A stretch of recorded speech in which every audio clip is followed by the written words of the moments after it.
Huh!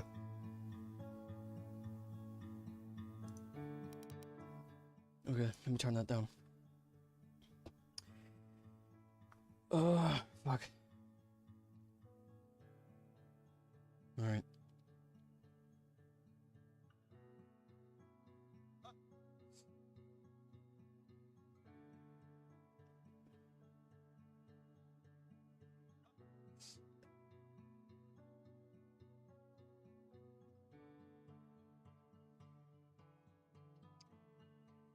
Fuck off. Alright.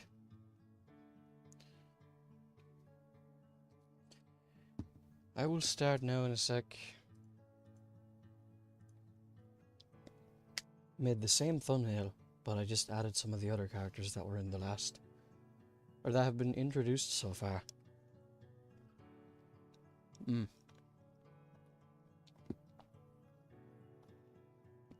really hungry.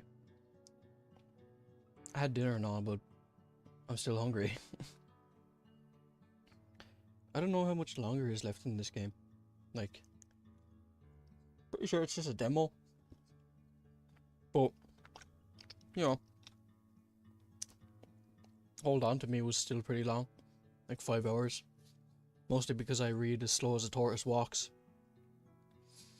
But, yeah, I don't really care. If there's more game, then fun. Alright, let me, get the game up. Excuse me. My throat is, fucked up.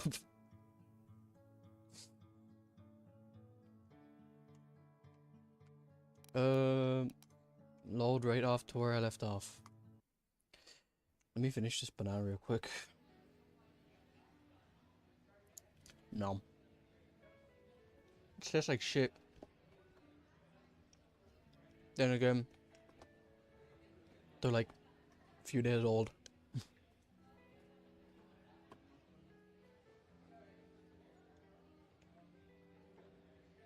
Okay. My big ass water flask and an extra bit of food there. If I get hungry, yeah, I'm ready to game.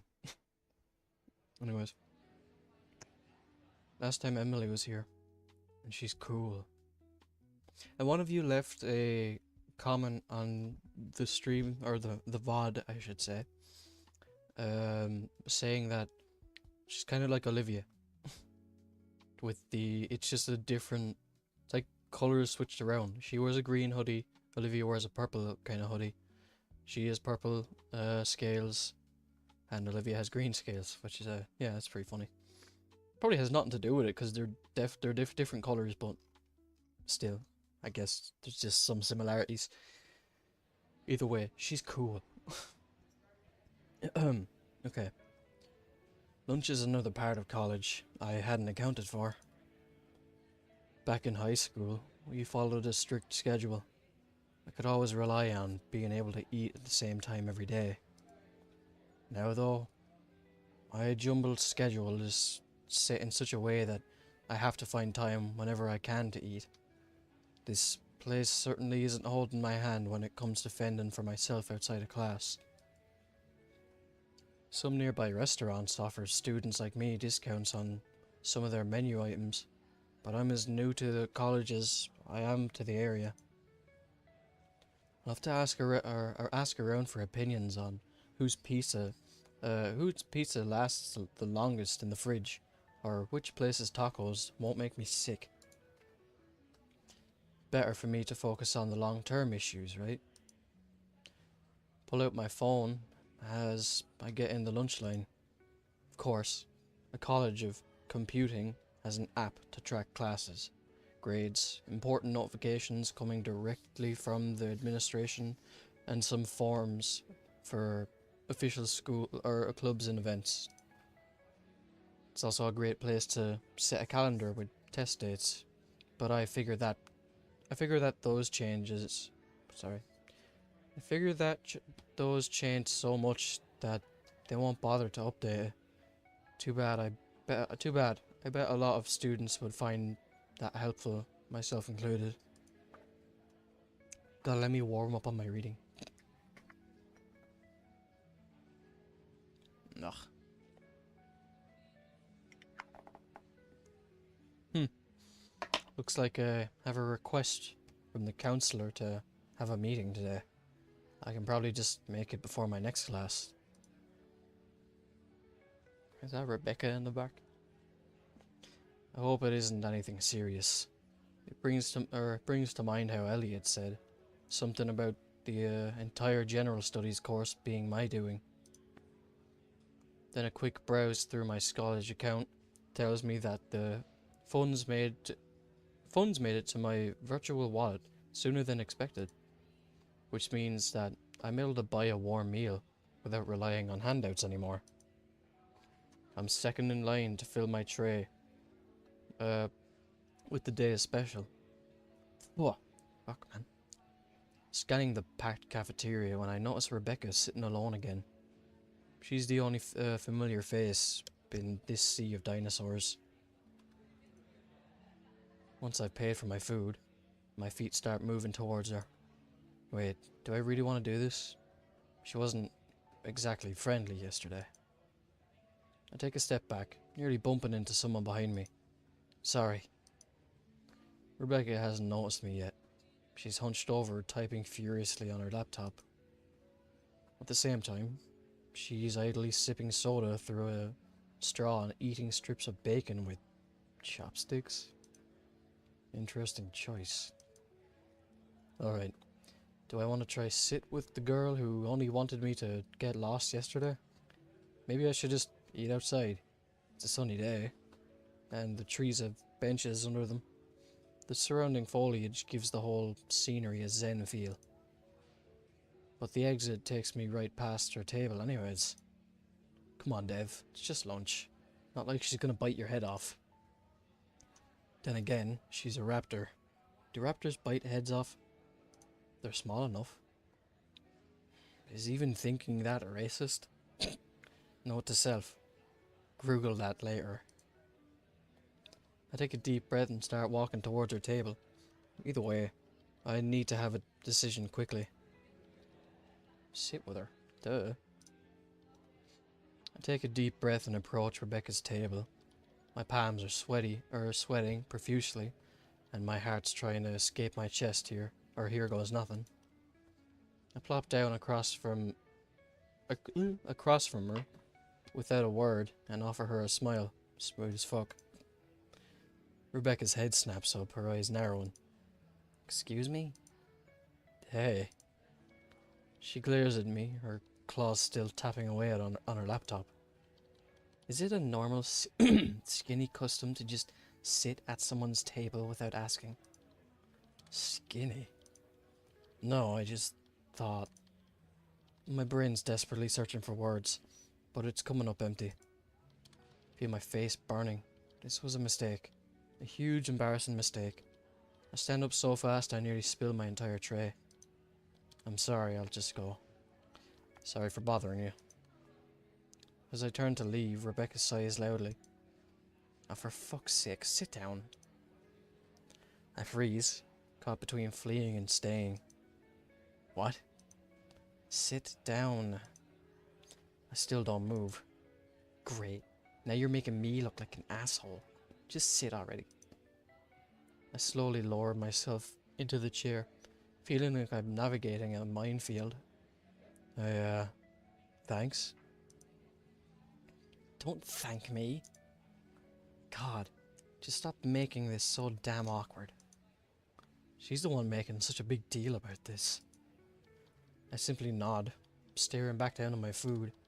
Another social situation effortlessly navigated, Dev. With a roll of her eyes, she continues picking away at her bacon with the grace and speed of someone accustomed to handling chopsticks. It's a curious sight. So, why are you eating like that? She raises one eyebrow at me. You know. Damn it. With chopsticks. Keeps my hands clean. Can't risk getting grease on my laptop. Alright. That makes sense, I guess. But why not use a fork? She looks at the chopsticks in her hand for a moment and shrugs. I just like them. Okay, are you trying to be different? God, my fucking throat is fucked. We continue to eat our food in awkward quiet. In awkward quiet? Awkward silence. God. The silence is killing me, so I try another approach. That laptop looks pretty sturdy. Was it expensive? Rebecca's eyes light up. Clearly this is a topic she's interested in. Expensive? This isn't just any laptop. It's top of the line gaming rig. It's a freaking monster, more than anything. Cool. This baby can run any game at max settings. It's got a 7090 Ti 64 gigs of RAM and a 4K OLED display. Okay, nerd, calm down. I'm just kidding, I'm that bad. That's how I just talk. I talk to my friends about PCs like that. Even though mine is just like a fucking pretty much budget thing. But it works, right? I'm looking to upgrade this year. No. No. Excuse me. Very unprofessional of me to eat. It's well beyond cool. Cost me a fortune. I nod, pretending I understand half of what she's saying. Dude, you want to make a game with your friend. You gotta understand it. That's impressive? Rebecca scoffs. Of course it is. I thought you played games too. Nah, Dev's a console pleb. Yeah. Console games, and even then, only ones I could find used at gameplays. My family never really had the cash for anything too fancy. That sucks. Bravo, Dev. Way to throw a downer into the conversation. I shrug in an effort to ease the tension. It is what it is. Yep. Well, that's what I always used to say, and my mad hate me for saying it. If something bad happened or I felt some sort of shitty way, I just say, it is what it is. And then she goes, I fucking hate that term. But then again, man, you only have so many it is what it is in you until you start, you know, tweaking. Yep. We lapse into another awkward silence. I take a bite of my food, desperately thinking of something to say. She goes back to typing. Her fingers fly across the keyboard, piquing my interest. You know what? I'm letting my curiosity win twice in a row. So, what are you writing there? Rebecca's fingers freeze over her keyboard. She looks up at me, her eyes narrow on again. Why do you care? I shrug, pushing my food around on my plate. Just, curious, I guess. Then prepare to stay curious. It's nothing important. Come on, it must be something cool. Both times I've seen you here, you were pretty focused on it. She shifts uncomfortably in her seat. It's just stuff. Stupid stuff. Hey, if it matters to you, it's not stupid. Rebecca scoffs. You don't even know what it is. True, but I know it matters to you. That's enough, isn't it? Real smooth, Dev. She stares at me for a moment, then shakes her head. It's just writing. Stories and stuff. Like I said, nothing special. That sounds pretty neat to me. What kind of stories? Dev, you're making friends with everybody that you could use in a, well, game development team. You got Dev here, I don't know what he does. You got the story writer right here. You got Emily, the fucking concept designer. You got Theo, the programmer. I don't know what Elliot is good for. Playtesting. There. Rebecca looks away, her claws tapping nervously on the table. Just fan fiction, mostly. Fucking holy based. Rebecca, are you on AO3? She shakes her head. Never mind, I told you, it was stupid. No way, that's awesome. I wish I could write stuff like that. Never had much talent for it though. She looks back at me surprised. Yeah, I get it. I admit I once writ one or two of my own in a little book I used to bring to school.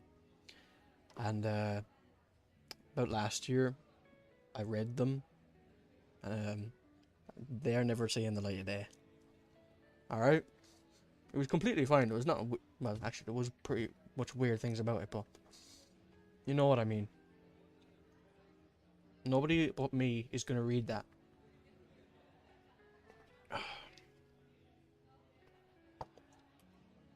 She looks back at me surprised. Really? Are you screwing with me?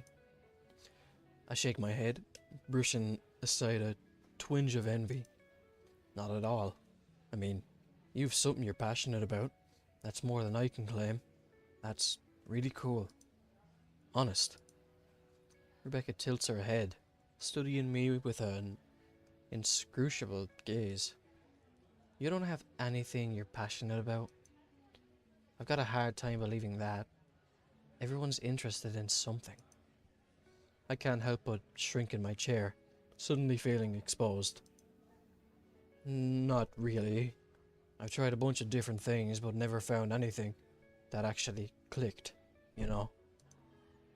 She nods, slowly, her expression softening a bit.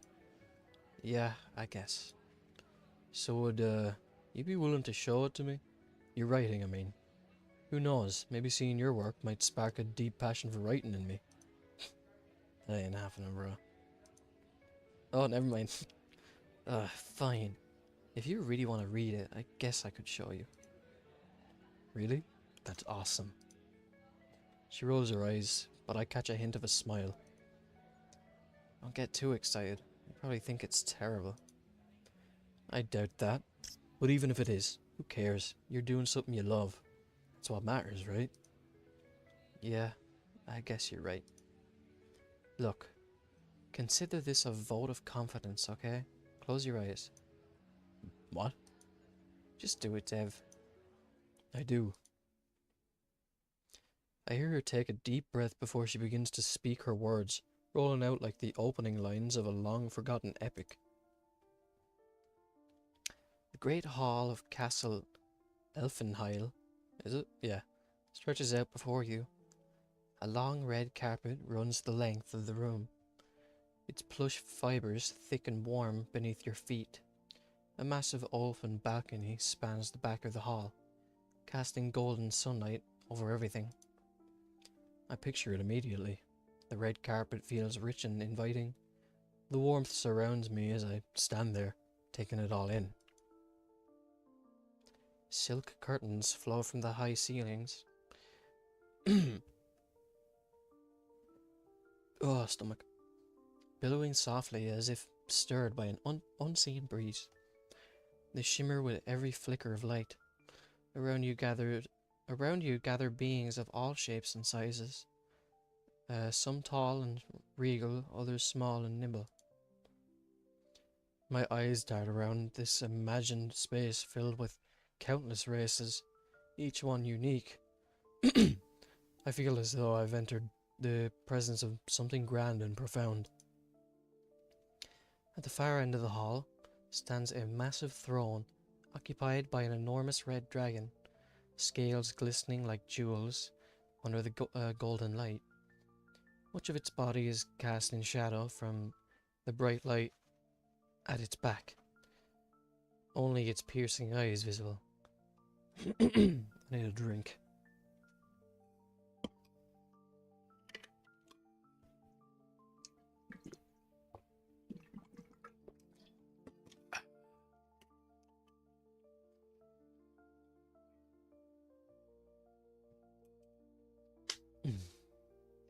Chill runs down my spine at her description. Confronting such a beast almost defies imagination. A beast that defies, maybe. But with Rebecca's words, it's as if I'm standing there at its mercy.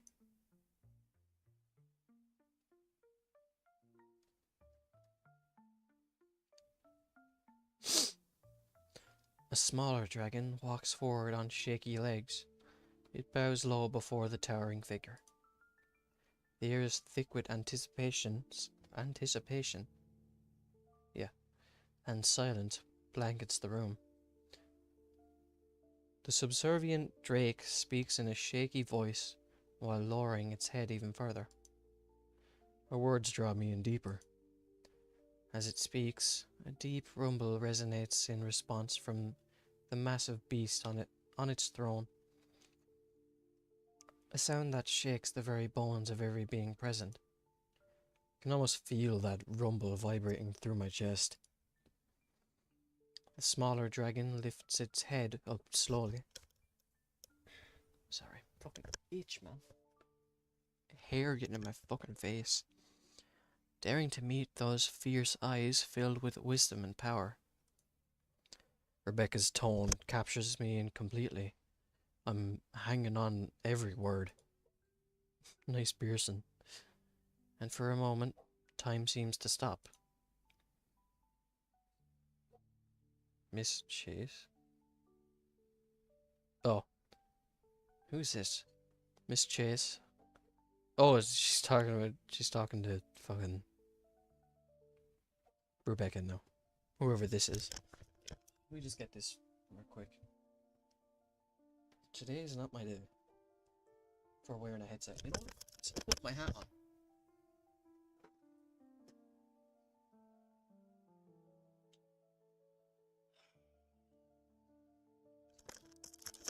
Now I can hide my fucking hair under the hat and it won't fucking fuck me up.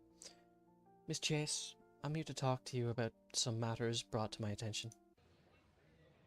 Who the hell are you? Huh?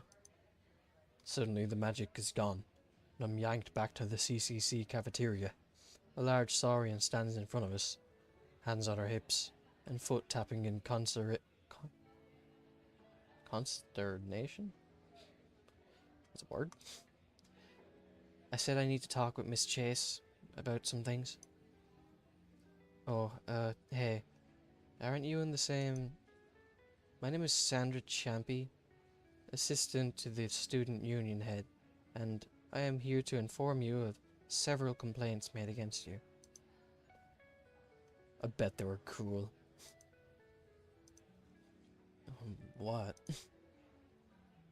You were disrupting most of Mrs. Harper's class. Not only did you play music through your speakers, I had it at low volume. Not only did you play music through your speakers, but several other students claimed you used some choice words during a disagreement with them. You mean the two meteor dodgers I called cunts? Kinda deserved it, since they were acting like, well, cunts. Rebecca, I didn't know you were so based. Yes, I love the word cunt. I mean, the algorithm might not, but, you know. I don't really care. Look at her face. And Dev.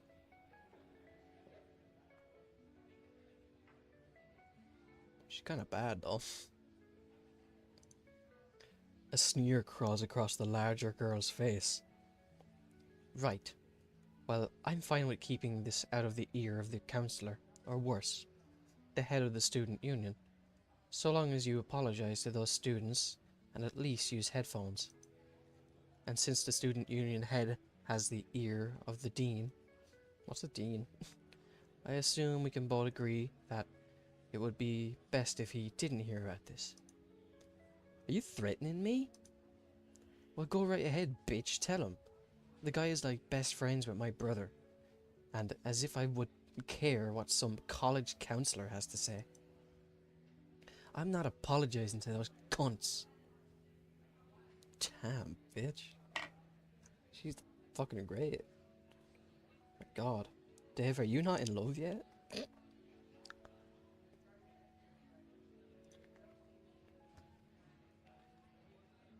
Champy. The large girl walks away with a huff. Wasn't that a bit much?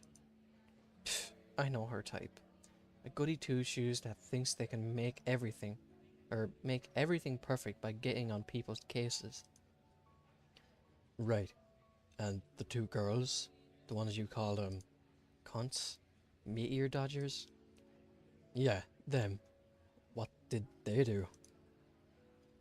They wouldn't shut up. All class they just talked and talked and talked. Part of the reason I turned my music on. If I couldn't concentrate, then neither would they. And neither would the rest of the class. Look, Skinny, don't think just because we shared one moment, that gives you the right to lecture me. I don't know why she keeps calling me that, or what it means. It's the racial slur for you fucking skinnies. But I find myself getting annoyed with how much she's pushing back on this. I'm not trying to lecture you, it just seems like a bad idea to lash out because two other girls were being rude. Dev, just stop talking. Her jaw tightens as she shifts in her seat. I don't lash out.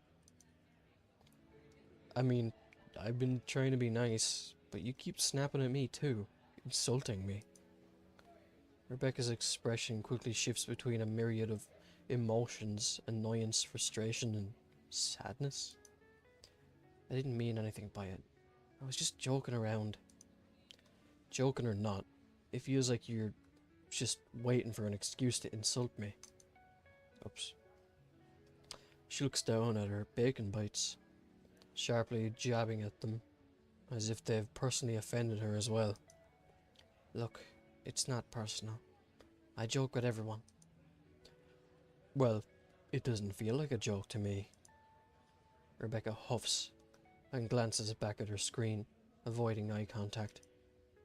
You're way too sensitive then. I feel my irritation bubbling up. It's hard enough trying to fit in without being treated like some punchline. I'm just trying to get along here. You don't have to make it harder. She opens her mouth like she wants to respond, but then just shuts it again. Whatever. I guess I'll just leave you alone then. I really did like your story, by the way. I wish I could have heard more. Push back my chair and stand up, tray in hand. Her silence hangs heavy between us as I turn away. Come on, man. You're not gonna be like that. She's a bit of a mouthy bitch, but you know, everyone's like that. Or maybe I just surround myself with fucking assholes. Bit of both. As I walk towards the exit, I hear her voice behind me. Dev. But I don't turn around. The cafeteria buzzes with life around me while I leave Rebecca there in her silence. Should have stayed and listened, bro. For a moment, I feel bad for leaving things this way. But I just don't feel like dealing with her right now. I can get it. In the middle of my walk to the counselor's office, I realized that I'd never bothered to ask anyone for directions. I should have asked Rebecca. But going back after the way I left, I can't imagine that would work out very well. Plus, I have another class in less than half an hour, so I can't backtrack now. Ugh. Looks like I'm gonna have to ask a random student for directions. The thought alone makes me want to retch. I eventually stop a... How the fuck do you say that? Psittacosaurus? There. I'm just gonna say that. Psittacosaurus. Walking towards me. Scrolling through their phone. I blurt out my question as fast as I can, and they can give me a weird... As fast as I can, they can give me a weird look for bothering them out of nowhere. Hi, do you know where the counselor's office is? The weird look doesn't disappear from their face, causing me to squirm. After an awkward stare, they eventually give me directions. Turns out that I'm closer than I thought. Thought I was there. And I also get a snarky comment on the fact that the school app has a detailed map. I open to double check and yep, it's there. feeling horrible. I apologize for wasting their time. No problem, dude. They start walking away before throwing one more weird look at me over their shoulder. By the way, you should just chill out, man. It's just college. What do you mean, just chill out? Leaving me with that odd nugget of wisdom, they turn and briskly walk in the other direction. Right. Just college. Sec there. Yep. Right. Just college. Somehow I doubt that will radically change my approach going forward. Before I'm able to put too much thought into that little bit of wisdom, I hear the familiar ping on my phone. I don't recognize this number. Sup, skinny? What do you mean, who is this? Can you not recognize that? Dumbass. Who's this? Rebecca? Theo gave me your number. Okay. And the picture you sent? Just a little goof my roommate made me. Is Rebecca's roommate gonna be Emily? I've been sending these to, like, everyone. I don't get her at all. First she acts like she hates me, then she is nice to me. Then she hates me again, and now she's being nice again. Every time I interact with her, I feel like I understand her less and less. Well, dude, that's what it's like having a fucking sister that's a bit younger than you. Get used to it. Unless... Did I fuck up? Thinking back, I did kind of lecture her, even if I didn't intend to.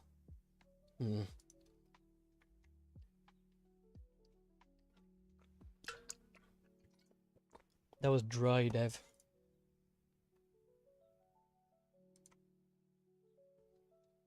There. That will show I liked her image. Maybe now things will go more smoothly. I don't think so, bro. Save. I continue until I reach the counselor's office. I raise my hand to knock before noticing a sign that says, "Come in," with a little smiley face. I push the door open and slide inside. What's the counselor gonna look like? The counselor's office is a cozy room. Comfy cushions. 1 sec. I have my charger here. I'm gonna plug it into my Quest because I was using it last night to play Half-Life 2. The counselor's office is a cozy room. Comfy cushions, motivational posters, and stacks of papers decorate what would otherwise be a rather cramped space. Counselor's offices are always... What the She's bad. However, the homely vibe ends at the Leopleurodon, Charlie. It's gonna show us the way to Candy Mountain. The homely vibe ends at the Leopleurodon, leaning back in her chair behind the desk, eyes tightly shut in an expression of frustration, and a can of soda held to her temple. Without even opening her eyes, she gestures to the pair of chairs on the other side of the desk.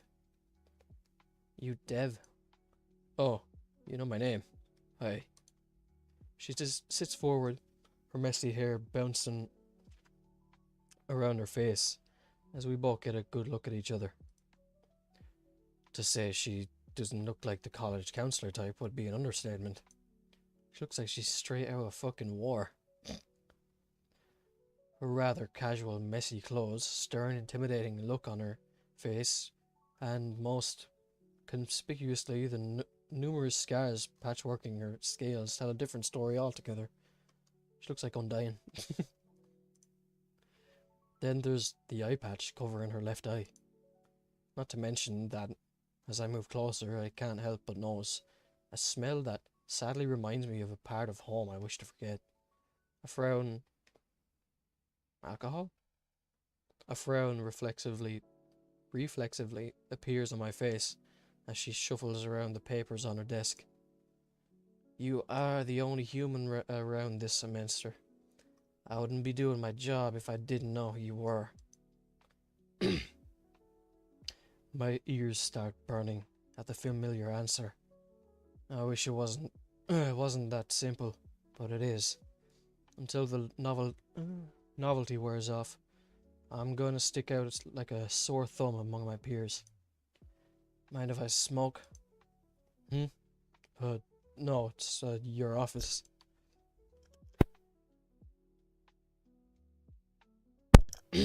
Sorry. Fucking throat. I cringe. Along with the motivational posters, there's a no smoking sign literally right behind her. The irony seems lost on the counsellor, who fishes around in her desk before withdrawing a large cigar. Oh, fucking cool. She lights. For some reason, I was gonna say Bill Left 4 Dead. I don't know. She lights it up and blows a perfect circle of smoke towards the roof, where I notice a clearly disassembled fire alarm. She follows my gaze and gives me a toothy grin. Don't worry about it too much. Most of the campus is new, but this building's got so much asbestos in the walls, you couldn't burn it down if you soaked it in gasoline first. Seeing my worried gaze flick to the walls, she coughs, bringing my attention back to the conversation. My name's Samantha Parker. You can call me Sam, since we're all adults here. It's nice to meet you. Would you like some tea? No thanks. Not much of a tea fan. Fuck, man. It's over. No, I didn't hear no bell. I also don't see a kettle of any kind. Good, me neither. I think I've got some soda cans in a drawer somewhere. Here, have one. She rummages around and pushes a room temperature can of soda into my hands with much more force than I expected. Thrown for a loop, I can't do anything more than give her a blank stare. Sorry, I used the cold ones to take care of my hangover this morning. That's why I didn't message you sooner. Yeah, alcohol. So, Dave has problems with alcohol at home. Not Dave himself, but somebody. Right. I get you, Dev. Relatable. I crack open the soda can. The fizz hisses and fills the silence. Sam sits across from me, taking slow drags from her cigar, smoke curling towards the ceiling. The air feels thick with it, and I glance around, unsure of what to do with my hands. This is getting awkward. She called me here for a reason, right? As it stands, we're both just sitting in silence as she nurses a cigar, and I sip the soda hospitably, forced onto me. So I get the ball rolling, hoping Sam will illuminate the meaning of our meeting. Instead, she takes another long drag and holds it in. Just as I go to open my mouth again, Sam finally breaks the silence. So, how's it going so far? Choosing the college life? I blink. Despite being a perfectly reasonable icebreaker, I find myself scrambling for a way to put the last 2 days into words. It's okay, I guess. A bit overwhelming. Yeah, that's common. Lots of new faces, new freedom, and new responsibilities. What do you think about the campus? It's big and different. I mean, I'm used to a place where everyone's human. This is a whole other world compared to home. She nods, leaning back in her chair. The smoke swirls around her head like a lazy cloud. That can be rough. Have you met anyone yet? Friends?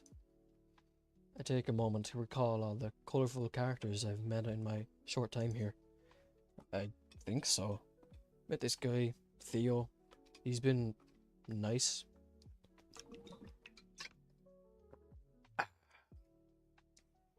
Sorry. He's been nice, and his sister Rebecca too, but I don't know if they're actually my friends yet. Making friends takes time. You gotta find your tribe, right? That was a bit racist now, Sam. Tell me a bit more about these Theo and Rebecca characters. They're fine, I guess. Theo seems very enthusiastic about basically everything. Certainly a lot different from my high school friends back home. We barely know each other and he already invited me to work on some big project. She raises an eyebrow, intrigued. What kind of project? He wants to make a video game. Do you like video games? Yeah? Then why not? It will help you figure out what you want to do for your future. What did... Kid, you joined a tech college with no major. You didn't even sign up for an elective, or any electives. Doesn't take a mind reader to figure out you're a bit lost. Take it from me. These things take time. Play it by ear, I say. Last thing you want to do is overcommit and end up hating what you chose to do for the rest of your life. Something tells me she doesn't enjoy being a counselor.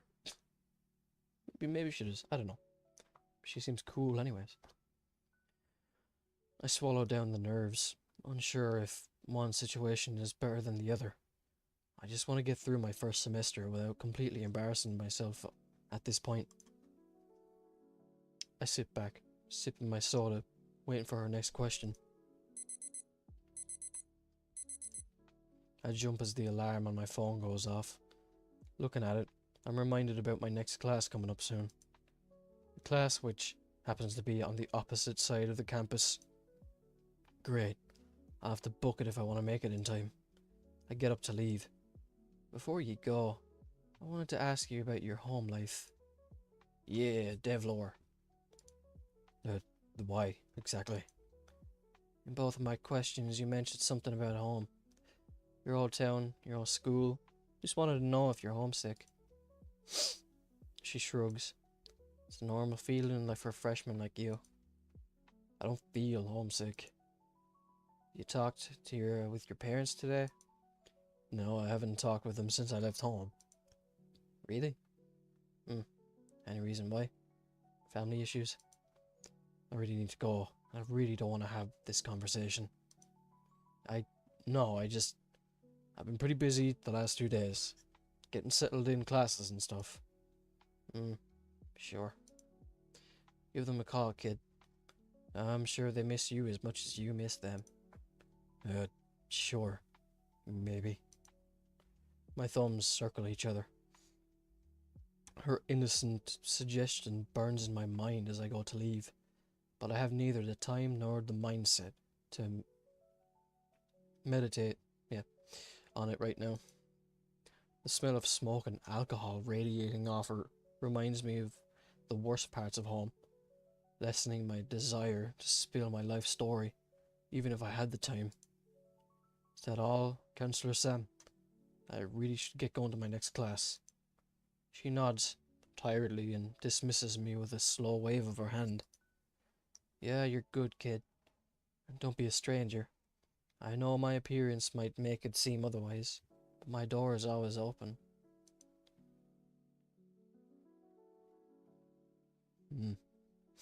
Seems cool. I nod and leave her office. Turning back, I see her return to her papers and the old computer by her desk. And for the second time on my first day, I'm running late. Any reasonable person would realize there's no hope and just saunter into class. But upon recalling how Mr. Hawthorne had welcomed Emily, I don't want to test how well I'd hold up to such a dressing down. I run as fast as I can. skipping steps and trekking through stretches of grass, blowing right by several signs that clearly instruct me to keep off the grass. I'm gasping for air by the time I find myself standing before the door to the music room. My hand hovers over the knob. Damn, where'd this music come from, bro? You turn that up a bit. My hands hover over the knob and I'm about to turn it before my ears perk up the gentle melody of a violin just inside. Damn it, class must already be in session. My arm moves on its own to pull the door open, revealing rows of chairs set in a semicircle, centered around a podium and a whiteboard. Hey, I know the artist that did that. That's fucking... Oh, I don't know the name off the top of my head, but I've seen their work a lot. A grey Triceratops girl stands alone behind the podium. She lovingly holds a violin on one hand, letting the bow travel gracefully across the strings. Her eyes are closed, and a small smile glances across her lips. Her body slowly sways to the rhythm of her melody. I recognize the song. It's Lily Boulanger's Nocturne Violin Solo. Did I say that right? Boulanger's? Or Boulangers? Whatever. I probably butchered it either way. A moving piece that becomes more and more colourful, more and more full as it continues. It builds upon itself, the melancholic beginnings swelling into a nostalgic triumph, never speeding, only expanding, until it softly begins to trail away into silence. Cool. Who the fuck is this guy? He definitely looks like a music teacher. I walk to the closest empty seat. As the girl reaches the finishing notes, an older man stands and walks to her. He begins to applaud. Everyone else joins in, me included. Awesome, Abigail. Completely awesome. That was freaking perfect.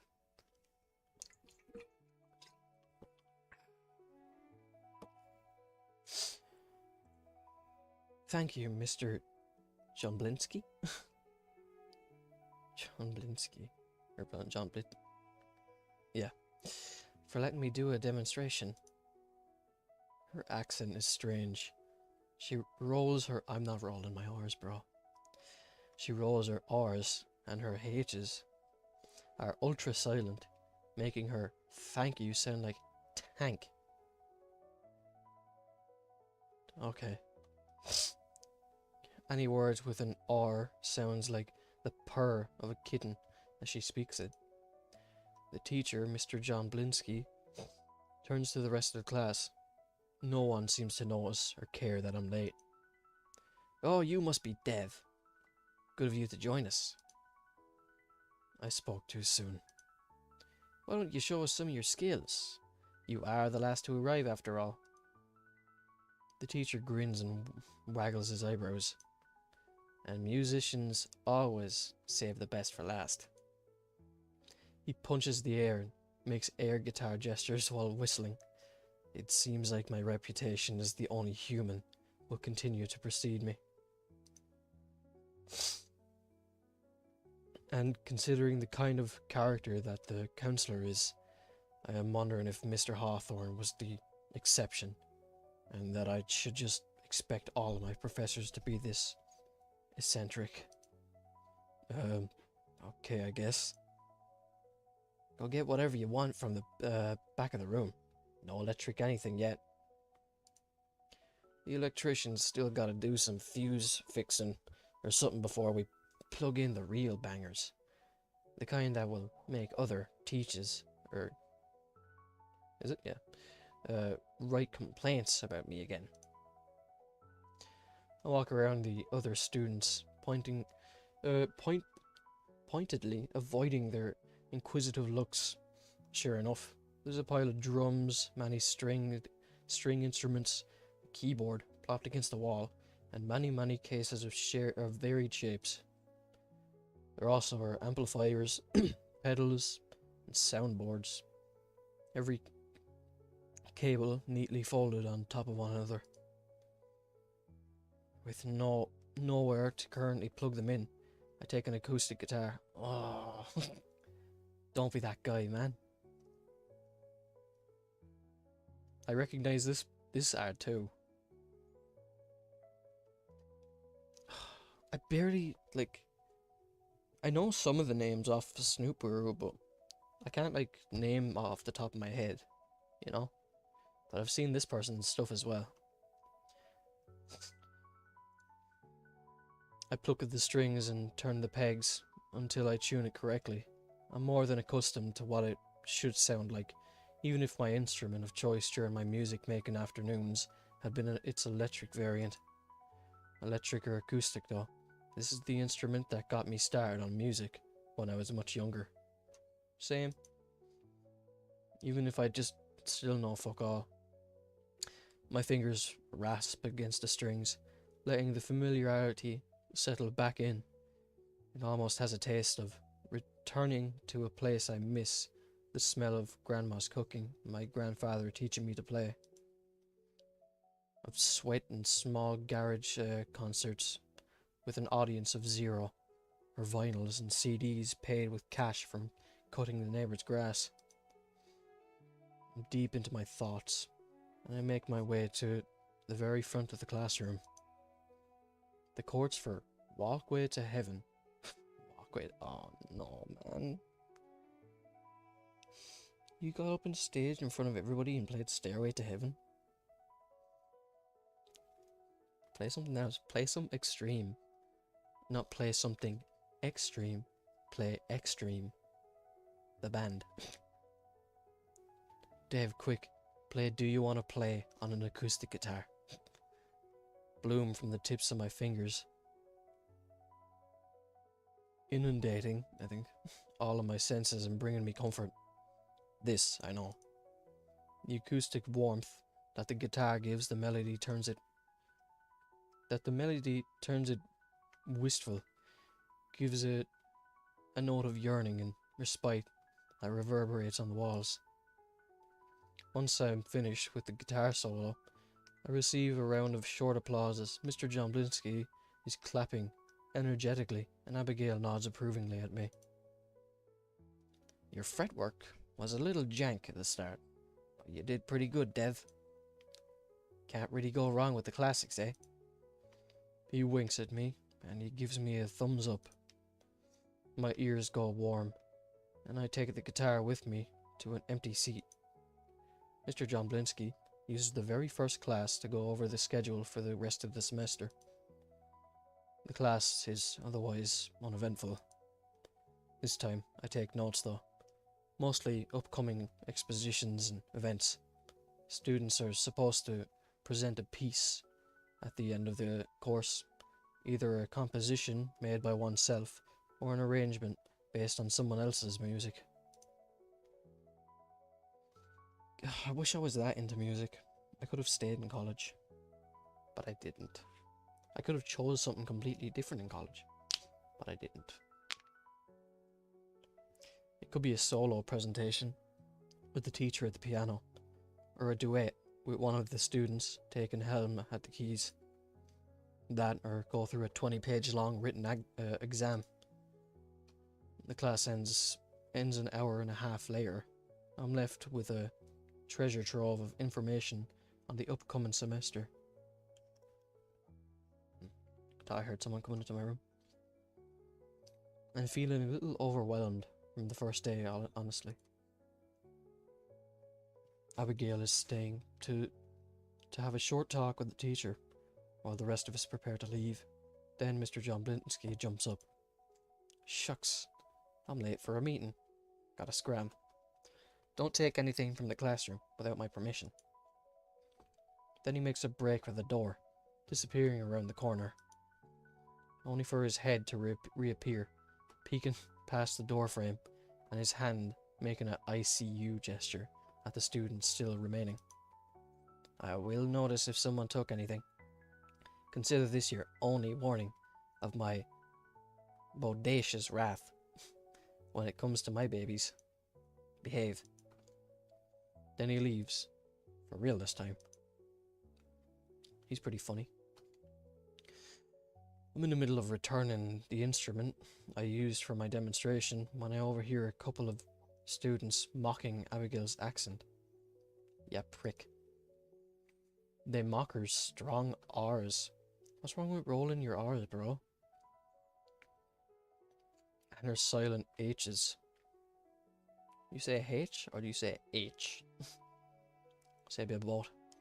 While saying goodbye to her, calling her Little Miss Perfect, I guess.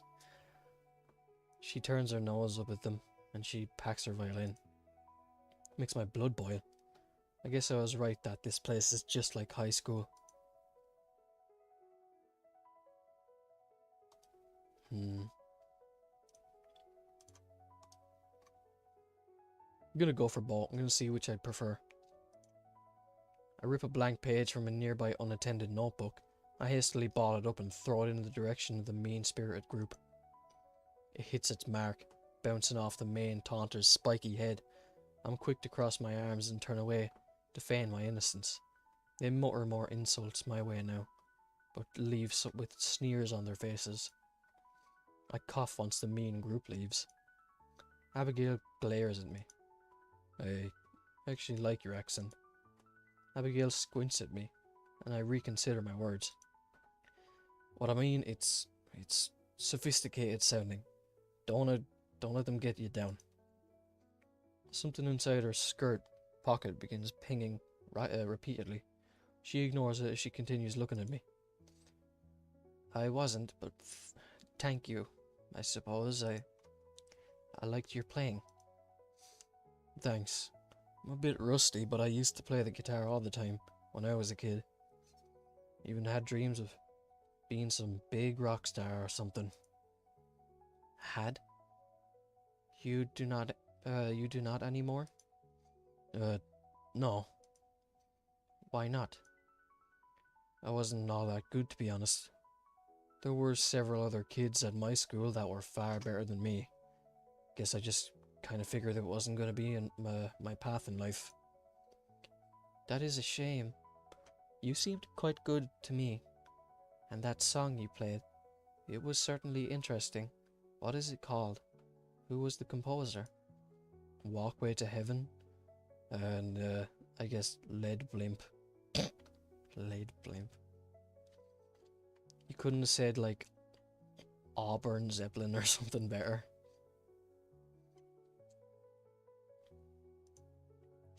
Ooh, and who is that?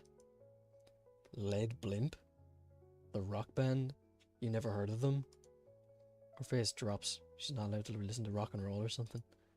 I did not listen to much outside of classical music growing up. But better late than never to broaden my knowledge. Taking a good look at her now. She's prim, proper, and elegant. Standing ramrod straight, and with perfectly combed hair. I have no idea how to reply in the ensuing silence. Her phone keeps ringing off the hook, notifications pinging one after another. It's giving me anxiety at this point. Are you going to pick up? No, I am not. Her phone, with her phone continuing to chime, she looks me up and down, now her frown deepening as she focuses on my shirt. Your clothes. I look down at myself. Sure, my shirt's a bit wrinkled. My jeans have seen better days. But it's not like I'm planning on walking down a runway. What's wrong with him? She begins digging around in her bag before pulling out some sort of small spray bottle. What do you... Without warning, she spritz a few sprays of some sort of mystery liquid onto my shirt. Oh my god, I've been acid attacked. What the hell? We jump apart. Her in embarrassment and me in shock. Sorry. It is wrinkle release spray. See, watch. She grabs the hem of my shirt and gives it a slight tug. Once she lets go, it's noticeably smoother than before. There's such thing as a wrinkle release spray? Damn, I'm ignorant. Afterwards, she wilts in embarrassment, her cheeks turning pink. No, her face turning pink. I find myself just as bashful, or freaking out over something so small. Something helpful, even. Oh, well, thanks, I guess. Sorry again. I just thought I would help. It's fine. Just maybe a warning next time. She shakes her head, fervently, before holding out the offending spray bottle in her both hands. No. It was rude of me. Please. But please, take it for yourself. I have several more back in my room. Think of it as my apology to you. I gingerly take the bottle from her, inspecting it. I mean, I wouldn't have thought of it myself, but... Oops, wrong button. But it could clean me up on days that I find myself rushed. Alright. Yeah, thanks. Your name was Abigail, right? Kyla. Is it? Kyla? Kyla? I don't know how to say that. I mean, yes. And you were Depp? It's Dev, actually. Nice to meet you. I timidly hold out my hand, not sure if it's the proper etiquette or not here. She lightly accepts the handshake, the smile and a nod. It is good to meet you, Dev. Or you too, Dev. She's being harassed on the phone.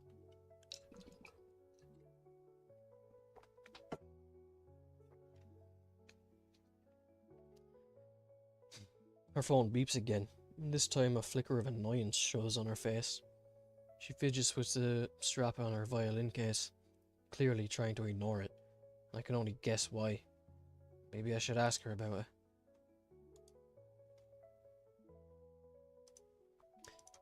Will she be pissed off if I ask?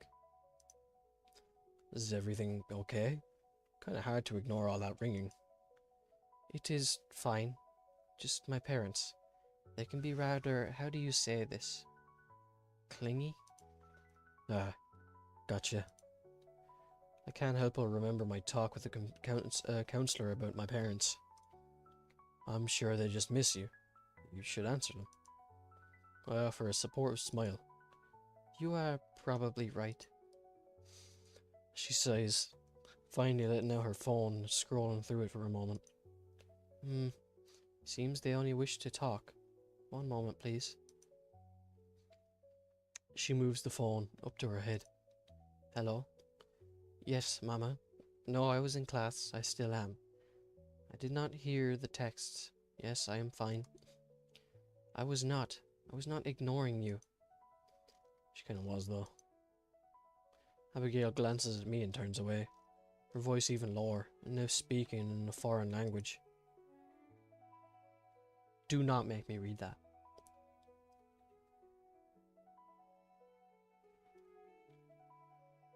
I can't read that, and I don't know what language it is either.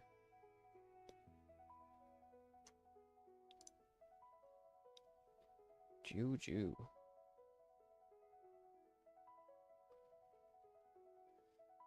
Nope.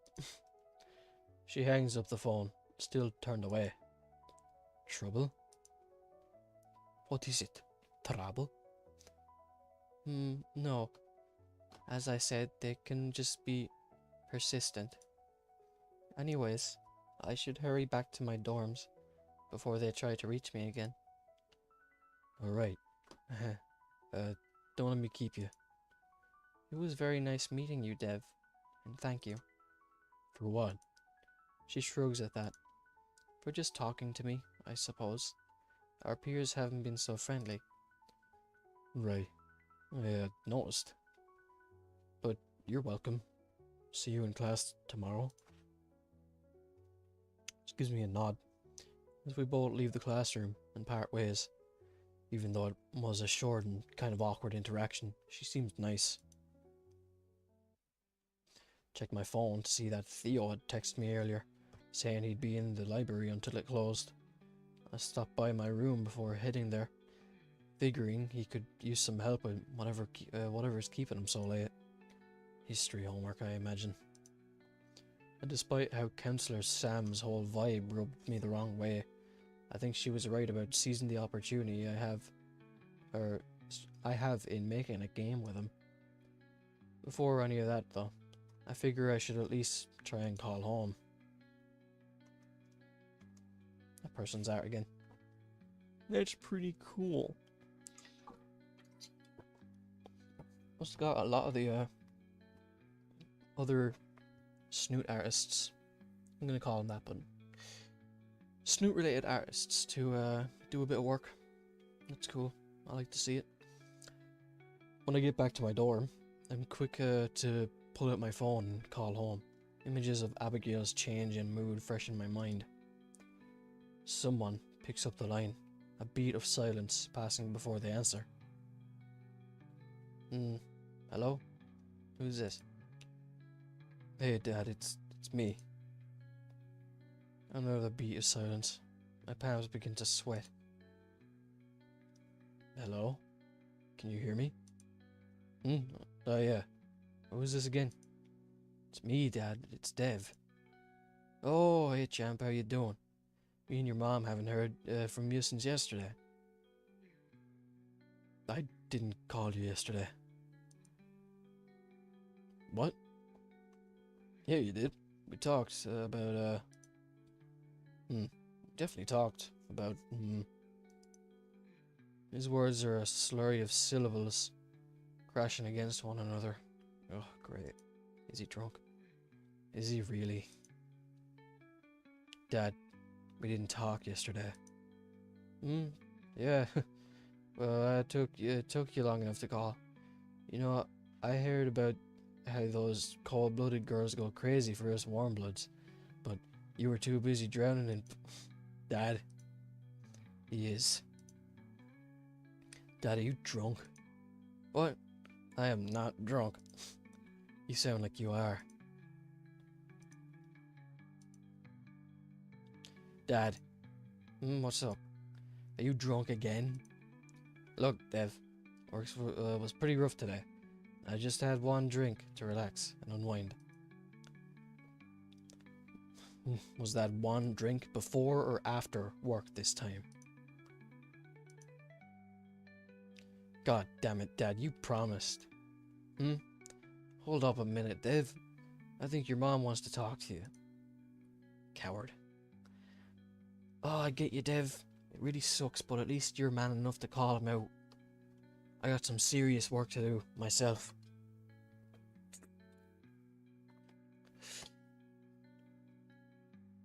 Got like a massive problem with not calling out bullshit when I see it.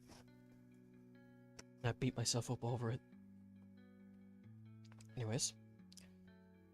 This sound of muffled static plays as the other end of the line is shuffled about. Sorry, champ. It actually looks like she's asleep on the couch. Is she asleep or is she passed out on the couch? Look, Dev, me and your mom are not drunk. We only had a few drinks. I fucking knew it. You know what, Dad? My day was pretty rough too, so I think I'm gonna go to bed. Alright, talk to you later, champ. I hang up. I didn't want to deal with this.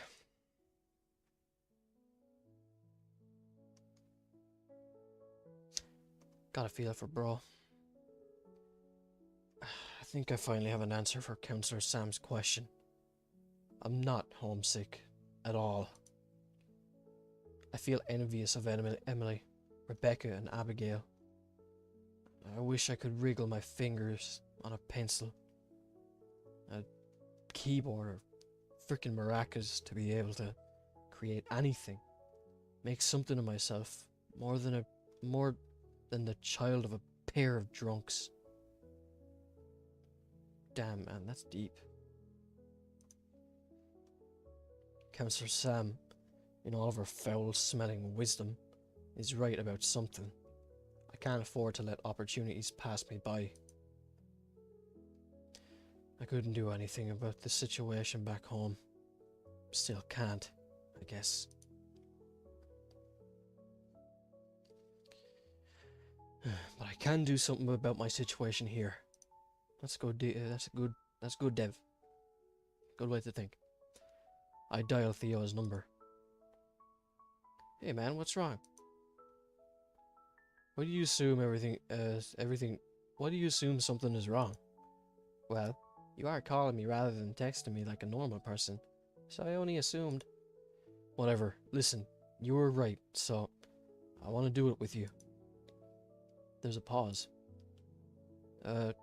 You know, I am very flattered, but I don't think I'm interested in interested in you that way, buddy. But thanks for the offer. That came out wrong. Oh, that's funny. The game, Theo. The game. I want to make the game with you. Oh, really? That's cool, man. You don't sound as enthusiastic as last night. No, I am. It's just, I'm being serious this time. Is something wrong? You sound pretty mad. If this is about what I texted you this morning. No, let's just say families are complicated. Right. Hey, Elliot should be, back at the dorm, and I'm nearly done with this tower of books. Tower of books I've got going on in the library.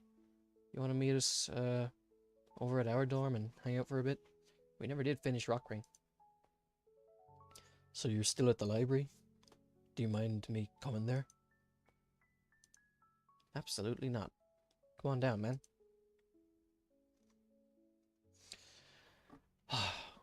Fellas, ladies and gentlemen, find yourself a Theo. Gotta find myself a Theo. This is my latest day of the week in terms of the amount of lessons I have to attend. But my duties are not over. I have a favor to repay. Following the map in the CCC app, this time easily finding the library and Theo torturing himself in the middle of a very literal tower of books. As I approach him, I see that more than half of the books on his table aren't even about any sort of history. He hears me get closer. His eyes wrinkle when he sees me. Oh man, you didn't draw anything on your forehead? I have some semblance of dignity to conserve, and I don't need help whittling it away any faster this year. I pick up a random book. Advanced Quantum Mechanics. Theo, what the hell? Is this for one of your classes? Fuck, I need another drink.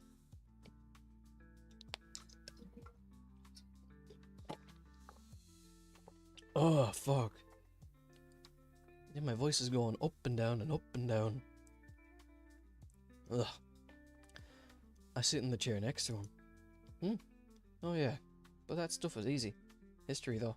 Who cares what dead people did? Okay, fair enough. What is quantum mechanics? What is quantum? Okay, fair enough, but why didn't you just put any of them away when you were done? That's what the librarian and her assistant are here for. I frown at him. Look, I'm gonna help you as much as I can. That's a given, but we're putting these back in the rightful place, because my grandmama did not raise me that way.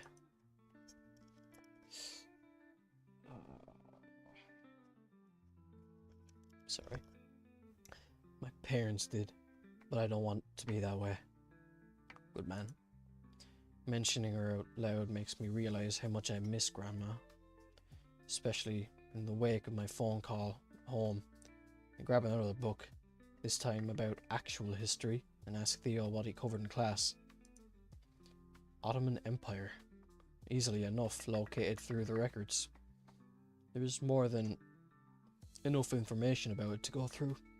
Oof, fuck. And we don't have to cross-reference many texts to find all the bullet points that will be in Theo's next test. I too have one of the general histories as one of my courses, so this will help me quite a lot. Theo hasn't mentioned if the tutor for his course is the same as mine. We're too busy trying to overcome his poor information retention to focus on anything else. To be fair to him, it is an absurd amount of info, and I see why Theo asked for help in the first place. I ended up suggesting flashcards. He seems happy with those.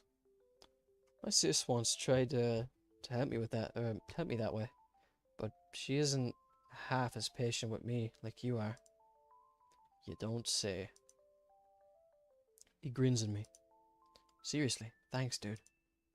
Remembering how fondly Rebecca spoke of Theo, and how fondly he's speaking of her now, feel another pang of envy. Although I am reminded of something she said or called me. Hey Theo, what does skinny mean?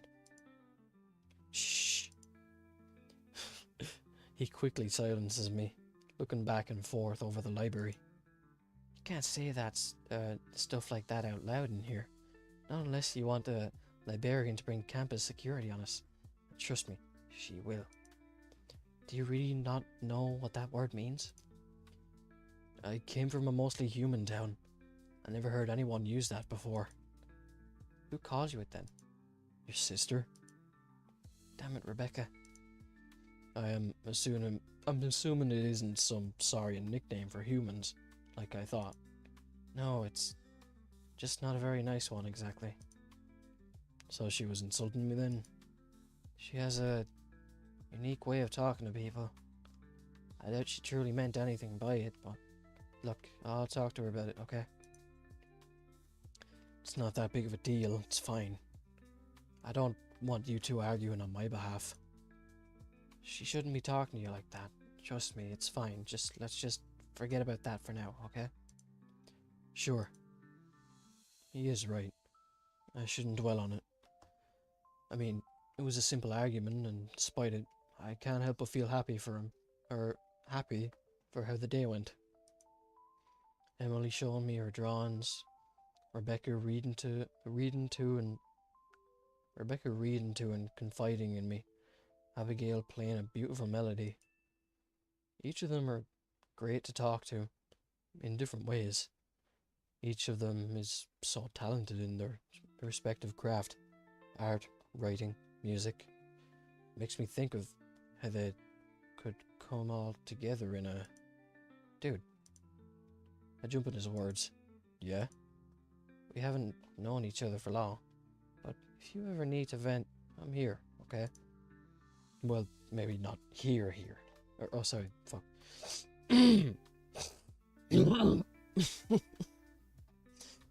Hello, Doomnote.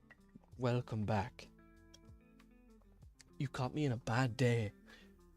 Like, I'm in a bad day. I can't read, like, for some reason. Stupid. You're chugging water like it's no tomorrow. Well, maybe not here, because this is a library, and if things get loud, we'll be kicked out. We're totally gonna do it. Theo blanches. Again, Dev, I don't like you in that way. Sorry. Not that, Theo. The video game. Now that I'm the one who's being sent some venomous shushes. Dude, I know. Just messing with you. Got to ask though. What made you so certain? You didn't seem that into the idea yesterday. I guess you could say I had some revelations. I don't exactly have much going on. No hobbies. Not really sure what I want to do next. But what I do know is that I like games, and I can't just pass up on opportunities. So, I guess that's why I want to give game design a try. Aneurysm speedrun? I'm manifesting an aneurysm in your head, doomed out.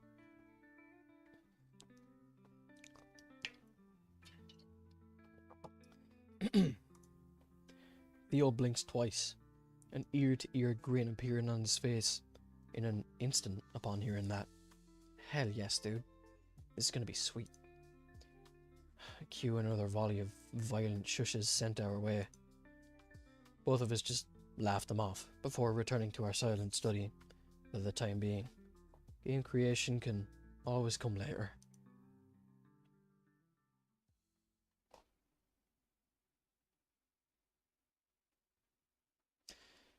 I was afraid it was going to end there. Another day, another math class. I added my first lecture in general chemistry to the books yesterday. And as of today, I have officially survived 72 consecutive hours in college. What did I miss? You missed the fact that Dev has alcoholic parents. You missed this pretty triceratops. You missed Rebecca calling Dev racial slurs. And Rebecca calling other students cunts. That's about it. So Rebecca's pretty based. And that's would make me happy if not for the nonsensical stream of numbers that drill into one ear and fly out the other. Oh, my fucking neck. I'm absolutely not retaining any of this information at all. Hopefully, I'll be able to shake off the first week dizziness by the time exams start. Mr. Hawthorne's thunderous monotone makes, and I swear, racism, alcoholism, and sexism. Okay, got it. Yeah, pretty much. Just adds big character. Hold on now. Let me close my window. Because there's people outside there now. And I don't want the screaming to be heard through the mic. It's just chaps outside. Ugh. My room's a fucking mess right now. I was trying to draw earlier and I got so fucking sick of it. Because I can't do anything now. I used to be able to draw. You go to my fucking... Well, I don't think it was very good, but... the stuff in my posts there on YouTube, I thought I kind of liked. And I can't do that anymore for some reason. I just don't have the... No, whatever. I'll get it. I'll do something good sometime. Who's screaming? Children outside my house. Don't clip that.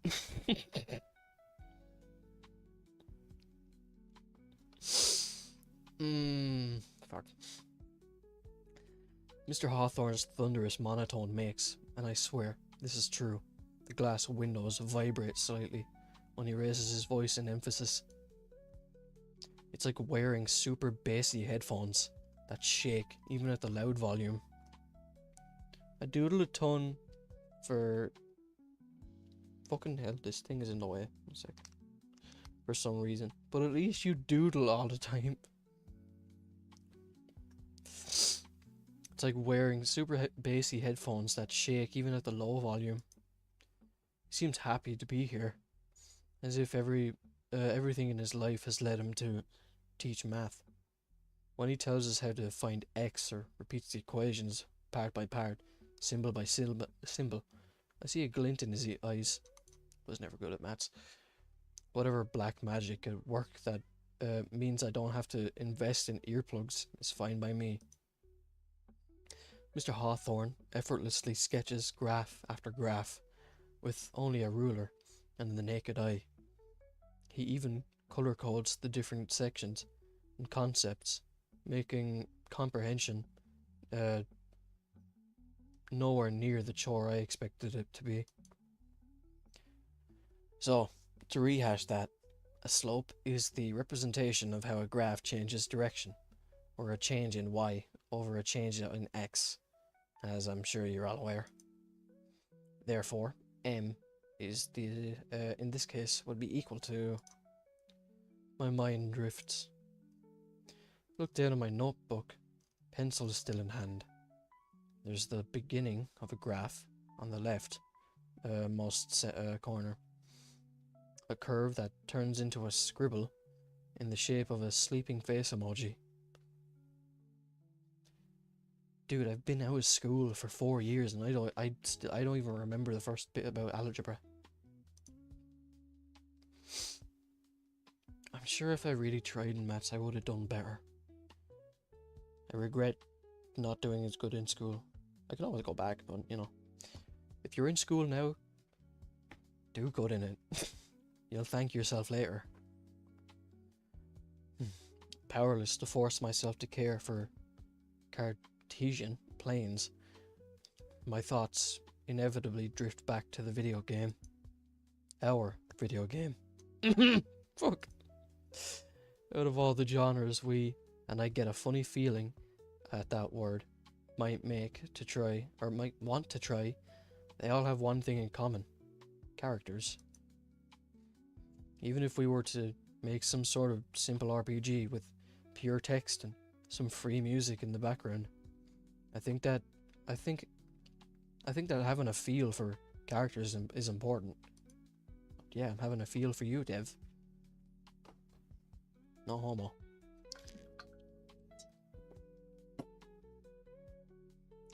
So without any real direction, I start sketching away.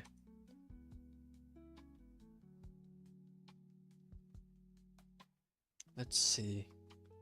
What is this, bro? Right, you got the S. Yep, that's a mandatory. Dinosaur.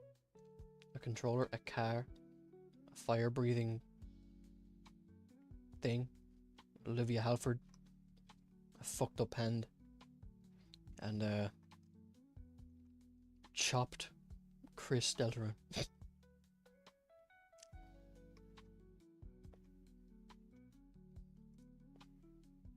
Oh, cool. Could be woman or man. Oh my god. Hold on.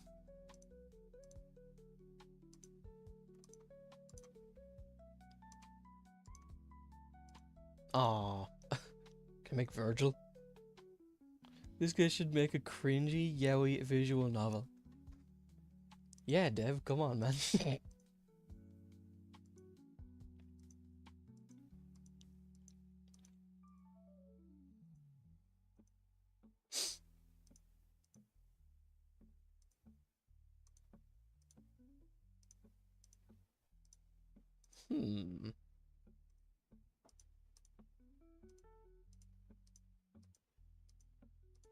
There. Done. It's my character. This is my fucking OC. Her name is Sandra.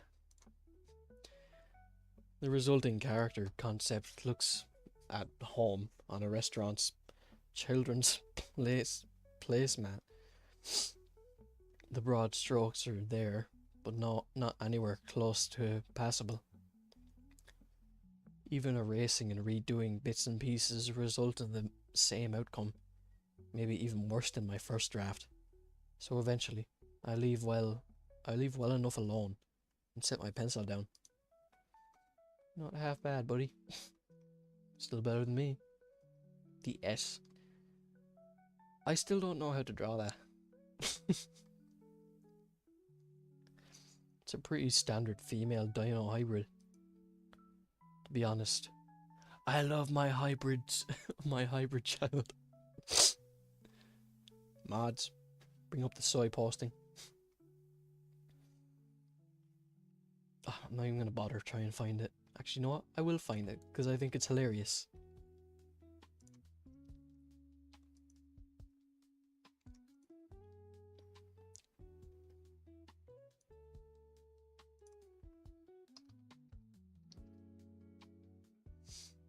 Yoink.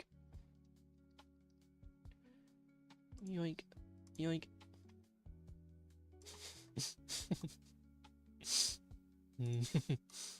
Hmm.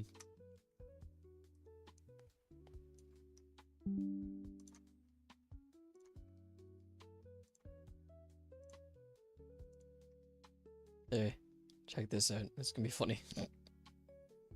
I think it's funny.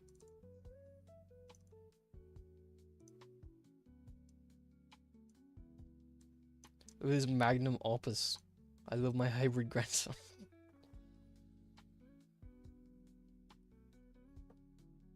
Peak. I do that's one of the only things I remember learning from school. How to draw the S. Ugh. And now it's way too warm in my room. My god, man, I'm fucking breaking up me.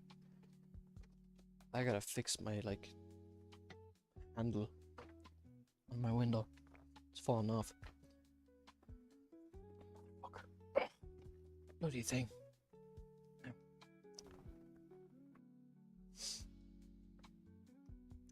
To be honest, I have no idea if this is how a hybrid would look.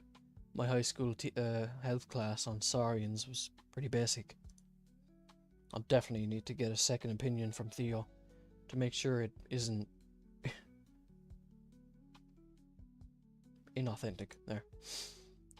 Hopefully, asking about stuff like this isn't inappropriate or anything.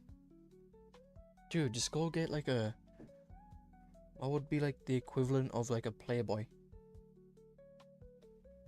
Play Snoop magazine. The fantasy vibe might work.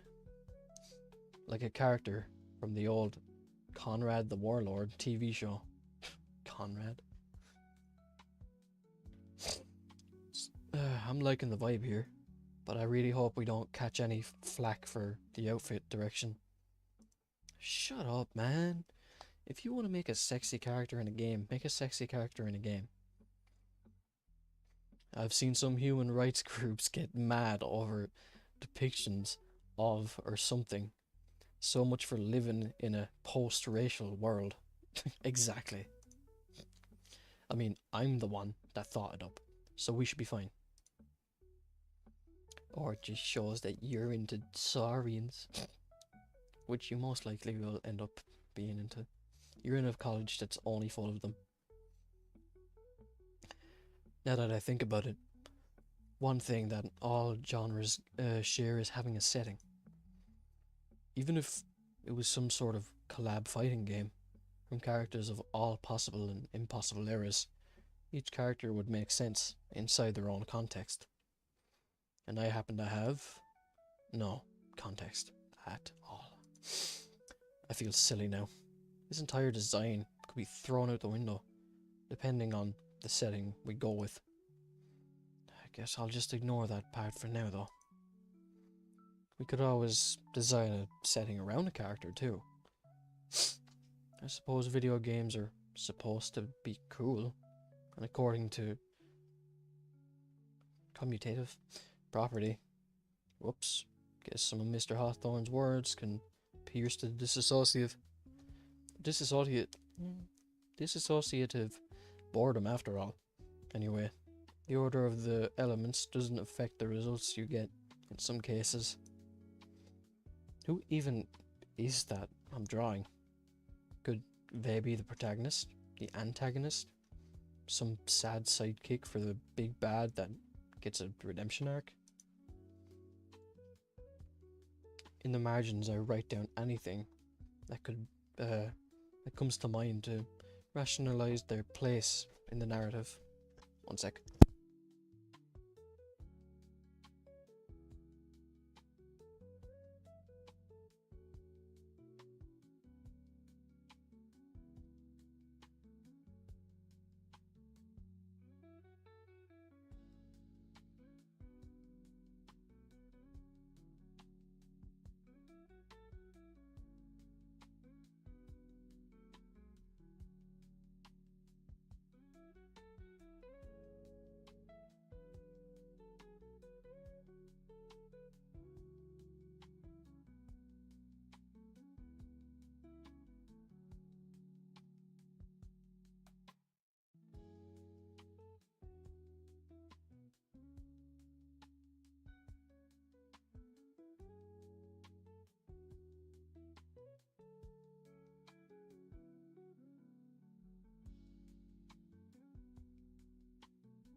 Alright, I'm back.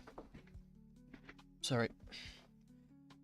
I like to keep my door locked when I stream, because I don't like anybody coming in and, you know, raising their voice when I'm on the mic. It's happened too many times. Then I've had to go to the VOD. Just delete that part. Had to do that with a Wani VOD. Ugh, fucking chair, move. In the margins, I write down anything that comes to mind to rationalize their place in the narrative. While some of these might make me cringe once I reread them later, it's better to have them written down than to not have them at all. Theo can laugh at me later. At least I'm coming up with something. A gentle gust of wind tickles me on the back of my neck. Nope, it's Emily. Huh? Pretty. I look towards the window to my right, and instead of the bright morning sun, there's a silhouette of... Ah! That was a terrible screen. Feel my heart leap into my throat and cheeks go supernova at the outburst. Emily turns pale and Mr. Hawthorne calls us out. Dev, Emily, what's with all the ruckus? Care to share with the rest of the class? Or with the rest of us? The cogs in my brain grind against each other after being startled, then immediately put on the spot. I saw a bug. I don't like bugs very much. Mr. Hawthorne isn't convinced at all, but he sighs and shakes his head. Before moving on, some other students, the ones not glaring at me, with annoyance laugh. Susie Deller. Nah, I'm not gonna bother. I love Susie. I'd get her tattooed on me if I could.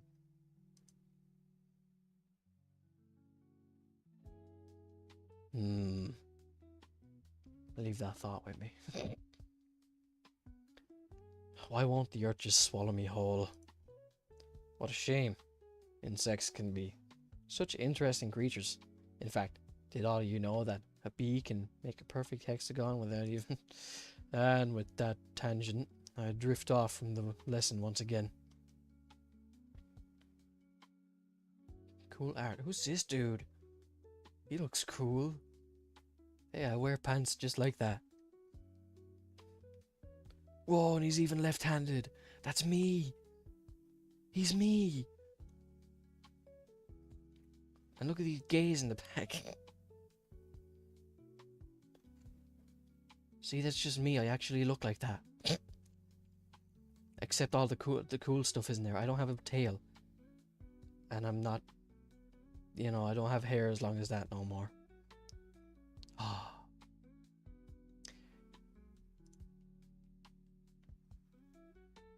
Where's Emily? I scratched the back of my neck and tried to keep my mind off of Emily. She wasn't exactly incognito. I love gays. You're gay. I scratched the back of my neck and tried to keep my mind off of Emily. Speaking of gays, alright, let me... Have you played Signalis Doomed Out? Perhaps? There she was craning her head over my shoulder before. Uh-oh. Look at that. I don't think I've ever come close to understanding her yet. Or even come close.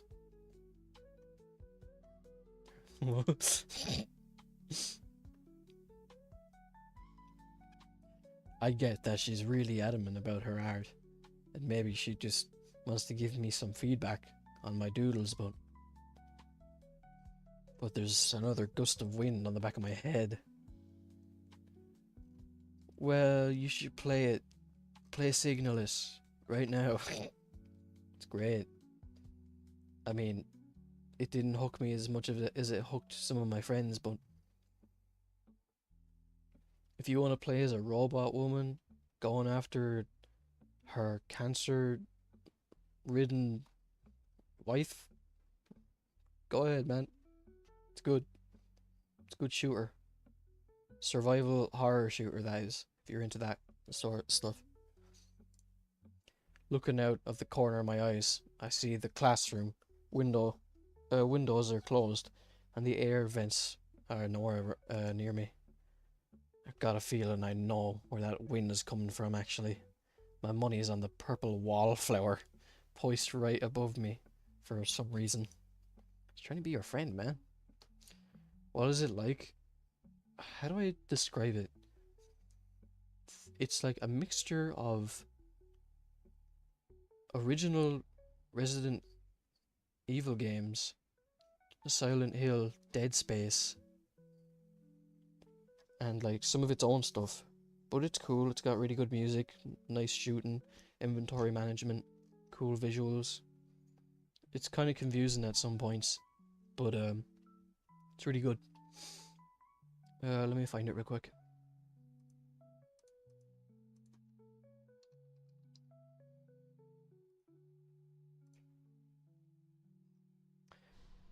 Oops.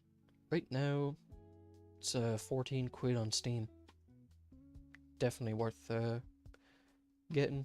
I mean, one of my friends has fucking like, right here, it says that they have 74 hours played on it. It is not a 74-hour game, by the way. It took me like, I don't know, about 8 hours. One sit playthrough for me. There's a lot of different endings, so there's replayability. Look into it. I take a deep breath and turn my head around, coming face to muzzle with this curtain of hair that obscures most of her features. I turn and shrug inquisitively at her, trying not to draw Mr. Hawthorne's ire gaze, ire again, sorry. Emily lets out a small eep and darts back to her desk. I'm left with my mouth hanging open. Does she need something? Maybe she wants to see my drawing? I can't exactly blame her for being more interested in that than the class itself. Oh well, I need to stay focused on my own stuff, if not the lesson. Then this concept character, so I can bring something of value to Theo by lunchtime. Okay, there's a hero and a heroine. If we make an adventure game, these could be both protagonists with different different plots. Maybe she knows to pick locks.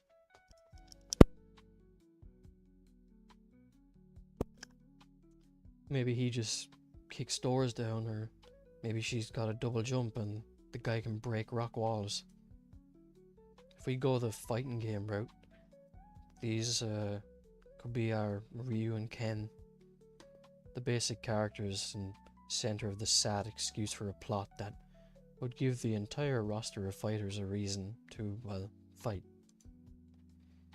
Grasping for gameplay dynamics, I write down that she's a glass cannon, and that my guy right here will be a combo-focused combatant. Fuck. The horror route could be similar to the adventure game route. In that case, maybe the guy has more inventory spaces, but the girl can stack more of the same item. I write racing game on the bottom of a page and realize that the closest thing I can draw to a car is a rectangle with 2 circles directly underneath it. I'm not that much of a car person, but party racing games are fun. There's also rhythm games, but I've already grown attached to these 2 characters. I don't think a rhythm game of any kind would do them justice, which is saying a lot when how little justice I'm giving them as their creator. They're undoubtedly mine. I've only had them for half an hour, but if anything happens to them, I would destroy the world and then myself. Speaking of your own characters, do you want to see my OCs? Do you want to see my fucking dumbass bitch cat, Cynthia?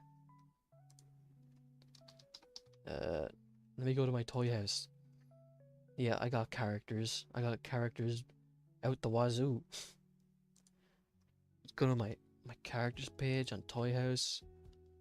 I got my own snoot-like guy. His name's K, and he's just so bland. I need to finish him someday. We got Donald Alpha Sigma Balls. And I got another one called Scroty McBugger Balls. I got Arthur, which is just this Dark Urge character I made on fucking Baldur's Gate 3, and I was like, he's cool, and I drew him. I have another character called Apollo that I've never drawn yet. Well, I have... What the fuck?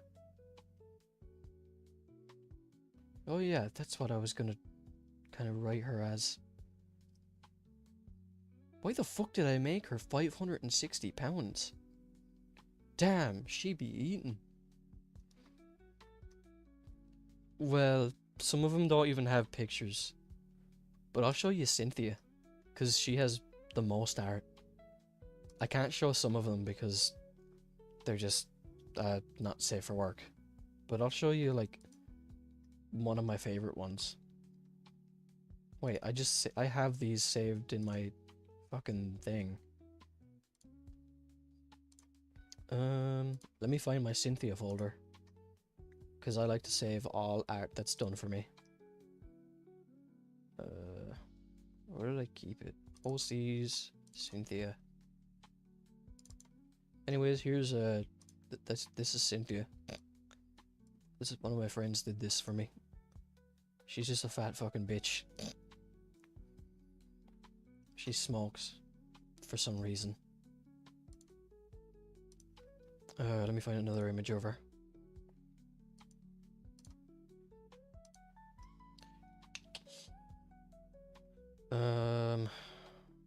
Which one doesn't have her butt ass naked?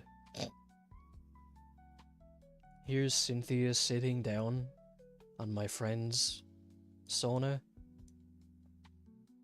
She's eating cake. And she's super caked up. Because I like them big. And I like them chunky. Oh fuck. Sorry. Here's a funny one. I'm pretty sure I can show this one. Tits. And I think I have one more I can show.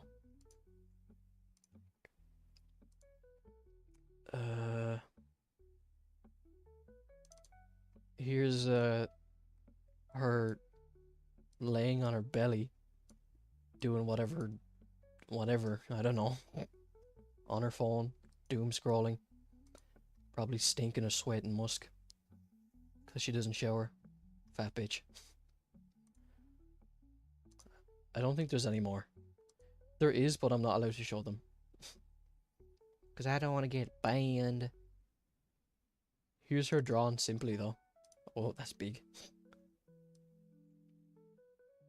It's just a little funny doodle of her. Anyways. Boob, yeah. I need to make more of her. Or just pay my friends to make her. Anyways, I'm playing a game. They're undoubtedly yeah, I read that. But in all seriousness, what's another genre that has characters from front and center?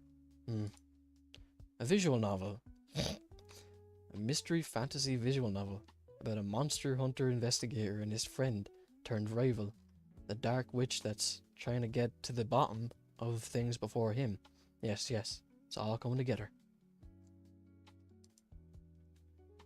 Another gust of wind. I turn my head quickly to find Emily's receding head and the blush on her cheeks.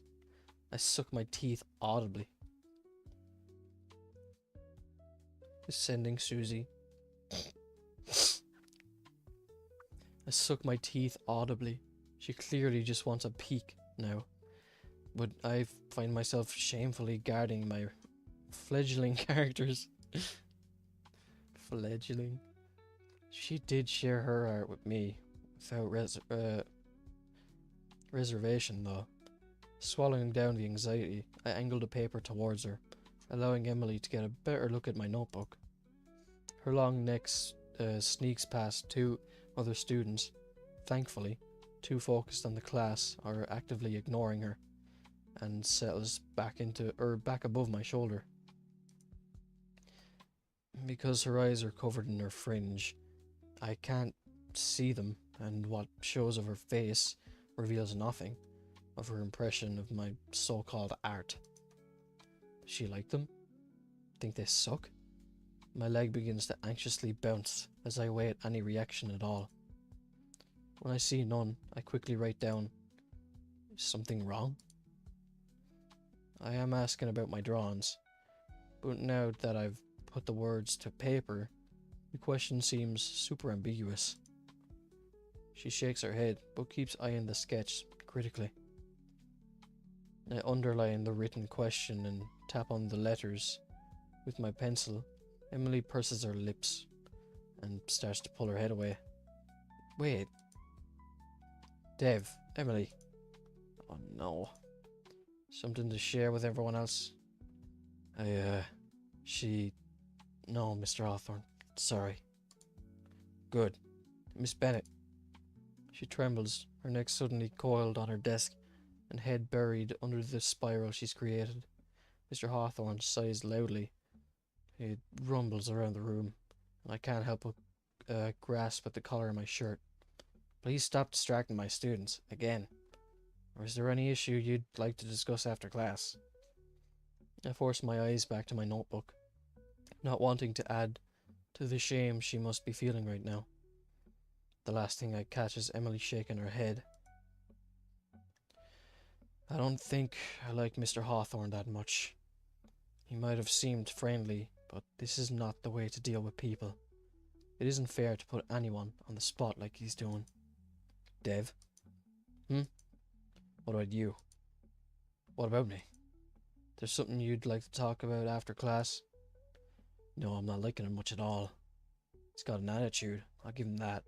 Blood rushes to my ears, out of shame and anger, in equal measure. No, sir. Remember, Mr. Loper, the other students here are sacrificing a lot just to be here. Maybe think about that before you disrupt my class. Oh, fuck you too, man. You're balding, by the way. How does that make you feel? Mr. Hawthorne nods, and goes back to his graphs on the board. I guess he has a point. I'm still mad at him, but maybe I should focus on the work for now. The class goes on.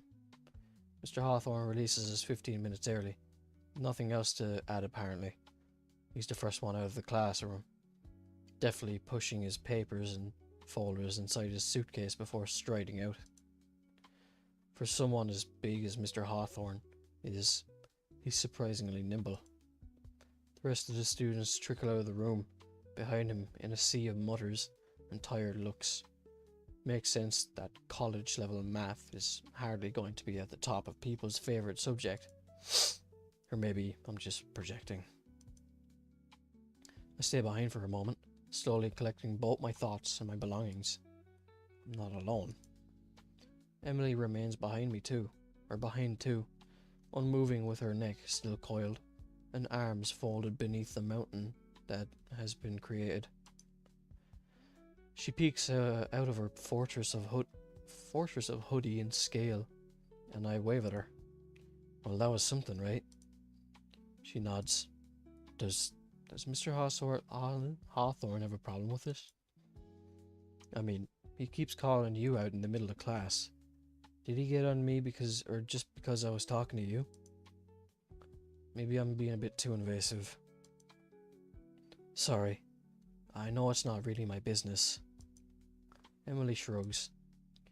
Then her head pulls out of the coil and extends towards me. For the first time since meeting her, I hear her speak. What? It's okay. Her voice is barely a whisper. She breathily forces the syllables out of her mouth, and I have to strain to catch it all. Is it really? She shrugs again. Her lips quiver, and I can see the muscles at the base of her throat flex. It looks like that kind of hurt to do. Given that she's got such a big-ass neck, that caused her to speak kind of... How would a proper Emily posture be like? Snoop show me the Emily posting.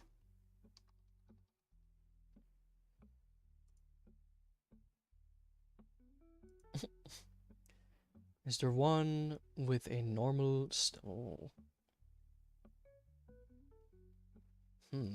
I like that. I ain't putting that on screen. I don't think there's like a standing up straight. I don't think any of the brontosaurs or brachiosaurs do that in these games.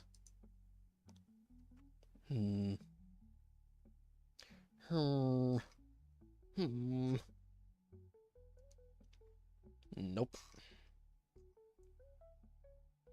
There's a piece here where she looks shy and she's holding a purple egg. I wonder who gave her that.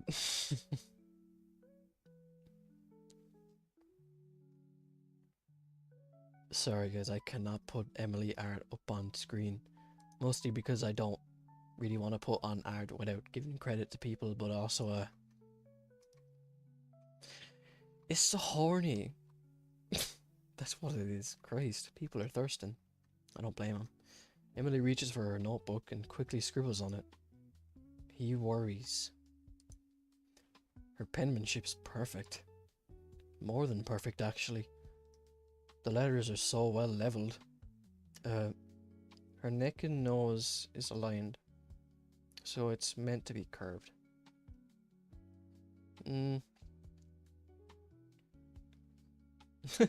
Yeah, so what? Would her face just be, or if she was to stand up completely straight and have her neck like completely straight, her head would just be facing up, right? The letters are so well leveled, spaced, and readable that they almost seem as if they had been typed onto the paper, and yet she'd been incredibly swift when writing. About what? About other students not paying attention? She shakes her head and scribbles. He cares. She keeps insisting. If you say so. You're making an awful lot of excuses for him. I mean, he says we are adults, yet he talks to us like we're still in high school. Couldn't he have just told us to cut it out and leave it at that? I don't like that expression. Is he right behind him? I'll leave it at that. Not wanting to talk about him anymore. Emily lowers her head. Her fingers fiddle nervously on the side of her neck. Clearly uncomfortable now. She deftly pens another message before angling it towards me. Sorry for getting you in trouble. Emily sinks her shoulders and tries to make herself smaller. Her whole demeanor screams apologetic. It's nothing. Oops. I offer her a smile to ease the tension. What's a little bit of trouble for breakfast? My joke lands flat because neither her nor I laugh. She points to the clock on the wall, and when I look back at her after seeing the time, she's written something on her notebook. It's almost lunchtime. Right. Trouble for brunch, then, I guess. I'm about to repeat my stupid joke aloud when I spy my sketchbook. Or sketch page. Alright, thanks for the help. With the sketch, I mean. I'd forgotten to give this girl shoes. Otherwise, she'd be feetless and floating. She wouldn't be able to walk and, forget it. I like your drawings. She's a quick writer. I hold up the notebook where my two characters are, frowny faces and all. They're terrible. They make no sense, and I can't get them to make sense no matter how hard I think about. I keep rambling. Her left arm is longer than the right one, and all those zippers. Suddenly, they look incredibly, undeniably, and stupidly cringeworthy. Yeah, the combat boots, the too many swords, the flames. I feel like a high schooler that drank too much, Appalachian Jew, and watched too much anime, and was being asked about his very original, not at all copied characters inspired by their Obsession series. Oh man, really calling me out here. I've had some of those over the years. Not that any level of torture could get that out of me. Well, now I know. Yeah. Emily lightly pushes her notebook towards me, forcing me to crane my neck to read the text. Fucking moth. Piss off. I think they're neat. There's stars and smiley faces littered around the page. Why? I found it hard to believe her, but I also feel bad for asking her so bluntly. To her credit, Emily doesn't have much of a reaction to that. She grins at me, and this time she writes with her notebook angled at me, so I can see her write each letter, or each word letter by letter. They're cool, or they're good. Not perfect, but they're good. I can see that you are passionate about them. Passionate? I only drew some half-assed sketches. They're actually pretty bad looking at them now. Yeah, but it doesn't matter. Let it exist in the world first, is what I think. Seen that posted online recently. I thought, yeah, that's actually a really good thing to say. Everyone starts somewhere. Emily holds up a finger before pulling out an old sketchbook and flipping the pages open. Huh, thanks. What's this? She smiles sheepishly and jots down, "For you." I thumb through the pages quickly to get a cursory look at the gift handed to me. What I find shocks me. Pages upon pages of colourful pastels and elaborate compositions. I feel my expression turn into one of shock. Won't you need this? They're super old, and I've got 5 more of them. Emily smiles as she turns the notes my way. I think it's still charging. Yeah, exactly. They are sketches for a reason. You don't finish on a sketch. Sorry if I'm reading chat messages a bit late here. I'm looking at 2 screens, like, and I'm reading chat from my phone. Whoa, really? I mean, thanks. Each page is more incredible than the last. Some have double page spreads and landscape scenes, and some are massive sketch pages that tell an intricate story, undoubtedly taking countless hours to complete. Emily, these are beyond amazing.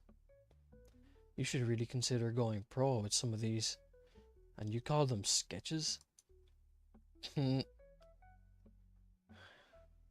Risen her up, bro. She blushes too and rubs her elbow nervously. While showing me this, I'm going to put my phone in front of my monitor now, just so I can read them faster. While showing me this certainly doesn't give confidence in my own ability, especially if this was her older, rougher work. It does remind me, stop comparing yourself. How had I not thought of it before? Hey. Both Emily and myself jump at my outburst. The request is more of a reflex on my part, surprising me as much as her. You're good at drawing. My friend and I are trying to make a video game. The more I speak, the more I want to shut up because the passion that just invaded me left just as quickly. Even Emily's face is knitted with apprehension, but I can't stop now. And we're gonna need help with a lot, honestly. Would you? Out with it, Dev. Would you like to help us? She's taken aback, biting her lip in contemplation. I mean, like, actually make art for the game? That. Would you? There's a moment of silence. Neither of us move. Her head lolls from side to side as she considers the idea, her weight shifting from one foot to the other. I brace for an outright no, from how that seems to be winning out based on her consternation there. Finally, she exhales before smiling timidly. Her head draws closer, and I hear her loud and clear, even if her voice is still a mere whisper. Yeah, sure. Damn, that was easy. Got the artist on board. After that, and having exchanged numbers with Emily, I walk to the cafeteria. I thank past Dev for not having screwed myself by loading up on morning classes. This way I can actually have a full meal around noon. Like, I know a great deal of it was probably luck when it came to course availability as someone with a yet unfinished major.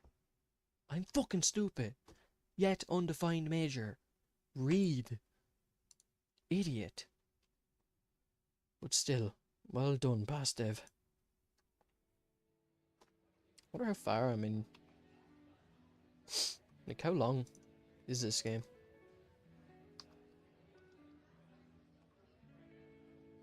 I just want to know.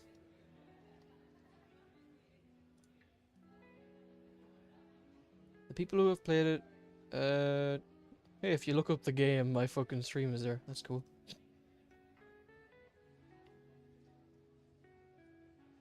Uh.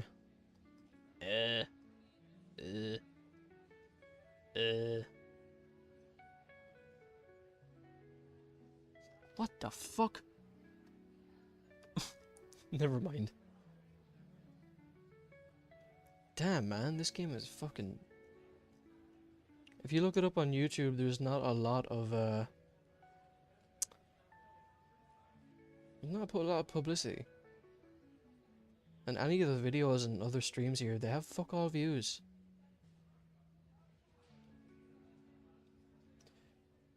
Give more recognition. It's good, man.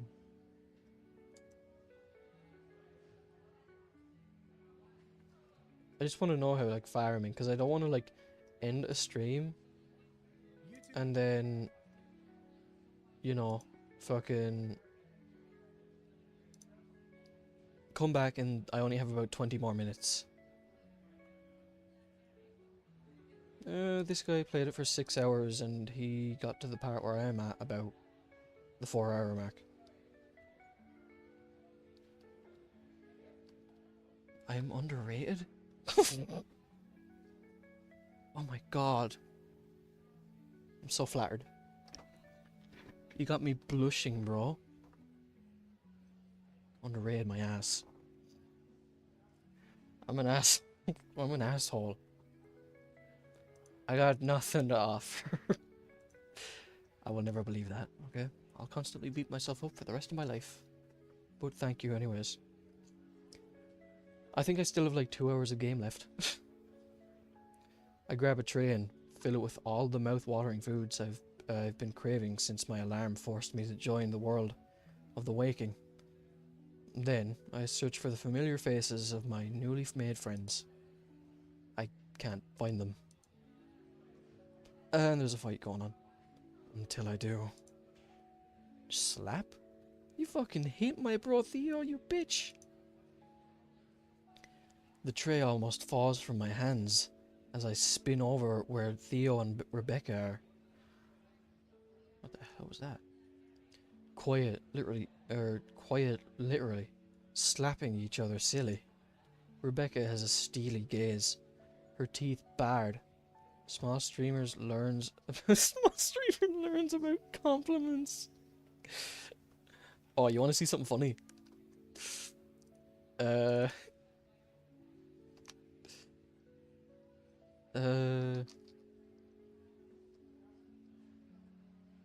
Fucking type.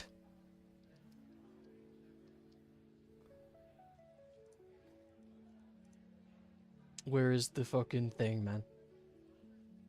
You want to see, or do you want to know how I react anytime I get like a single compliment? Let me bring it up on screen.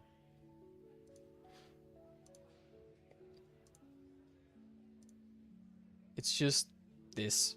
117.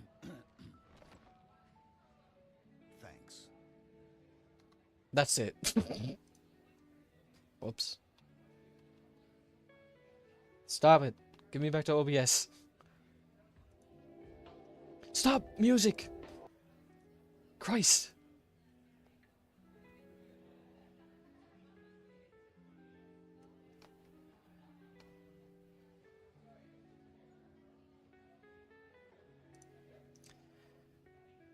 Yeah.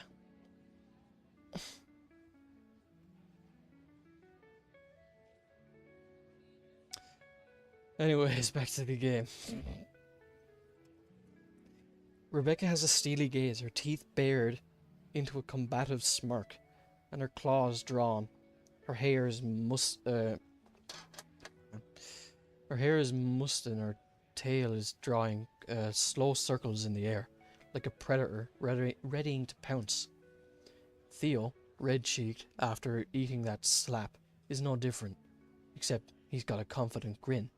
He gestures for his sister to attack. Come on, Bex. That the best you've got? Despite the ruckus, they are making no one see. Despite the ruckus they are making, no one seems to be even paying attention. Does no one even care that two people are fighting right in the middle of the cafeteria? Oh God, I'm being appreciated. I don't know how to react other than that one chief clip that I just showed. Thanks. I've always been weird with those things, so don't be surprised. There's no one. I always say that. Then I remember my conversation with Theo last night, and how he mentioned he would talk to Rebecca about how she was talking to me. Are they fighting because of me? I told him not to do that. Crap. What do I do? Hey guys, what's going on? Stay out of this, warm blood. They just didn't call you skinny. Ouch. Uncalled for. Don't mind her. This is family stuff. Bitch, get slapped. Theo glances at me from the corner of his eyes before the sound of a loud slap rings out as he lands a solid hit on his sister. She rubs her face. Is this a slapping competition? Not bad, not bad. Can you two please stop fighting? Fight? Dev, this is not a fight, this is a battle. More like a one-sided slaughter. This is my brother about to get absolutely destroyed. Confidence or not real, no one can convince me. I don't know. I don't know how to take them, is what I'm saying.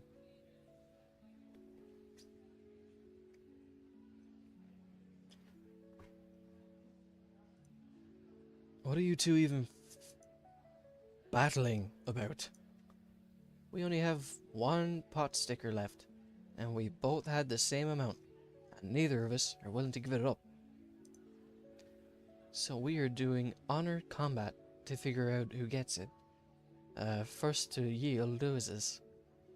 Yeah, they're definitely siblings with those matched smiles. She gives him another hearty slap. causing me to wince. You are hitting each other as a game to figure out who gets a pot sticker. You don't get it, Dev. These things are like this place's speciality. They're amazing.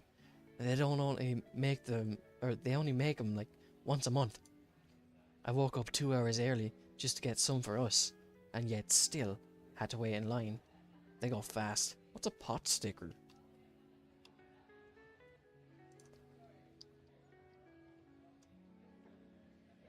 Is it a type of food? Yeah, it is. Never heard of it. Theo punches the air and shakes his head violently. Then, he gestures around, as if in some arena. I feel the urge to throw my tray at him for actually turning this into more of a show somehow.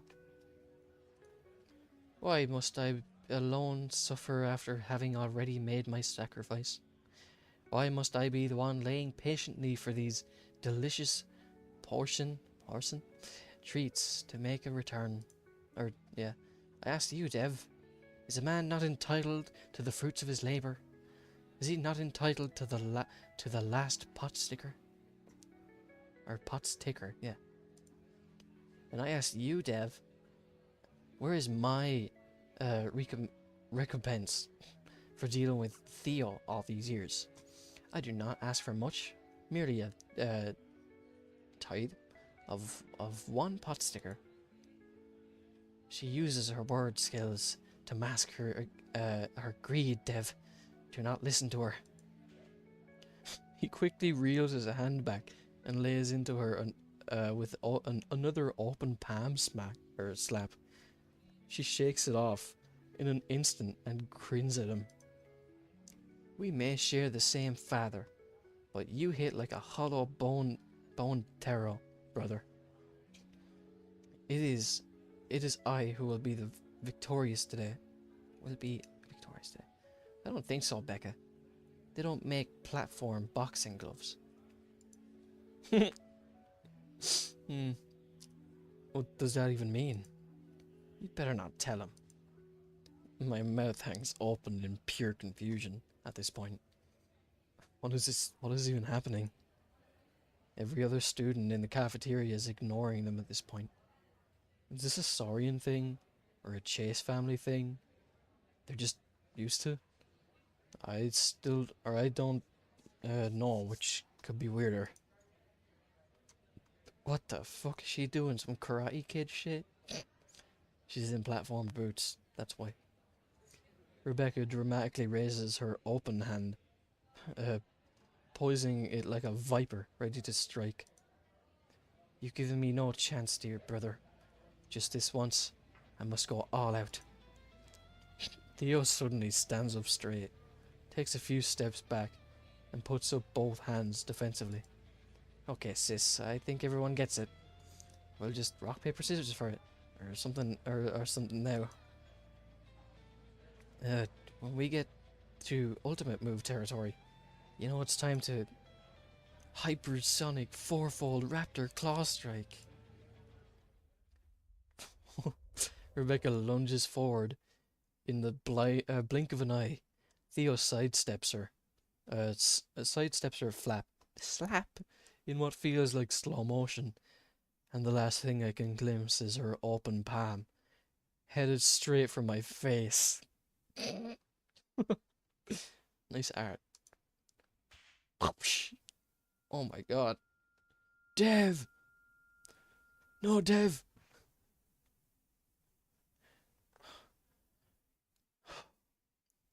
My consciousness is set adrift, though I'm just lucid enough to know I'm not out cold. Ev! Oh man, Dev, are you okay, buddy? My eyes flick open and I'm face to face with a wide-eyed Theo as I'm slumped into a cafeteria chair. Dev is dead. What? I'm cut short by the stinging sensation across my cheek. I bring a finger up to it tenderly and feel that it's radiating heat like a fresh sunburn. Damn, that's Mart's. Just happened. Theo breathes a sigh of relief before sitting down. Yeah, sorry about that, man. You just got caught in between a sibling rivalry, is all. It was an accident, but Bex knows to be more careful now. Well, I think I know who deserves the last pot sticker. I glance over to Rebecca, and she's turned away, with her arms crossed, pouting silently. What was all of that over anyways? Pot stickers. Pork-filled fried dumplings. I hear Rebecca mumble off to the side. Also known as Giaozi. Giaozi. I think. I don't know. They're delicious. And Rebecca got the last one. She ate them right in front of my face. Can you believe that? Wait, you were serious? You just started assaulting each other over a single dumpling? Just like that? Theo makes a so-so motion with his hand. It's kind of hard to explain. I guess, I don't know. This is just what we do. It's like verbal sparring. Verbal sparring? So arguing with hands? Exactly. You get it, man. Theo, that's just regular sparring. Theo simply shrugs in response, and looking between the two siblings, you can't even tell the licks they'd been giving each other less than a minute ago. Only I was so lucky. That is one bad handprint, brother. Oh my... I'm refrained from asking the clearly racist question of if it's just a dino thing. Opting to look it up later. For now, lunch is back to a state of calm. Oh, that reminds me. Dev, catch. Before I can even react, a scalding, humid ball of something crashes into my face. Right into my fresh slap. Oh! I scream, quickly battling the napalm fleck off of my cheek and let it fall into my tray. It's a lone dumpling. Theo rubs the back of his neck. Sorry, man. Wasn't thinking. But Becca and I only found it fair for you to have the last dumpling, with how things went. Theo seems fine with it, but I do detect grumbling from Rebecca. Something about winning if he didn't move like a coward. I stab the troublesome snack through with my fork. I take my glasses off for a sec, they're fucking dirty. And I can't actually read anything on screen. My token monitor is only like a foot away from me. And I can't read without my glasses. With my fork before eyeing it. What could be so good that it nearly causes fratricide? The exquisite porky goodness that hits my tongue makes it all too clear what started the sibling row. I can't in good conscience approve of the melee, but I kinda get it. After that, our conversation thankfully becomes normal. We have a short exchange about how the day has gone for each of us. When I make a less than positive comment on Mr. Hawthorne's methods of dealing with interruptions, the siblings share an understanding look. Theo pats my shoulder, and Rebecca mutters something about the system and figures of authority. That could be a cool song name.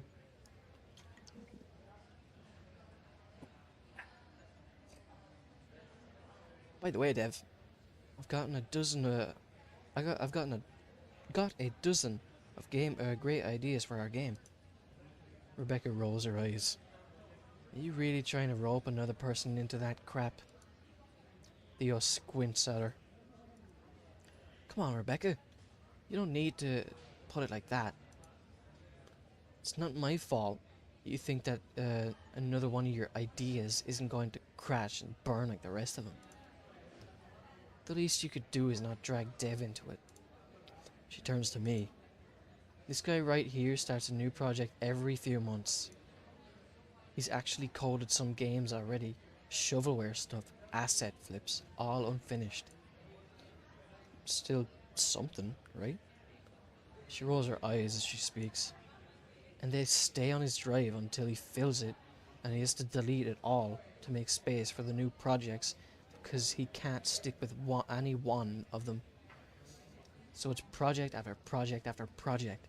And once he is on one, jeez, she's really laying into him. Theo stands. Theo, this is bad. This is worse than bad.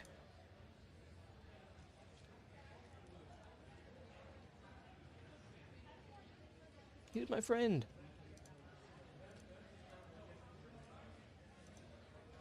I'll let you eat all the pot stickers I get my hands on. Please sit down. He ignores me. Just when it seems like he's about to walk away, Theo shakes his head and sits back down. You're impossible when you get like this, you know, Rebecca? His tone sounds defeated. Rebecca merely huffs and rolls her eyes. Come on, you of all people know I'm just joking around. You know, I don't think your cringe projects are that bad. Theo crosses his arms and shakes his head at that. You know it's bad when you've, you know, made the main man Theo sad. I don't really know their relationship yet, so I have no idea if he's deeply hurt by what she said or just kind of disappointed at her weak apology. You're right. I know you're just joking. But what about Dev? What about me? Yeah, what about him? Look, I know Elliot can be hard to get along with. He certainly doesn't make it easy sometimes. I've basically given up hope that you two will ever be friends. Rebecca scoffs at that for some reason, but otherwise holds her tongue. But Dev has been nothing but nice, and can easily be a friend to both of us. A pang of guilt hits me as I recall my last interaction with her. When Theo was absent. Makes me wonder if I've contributed to this. I don't think I handled that like a friend should have. The least you can do is say sorry. Rebecca. Theo, it's fine, really. Yeah, see, it's fine. Her eyes are averted as she says it, and thankfully, Theo doesn't press her for any more. We just continue our lunch in the uncomfortable silence. I try to force on my meal, but the unspoken tension hanging in the air just reminds me of all those silent dinners I spent with my parents. It's not an angry silence, but the terse apology did anything but put the issues to bed. It just highlighted it even more. I let my fork clatter to my plate and coughed to draw Theo's attention. So I think I recruited someone to the development team. Theo's face immediately lights up. Yeah? Yeah, an artist. Maybe. I don't know if she'll turn up, but I got her number. I can text her later. She's really good. And shy. Like, really, really shy. Her name's Emily. Rebecca stares at me. Long neck Emily? I guess. Is she mute? Is she? Honestly, it hadn't occurred to me. I just assumed she had a cold or something. She rolls her eyes and huffs. There's no escape from you two, is there? That's my roommate. Theo starts laughing. That's what you deserve. Settle then. Emily's our artist now. Don't you want to meet her first? Nah, I trust your judgment. Not to mention, even an okay artist is better than no artist, right? Plus, if Becca's not happy about including her, then more than enough reason to do so. So this is really happening, huh? He gets a dreamy look in his eyes. Thanks, Dev. I think we're gonna make it work. You know what? He turns to his sister. We have an artist. Then, but we're gonna need a writer too. Oh, Becca. No. No. Bex. I said no. Come on, Bex. You know you want to. I absolutely do not. Tell her, Dev. Tell her it'd be a great idea. Now I've been put on the spot again, but if we work on it together, it could be fun.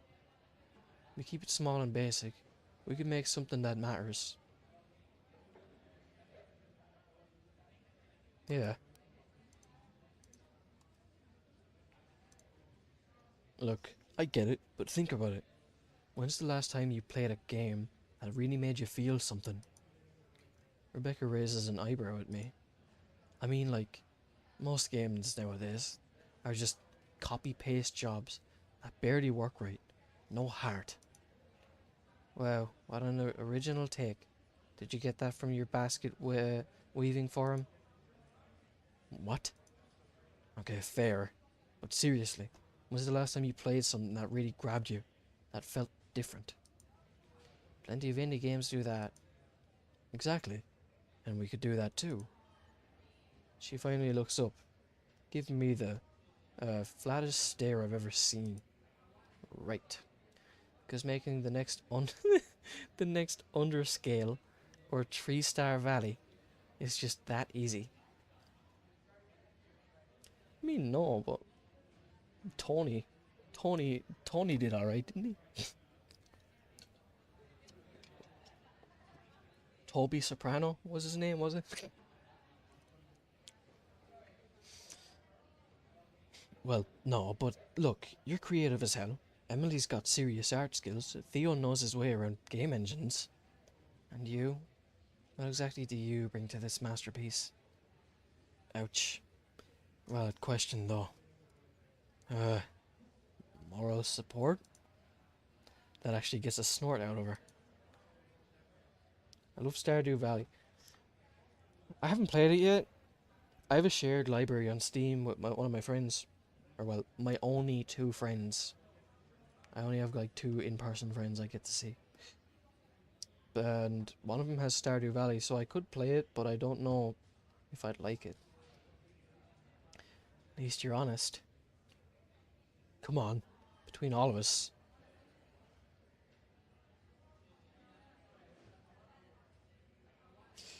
Come on, between all of us, we could make something cool.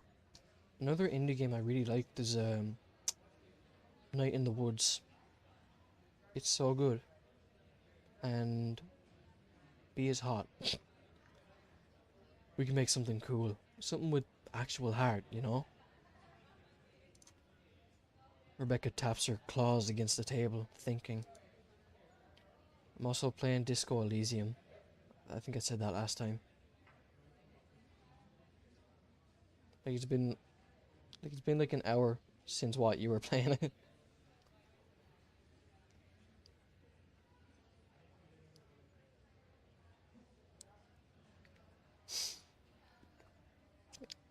I know you definitely recommend it because everybody recommends it. Doesn't the developer of Stardew Valley hate his own game or something? I thought I seen like the thumbnail of a YouTube video saying that.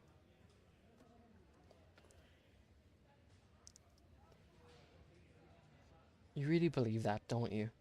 That we could just make the next big thing? I mean, maybe. We all love games. We know that makes them good, or we know what makes them good. Knowing what's good. Just farming and casually becoming a billionaire. Oh, if only that worked in real life. Knowing what's good and making it is a very rare, or very different things. Why did I say rare? We have to start somewhere though, right? She sighs and pinches the bridge of her nose. Fine. I'll give it a try. Theo cheers. But the moment Theo starts to misbehave, I'm out. By the way, aren't you running late for class or something? Uh-oh. Theo's eyes snap to a clock on the wall. Shoot! I've got digital logic design in 5 minutes. And the class is on the other side of campus. Bye, I gotta go see you. Just like that, he's gone. And I'm alone with Rebecca, our new writer. Oh, well, I should probably also... Wait.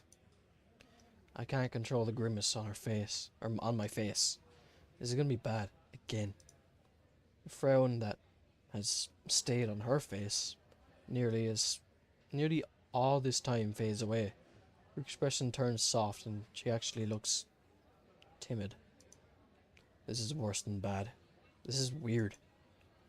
I don't know what to do with weird. I'm sorry. For everything, including the skinny stuff. And for slapping the ever-loving shit out of you. Even if that was an accident. And I'm not just sorry because Theo wanted me to be sorry. Is that why you waited for him to leave? She nods. Rebecca is clearly out of her element in apologizing so directly. This is more than I could have expected, but still.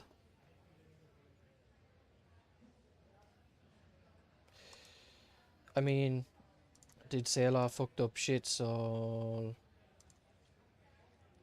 If we are friends, they shouldn't be overstepping any bounds. At least I don't think so. Why? Why? Yeah. Why not just say all that outright? Why just wait until he forces the issue? Her gaze hardens as she thinks, staring into the distance. Because it's just how we both are. He tends to do that. Try to make people get along by putting words in their mouths. It really gets on my nerves when he does it, but I'm not really good with sappy and emotional stuff. He always knows how to handle stuff like this, so I just let him. I know I might take it too far sometimes, but he is my brother. And you're not too bad either. Or not so bad either. She rubs her brow with the back of her hand.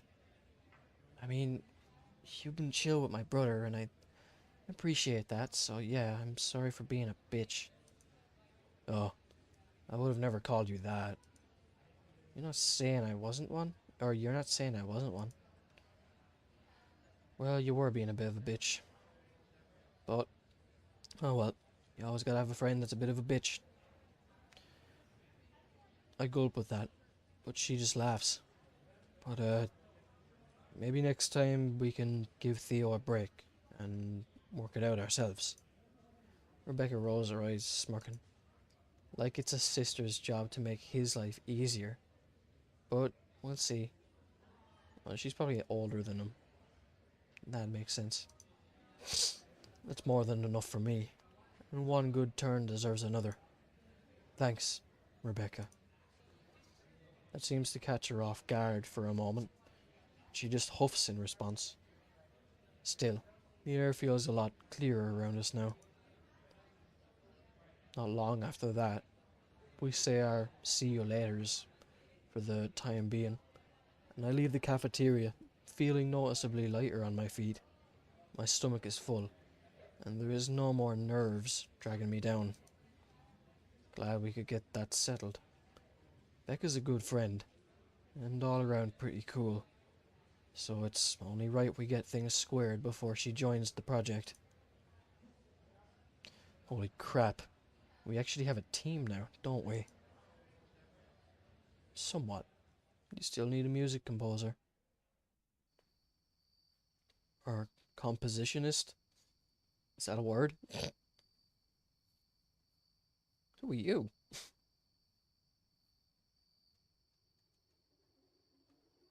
What the fuck are you doing? What the fuck, Emily?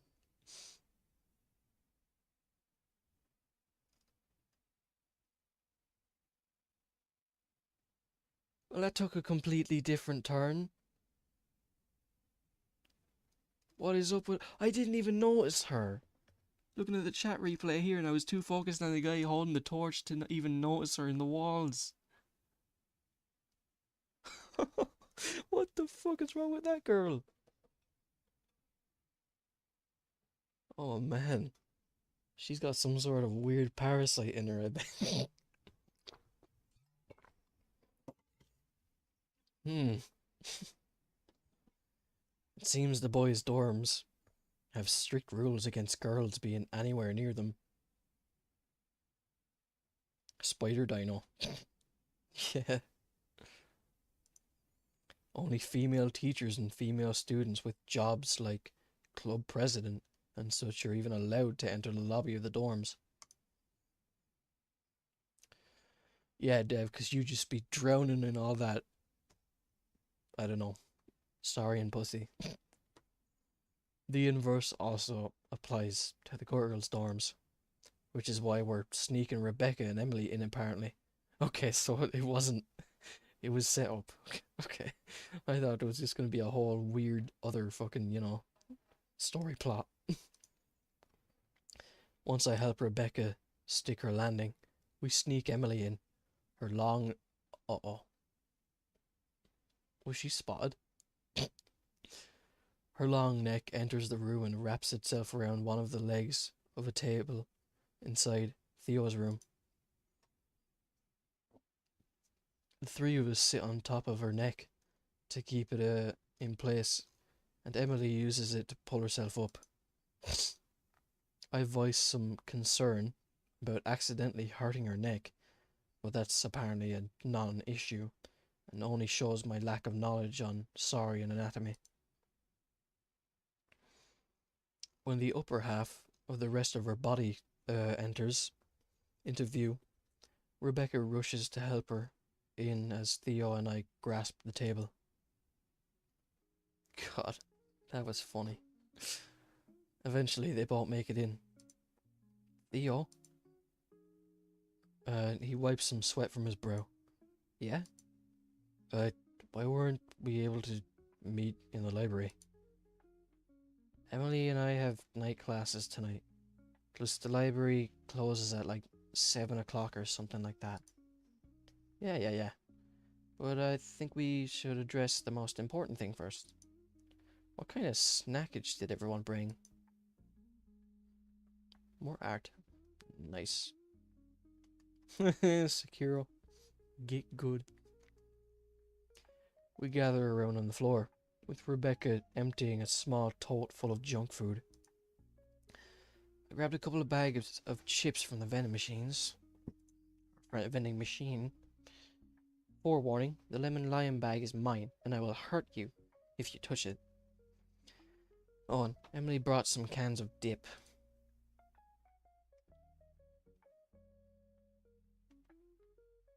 That artist again. They did a lot of fucking things. That's cool. Emily holds up both cans with a small smile, showing one of them to be bean dip and the other sour cream and onion. Cool. I hit up the gas station in town earlier and scored a 6-pack of Copsy. Copsy. And one of Appalachian Dew. Dev, what do you got? I ended up bringing assorted sweets like little dino donuts and some discounted candies that and some last minute jerky strips for the carnivore siblings. Emily already grabbed one bag of chips for herself, and the siblings seemed to have chosen the same package of jerky strips. I quickly pick one at random and push it into Theo's hands. Hey, but I wanted that one. Sour cream and onion, I'll die for a can of those. I hope you mean the Pringles now or something, or like the crisp flavor, and not just, getting a tub of sour cream and onion dip and just eating it like that. But I got this one especially for you, Theo. Whoa, really, man? Thanks. I breathed a sigh of relief internally as Rebecca chuckled across the room. I just don't want them to get to the point of slap fighting again.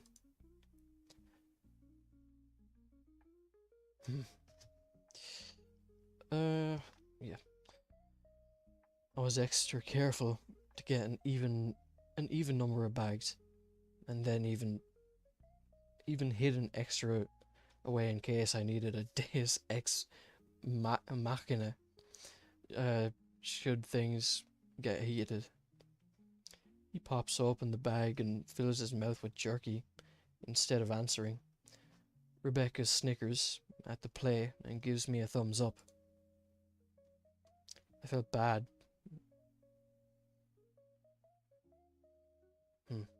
Never mind, sorry.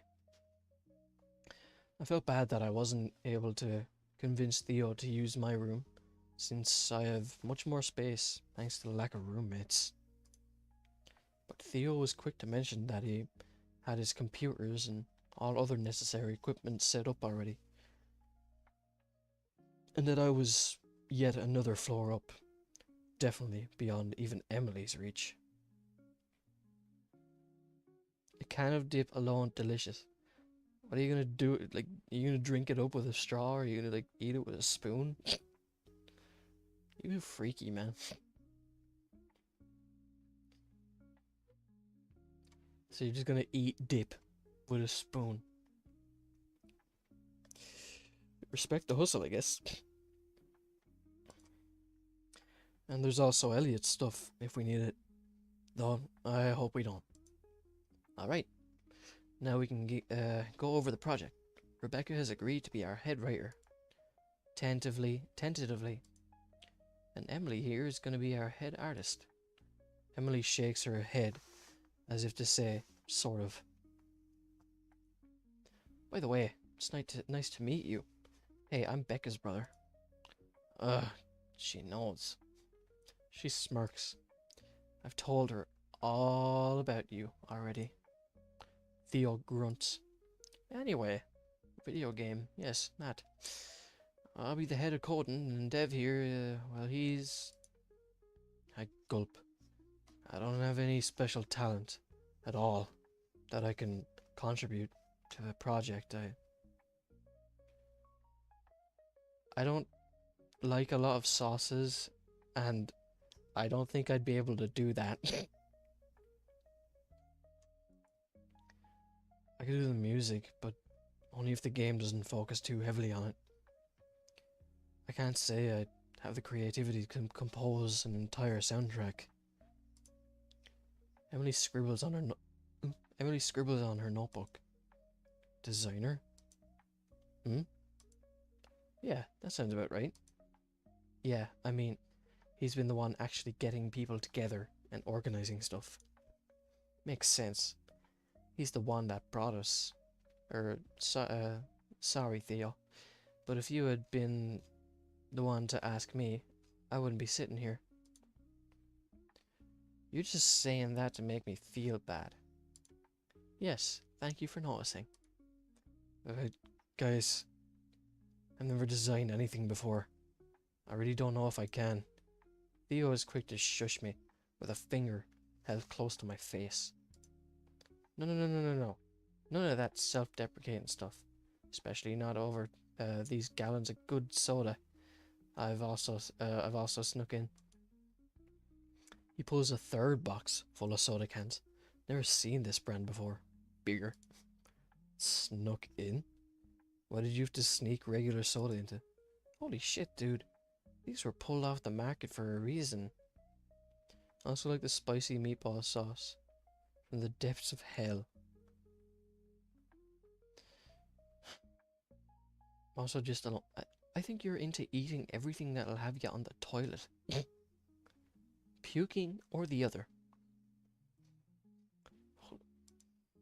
Despite her admonishment, I still notice Rebecca's glistening eyes as she ogles the mystery cans. Emily is just as confused as I am, though. These are like 10 times more powerful than blue balls. So, yeah, I saved her months to get this batch. It's probably the last one on this side of the country. Is it safe? No, duh. But all good things aren't. You're scaring Emily, Dev. Or Emily and Dev, Theo. Emily's cute. Look, it's not that bad.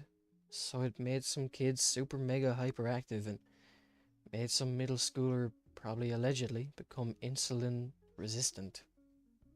Beer. I got 1 beer, 2 beers, 3 beers, 4 beers, 5 beers. The lawyers couldn't prove that in court. But it should be mostly safe for adults. Drink in moderation. I'm drinking a dozen of these, and you're not stopping me. I'm also not covering your medical expenses. Anyway, the game. So, thanks to Dev, we're all united here today. And I had some ideas for our project's genre. Emily quick draws a seemingly pre-written card. No rhythm.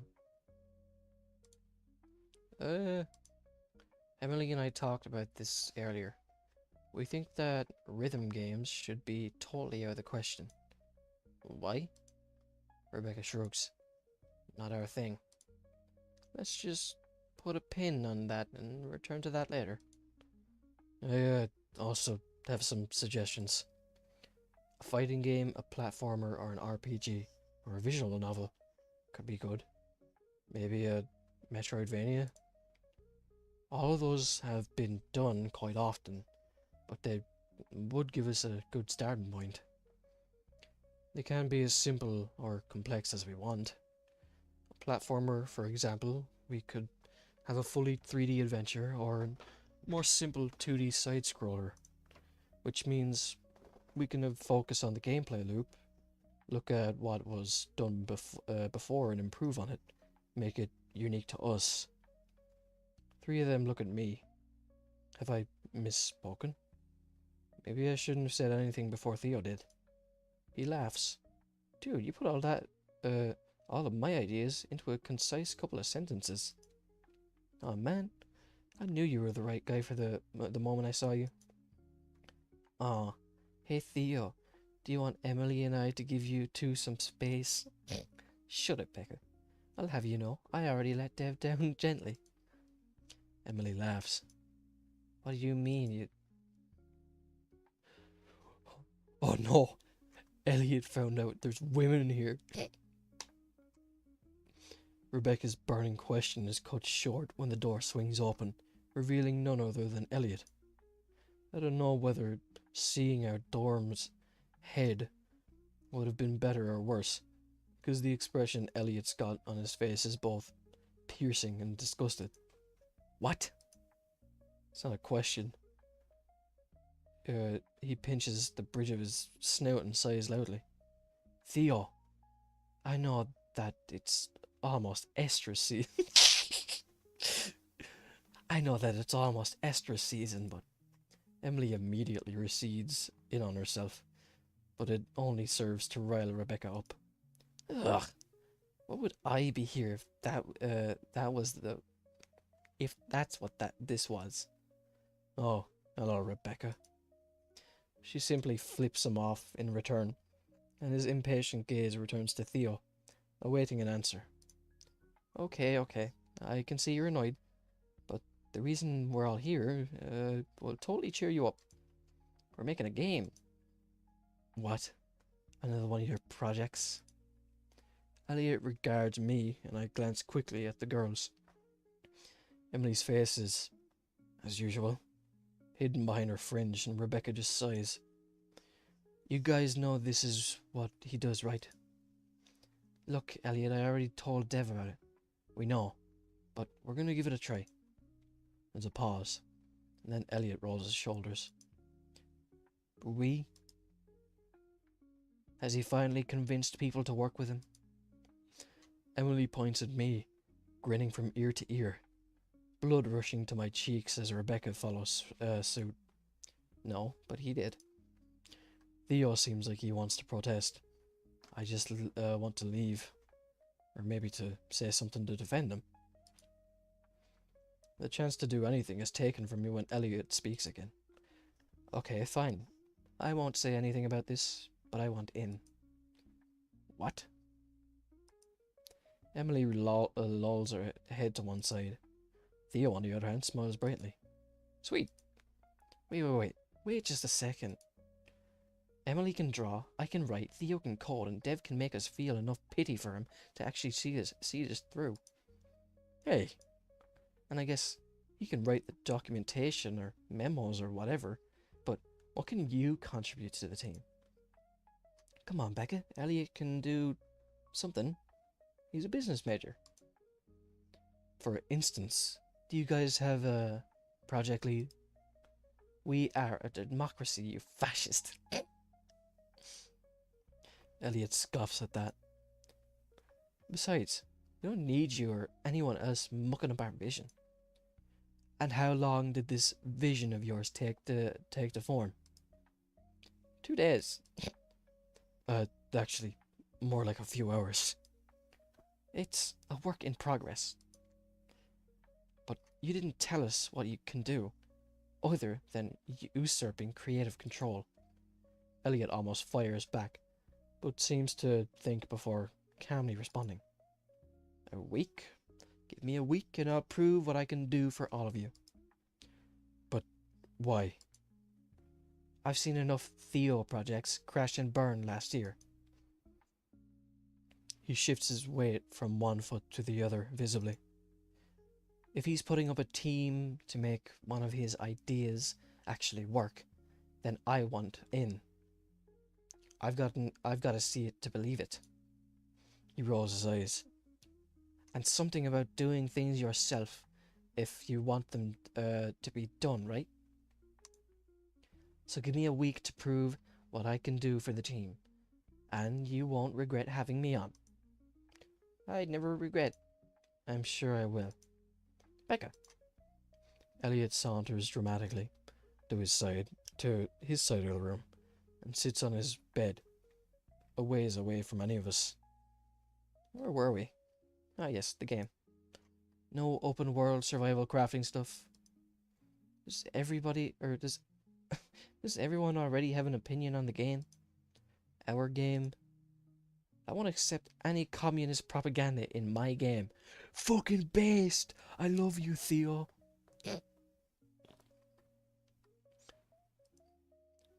Emily has written the words, I'm just happy to be here. Yeah, fair enough. Exactly. Our game.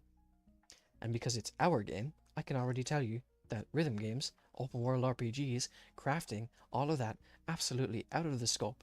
Your merry band of misfits.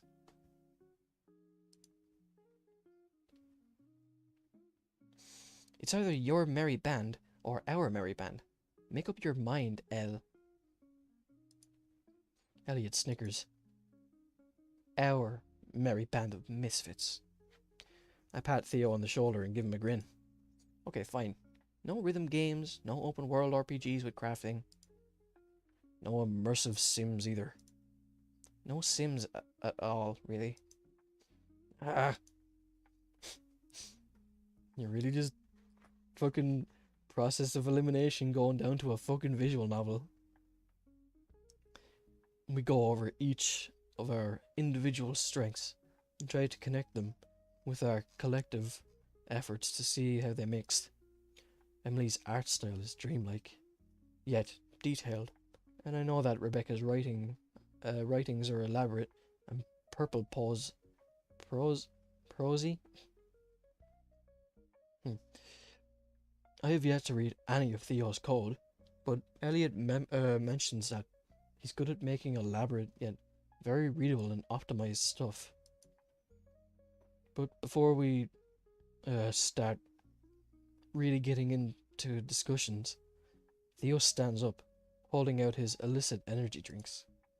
If I may, I would like to toast.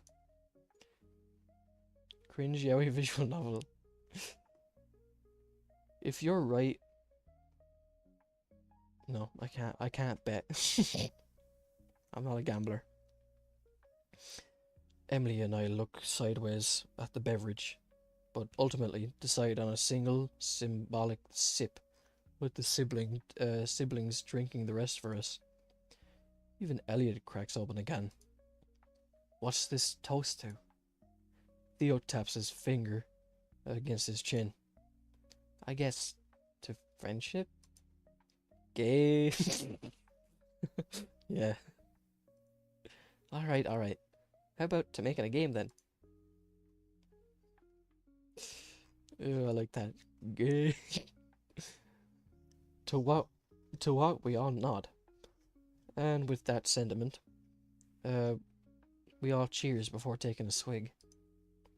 What is that stuff?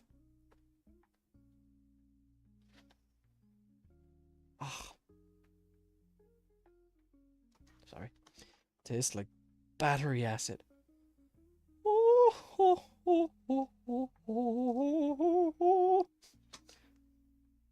Queen Deltarune drink.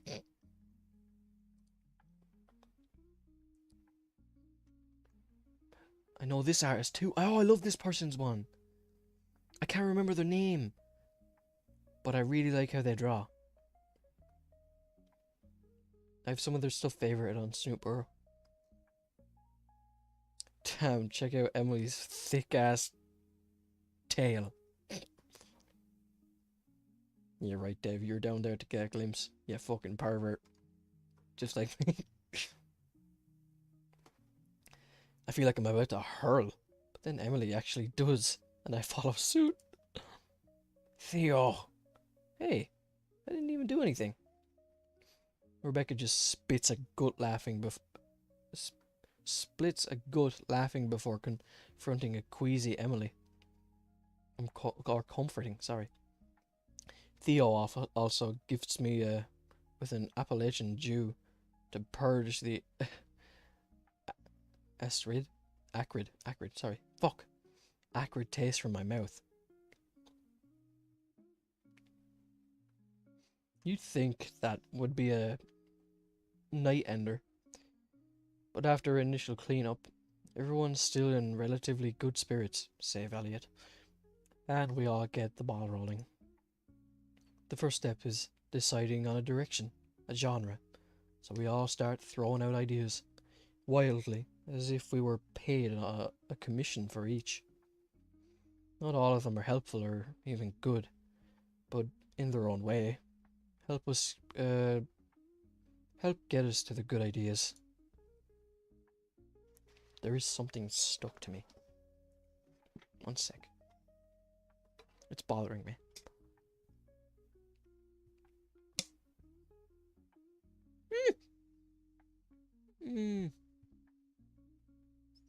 Oh my god. There's a bit of my tongue hanging off. There's like a layer. Ow. Oh my god, I know what that's from.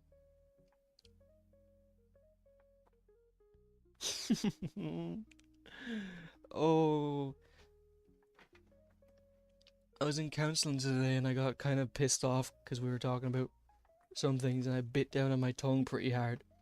I didn't expect it to do that. Ow, fuck. Once we've got a heading, we can actually start planning and diving up tasks. And then the real work starts.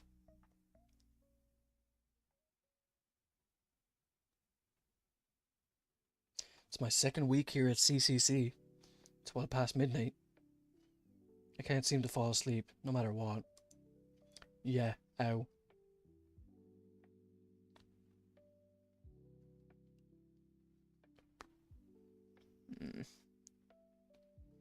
Ah, fuck, that actually is quite bad.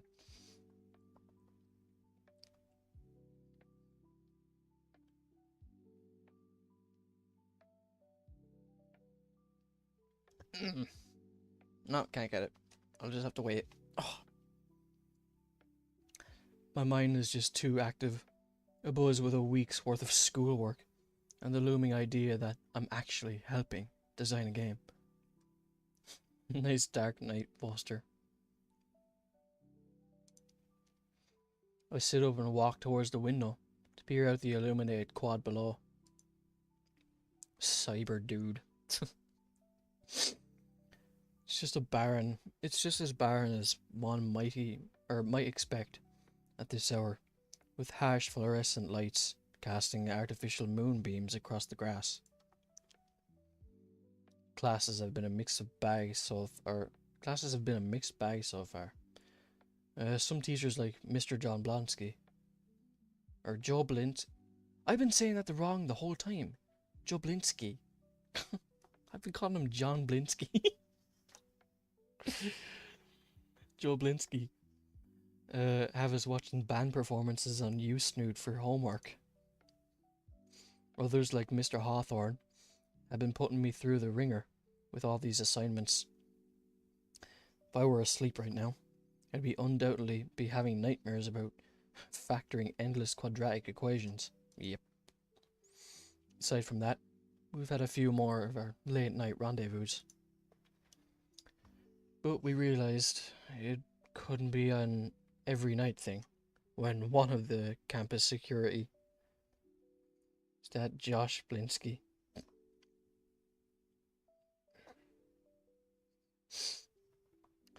campus security almost caught us with Emily hanging from the building one night. Elliot has been attending regularly too, with each question of what he's adding being met with a "I've got a week, don't I?" "Just trust me," and other non-answers. Theo certainly believes he'll come through, but Rebecca and Emily and I are more skeptical. Thinking of the video game though, that brings up another issue. Me. Well, I don't know, you're able to... You got a voice, man. You're very organized when you come to thinking about something. Well, I guess it's more like an issue of my inability to give us a solid direction so far. Beyond that first meeting, we haven't made much headway. Sure, ideas have been tossed around, but it was much more of a hangout with friends than anything. Which, hey, I'm not exactly complaining about. But that initial vote of confidence from everyone, giving me the title of lead designer, it felt sort of undeserved. I audibly sigh and begin to pace my room. Now that some time has passed, it seems like I'll really have this room all to myself for the school year. I guess that's better for insomniac. Dread spirals like this. It's gotta be sad though, man. I realize I don't know the first thing about being a lead designer, or what a lead designer really even is. Surely it isn't enough to have put together such a ragtag crew, something Elliot is unhelpfully very vocal of. So what else am I missing? I think Rebecca said something about writing the documentation memos or whatever in our first get-together. I guess I can start with that. Oh yeah, the name of the game. Devlog. I sit back on my bed and pull out my old trusty crap top. Even with the patches of dead pixels splotching its screen, I'm blinded by the surprisingly quick boot up. This thing is kind of a marvel, honestly. I don't know the specs, but it was already outdated when I bought it a decade ago. Jesus Christ, man. You're probably still on fucking Windows Vista or XP. It was my first personal purchase from a paycheck I earned myself. A small smile is brought to my face at the memory. But then I remembered, and my parents just forgot to pay the power bill that month, and we had to spend the better part of it in darkness as a result. I get you, man. I like Dev. I checked the time. 2:03 a.m. Man, something about this time of night just brings up all the fun memories. Shake my head and navigate to Google Docs to get started documenting whatever I have. My shoddy formatting leaves much to be desired, but I get a functional outline together and start typing out whatever ideas I could remember from our meetings. Not doing doing too bad for time. 3 hours, 6 to 15 minutes. I think I'm probably getting near the end of this, so I'll keep playing till the end. We finally decided on our genre recently. Oh, hey, giving me the choice. Well, I think it just goes with the fact that I'm actually playing a visual novel.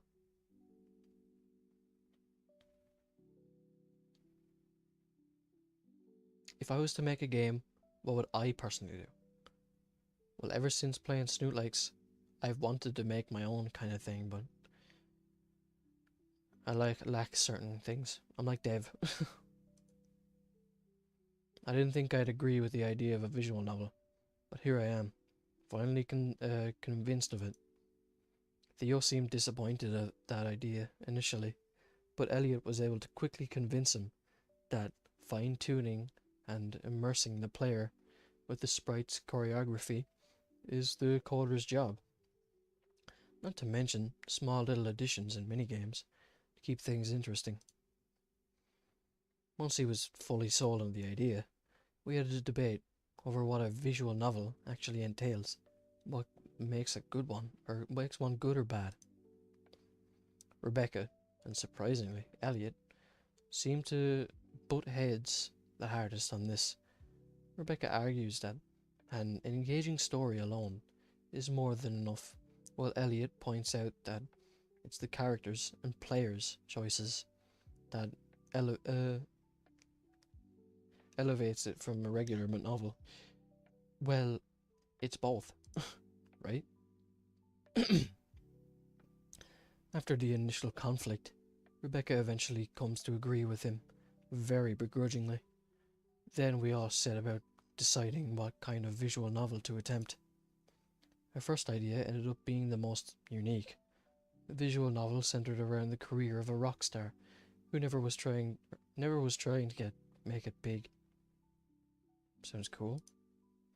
It would follow their trials and tribulations as they grapple with the rise, or lack thereof, to stardom, and the complications that presents.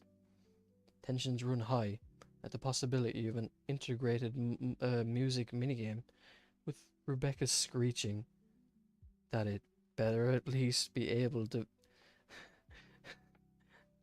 This is describing Goodbye Volcano High, isn't it? Better at least be able to be failed, for I'm not writing it for it.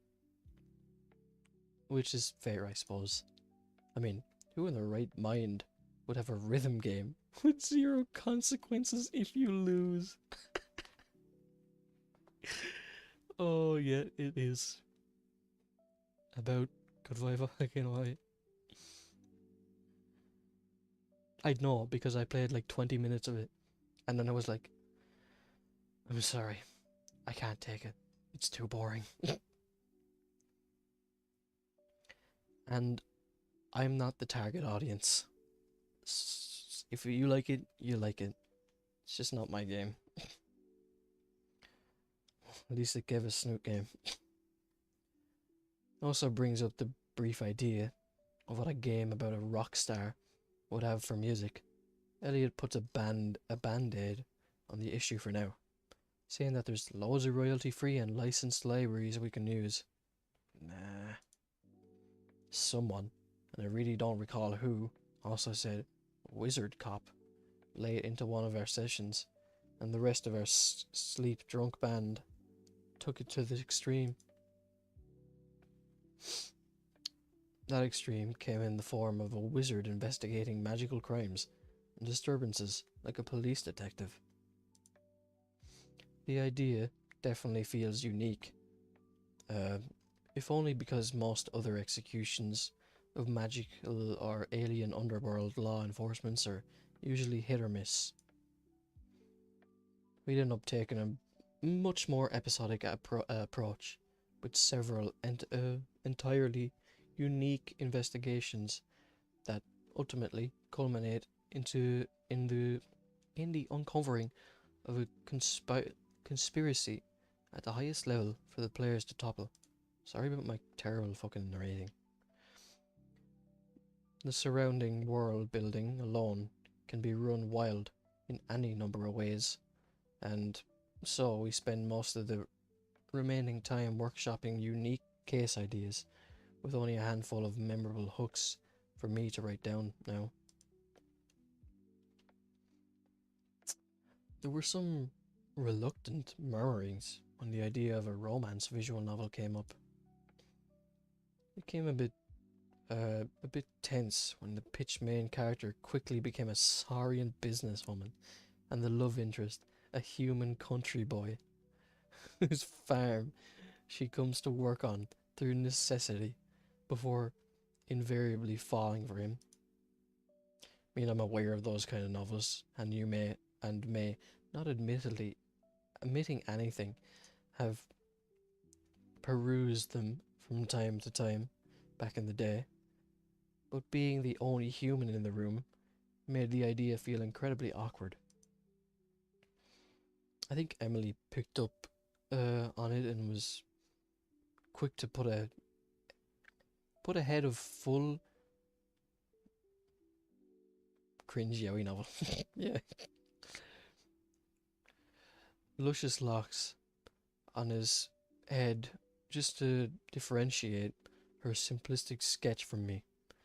I'll have to thank her for that later. Embarrassment aside, the sketches oozed character. The sketches oozed character in a way that drew everyone into the idea, despite the polarizing genre. The idea definitely had legs, reluctant as some of us were to admit. At the very least, it was memorable enough for me to write it down now. We've definitely got some strong concepts, but that being said, I find myself filling in a lot of blanks and providing branched paths for us to pursue for each idea. I guess that's what a project lead does, but it feels awkward to be making demands of the other like this. It will still be a group decision, but I do my best to flesh out each choice and give them all equal footing to start on. My points mainly consist of mechanical directions, focal points for story, and so on. Still, for as much as I'm typing, there's a nagging feeling that I'm missing something. I push the unhelpful thought aside for now, certain it will come to me when it matters.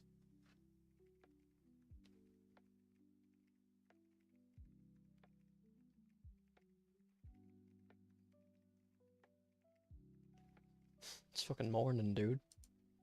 Finally, after hours of typing up a storm, I have something I can actually present to the group. Wait. Just flipping his fucking sprite, and it's funny. What time is 6:52 a.m.? I crane my head upwards and see that sunlight is already spilling into my room from the window behind me. Crap.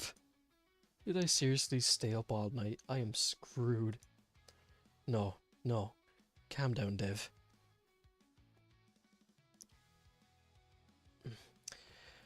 All you need is a quick cat nap, and you'll survive.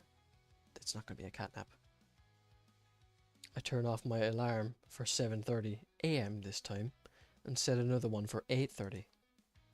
like the seconds really make a difference. I quickly take my jacket off and make a break for my bed. Somehow though, shutting my eyes and forcing them closed doesn't help me fall asleep any sooner. With my mind rushing so quickly, I don't actually have any idea when my mind finally drifts off. Up and at 'em. I rush to class, with less time than that on my first day, so maybe today won't be so bad. I just have to be smart about it.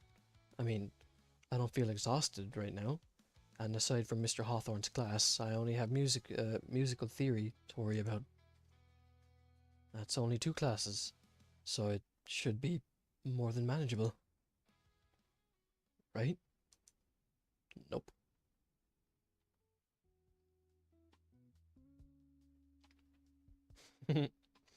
I've made an incredible miscalculation.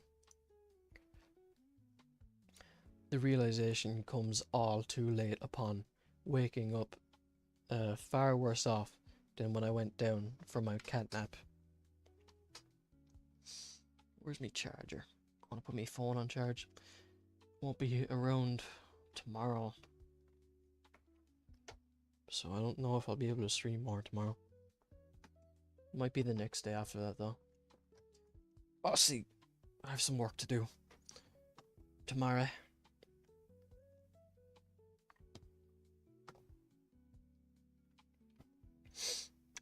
I was doing alright, but that hour and a half does wonders to exhaust me in ways only a poorly timed nap can.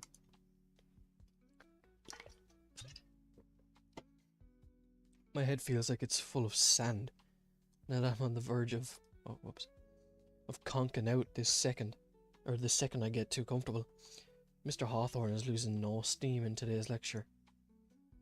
The seconds are dragging on as I watch the clock above his head. I try to tune into the lecture, but I barely have a mind for this stuff at the top of my game.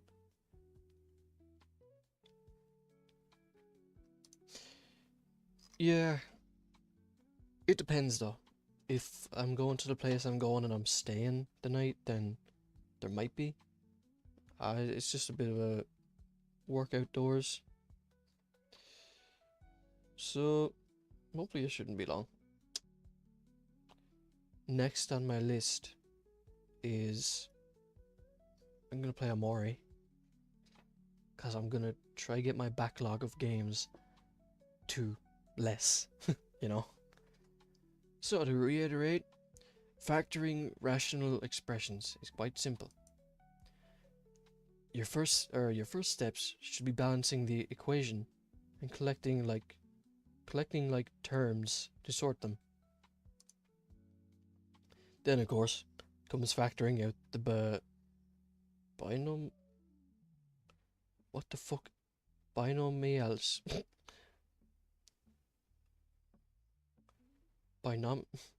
Binomials from the trinomials, whatever that means.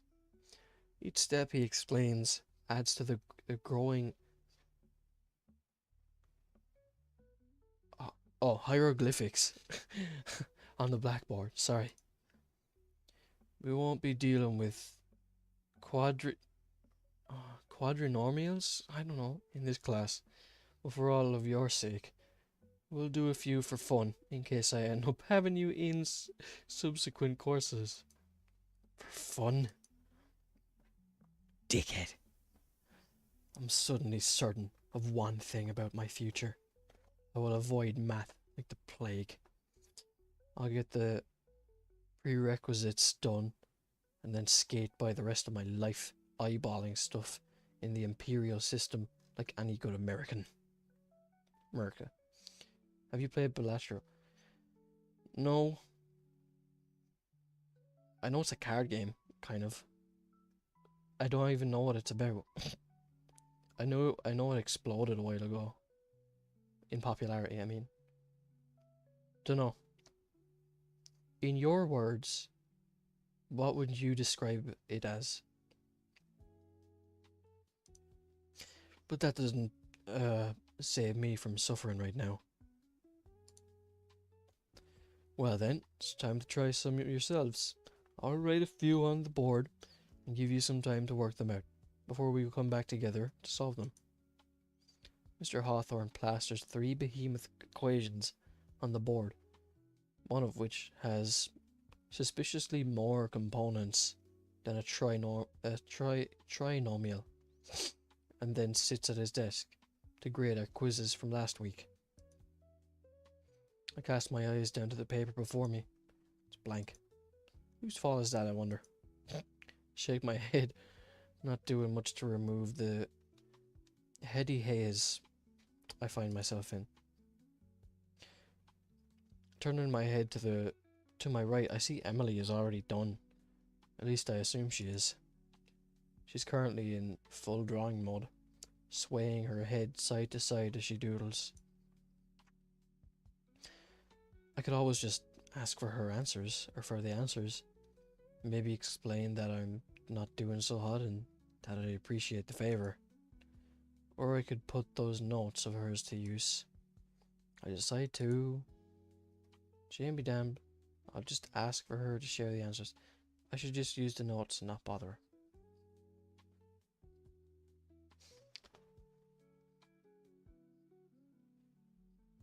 It's a good game to zone out from life and play till it isn't fun anymore, which is surprisingly a long time.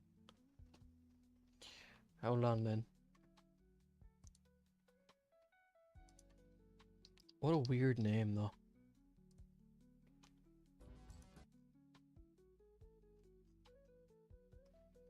Poker roguelike. Hypnotically satisfying deck builder. Play illegal poker hands, discover game-changing jokes, and trigger adrenaline-pumping, outrageous combos.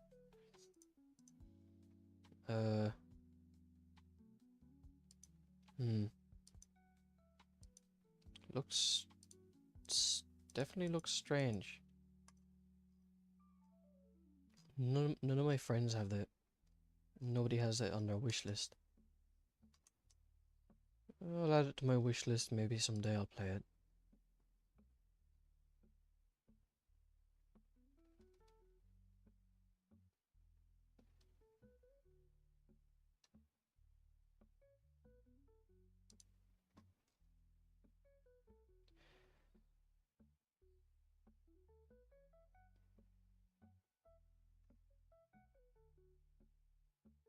Okay. Isn't really poker, by the way. The only poker thing about Bellatra is the hands. Oh man. I should just use the notes and not bother her. It would be a total slap in the face to just ignore the notebook she gave me. Pull it out of my book bag and open it to the first page. Huh? I had noticed she wrote her info on the back of the cover. According to this, she took this class a year ago. I thought she was a freshman like me. Though it makes sense that she's been here before, with how Mr. Hawthorne seems to already have it out for her. Suddenly, the dog-eared and frayed pages of this notebook make sense. It's still legible, but does show its age. Looking at the real first page has rows and rows of damn near machine-printed mathematical notation lining every row. Her written documentation, though pretty scant, is actually really insightful too. That being said, flipping through pages after page, I can't find the section on polynomial factoring. Chronological order isn't working, so Mr. Hawthorne must have switched up his curriculum since last year. With how compact her penmanship is, I can't pick out polynomials, among the numerous equations and concept lining this thing. rub my eyes and sigh. I thought using her notes would have been the smart thing to do. Look back at Emily, who seems engrossed in her drawing. I feel bad about it, intruding, but I'm hopeless on finding the right section without her. I tap her forearm again. She jolts at the contact before looking at me. Hey, do you remember what section covers polynomials in this thing? I can't find it myself. As soon as I get the question out, she begins to grimace, and I wilt under the invisible gaze. Damn it, there's no way not to look like a screw-up today. Never mind, it's... Emily exhales, shaky breath through her nose, glancing nervously at a distracted Mr. Hawthorne. Then, she slowly extends a finger and flips through the pages. After a solid minute of silent searching, she exhales shakily again and pushes the page over, right into the section I was looking for. Whoa, hey, thanks. I give her a warm smile, and she returns a strained one. With great effort, when I cock an eyebrow at her, she just quickly averts her gaze, without answering. I'm starting to think it doesn't have anything to do with me after all. Looking back down, I find that Emily put the solution to my exact conundrum in plain English. Trinomials factor into a binomial pair with the numbers in them adding up to the x value and multiplying to the constant. Yep, I totally understand what that means.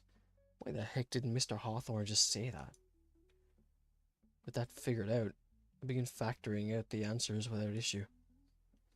But on the third trinomial, I feel Emily lightly tap me again. I turn to see what she needs. She points to one of my binomials in the first problem, and then scrawls out a note on her own page. You forgot that the value is negative for both x and the constant. Maths. It's making me tired. Just want to go to bed. Oh my god, there's numbers on screen. Oh no. I look back at it and find that she's right. I see that I accidentally factored x to the power of 2.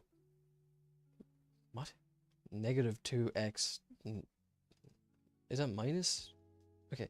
No, it's x squared minus 2x minus 8 as, in brackets, x plus 4 x plus 2 rather than x minus 4 x plus 2. That makes no sense to me. You can really tell that I didn't pay attention in class. I smile at her before correcting the error and whispering my gratitude. Thanks, you're a lifesaver. Her smile widens at that and she happily wiggles like a noodle. I give a crack at the quadrinomial once I reach it, but even with Emily's notes, it's a bit above my head. In any case, that's when Mr. Hawthorne returns to the blackboard, clapping his hands. I notice that Emily still doesn't pull out her work papers. She starts calling on students. Sorry.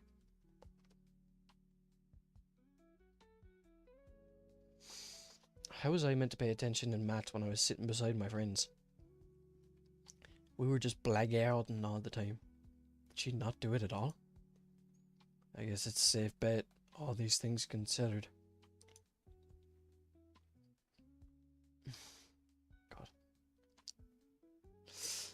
But I know she has notes on them, and she had the entire time to make an attempt. Alright, class, let's get to it, shall we? Hope you forgive me for throwing a quadrinomial at you. I promise, we'll cover how to do them in a moment. Dev? I sit up and give him addressing me. I sit up at him addressing me. Yes, sir. What is the first step to solve this equation? Breaking up the trinomials into binomials, right, sir?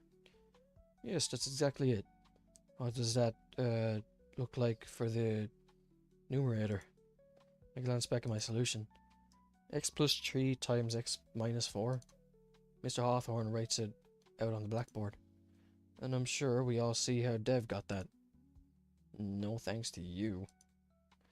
What about the denominator? That would be... I look back at the section Emily corrected me on. She really was a lifesaver. Figures I'd be called on for the one question I messed up on. X minus 4 times x plus 2. That's exactly it. Now that we have the binomials, what do we do to get the solution? Eliminate the... I consult the notes again for the right wording. Greatest common factor. In this case, x minus 4. That leaves us with x plus 3 over x plus 2. Very good, Dev. Yeah, maths. So smart. Fucking nerd. I sigh in relief as he moves on to the next student in question. As happy as I am that I didn't fumble that, the sleepiness rushes back to me all at once as soon as his attention moves elsewhere.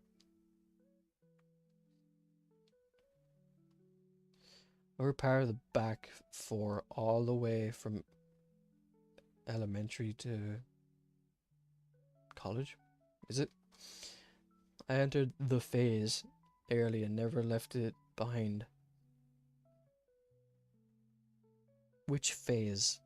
There's a lot of phases. Also, did you have a friend group that you'd always be with in school, and what kind would it have been?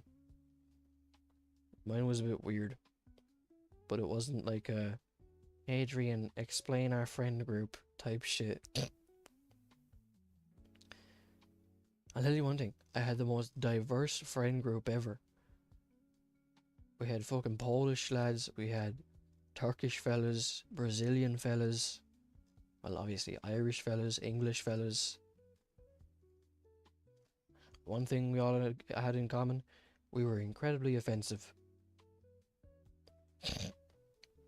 Wonder what they do today. Is that, blah, blah, blah. The sleepiness rushes back to me, all at once, as soon as attention moves elsewhere. I hunch over my desk and hiss. Turkish! Yeah, one of my best friends in school was Turkish, and he was based as fuck. I do miss him a lot. I have him added on Discord. I could just talk to him, but I haven't seen him in how many years? About 3 years now. Last time I seen him, we were upstairs with another one of my friends playing pool or snooker. Talking about he went to college for, what's the word?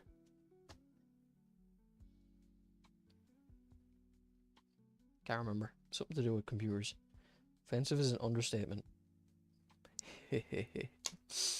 Yeah.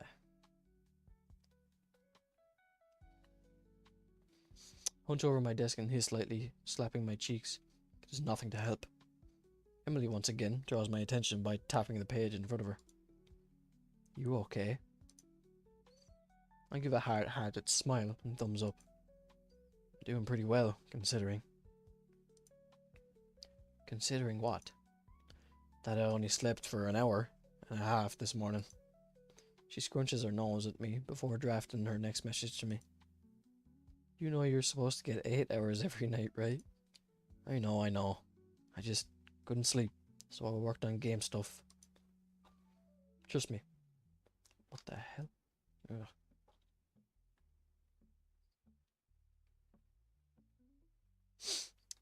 Trust me, with how I feel right now, I definitely won't be making a habit of it. Emily seems to deliberate asking about what I was working on specifically, but after a moment, she simply writes, "Okay, just be more careful." I will be. Tell you about what I worked on later, You still good to meet us in the library? She nods excitedly before gesturing to the front of the class as Mr. Hawthorne reaches the quadrinomial. Turn my attention back to the class, following along with Mr. Hawthorne's thankfully more detailed steps and Emily's notes.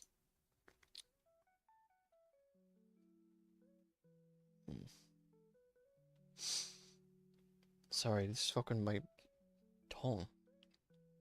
Hurts now that I noticed it. Fuck. I doubt it'll stick with me in the state I'm in, but once I'm back in top form, I think I'll have this stuff down. Not long after he finishes the quadrinomial breakdown, Mr. Hawthorne dismisses us a few minutes before class officially ends. I lean back and roll my neck, groaning. I'm fading fast, and I still have an hour to kill during lunch before musical theory. Once again, Emily and I are the last to leave the class, and I walk out beside her. Hey, thanks again for the notes and catching my error. Really saved me from making the day worse. Emily simply nods and scrawls out. I just gave you my notes. They didn't help all that much. I think you're giving me way too much credit there. I would have been screwed without you. Now, if only I could take some of your banked sleep. I might make it for the rest of today. I have a suggestion for you. Can fix it. Or how you can fix it. Oh, really? I'm all ears. She holds up her next message with a sketch of herself patting me on my head in bed. Please get some sleep next time. Ooh, Dev, she wants to see you in bed. We had a crusty ass Uno deck. That shit saved us so much boredom. We used to gamble. There was this corner we had. Why did I say it like that? Corner. We had a corner that we used to hang out in. And we had a dice in a cup. Isn't that what's that called? Yahtzee or something? Something like that. Or something like that. And we just try to guess who'd be the closest to a number. And we'd be betting like a couple of cent. Like 10, 20 cent, sometimes 50. Rarely, like extremely rarely, there'd be like a euro thrown in there. We'd just gamble away. And eventually one of the vice principal found out. And she made us stop. And then we just moved to a different corner. And did it again. I can't help but laugh, dispelling some, not much, but some, of the sleepiness gripping me.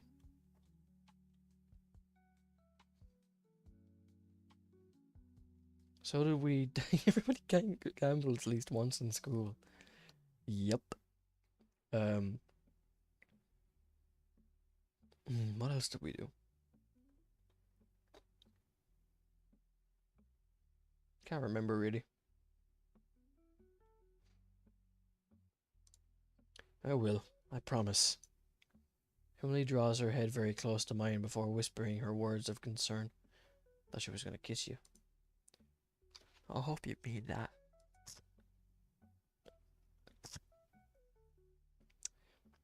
Oh, trust me, I do. I'll see you later to talk about the game. Her smile returns, and she nods at me before heading down the hall, the opposite direction from me. Apparently, she has another class before she's able to eat. I think she likes you. I was the craft guy, by the way. My paper never goes to educational purposes. As long as you're enjoying it. Don't gotta know everything in school to be happy and successful.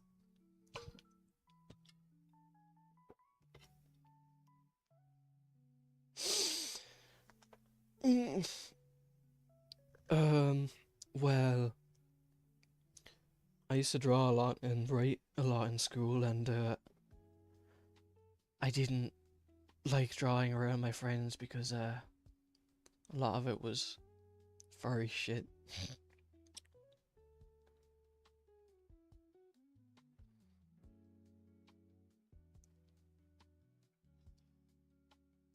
Paper dice, paper roulette, mosquitoes, and many ways to hurt people. hurt others. That sounds amazing. With one class survived, I make my way to the cafeteria.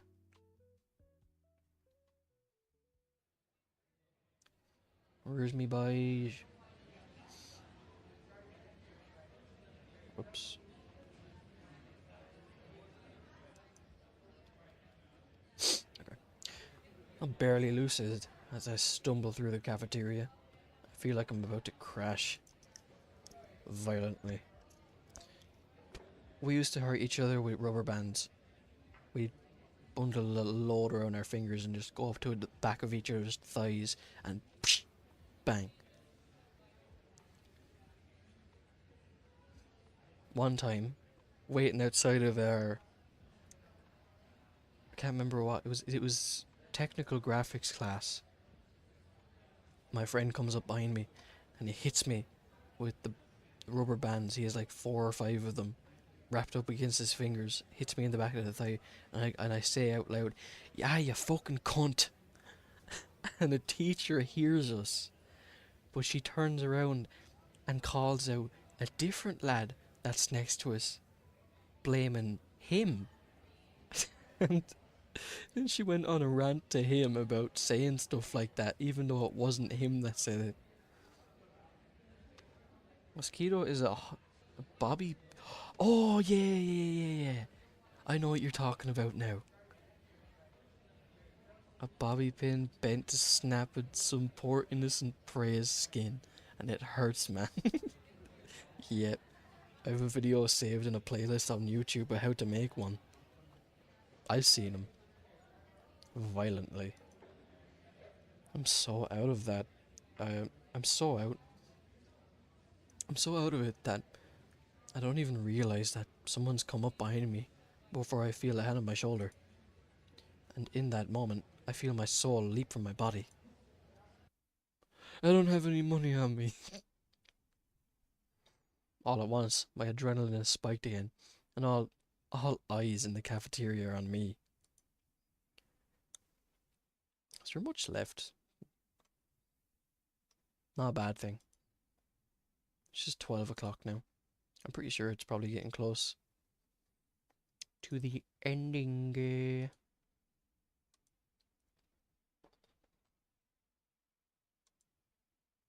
Come on, Bex. Shut up, man. I'm trying to just see.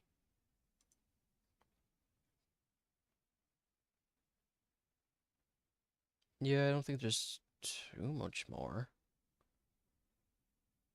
There's about another half an hour or so.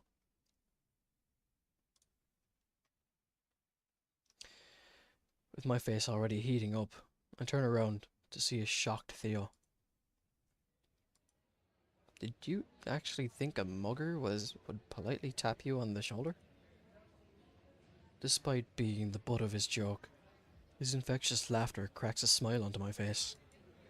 Oh, whatever. It was a bit, yeah, a bit. Whatever. You say, man. But seriously, you look kind of out of it today. Or out of it again. I just didn't sleep all that well last night. I was working on the game. Bro. For a moment, it feels like I'm about to get scolded by a friend. I had long hair, so I had bobby pins, rubber bands, and plastic hair things that bite. I used to smash those close on my ops hands. I had long hair too. Well, I still do have long hair, but when I started growing my hair long in our group, everyone did it. Now all the other lads have their hair shorter, and I'm the only one left with long hair. I don't think I can ever let it go.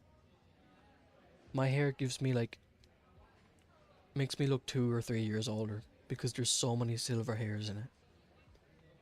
The sun shines down on it, it's just like grey. For a moment, it feels like I'm... Oh, yeah. But then I remember, it's Theo. Me too. I was actually typing up such a storm that Elliot left left our dorm an hour early this morning. How much sleep did you get? Like, an hour and a half? Oh, rookie mistake. You should have just toughed it out like I did. As long as I don't shut my eyes for too long, I'm fine. The long hair phase never left me. Yeah, me too. I'm gonna keep my hair for as long as I can. I'm sorry, guys. Boys, lads, we all bawled at some point. Oh, you're still streaming. Yeah, it's been a longer one. Some other human being. Hey, you don't know that. This could be a Gleeplorp.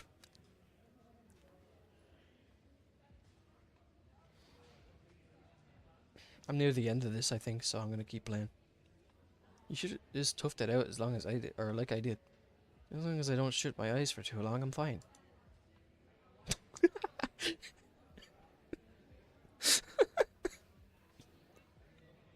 Bullshit, man.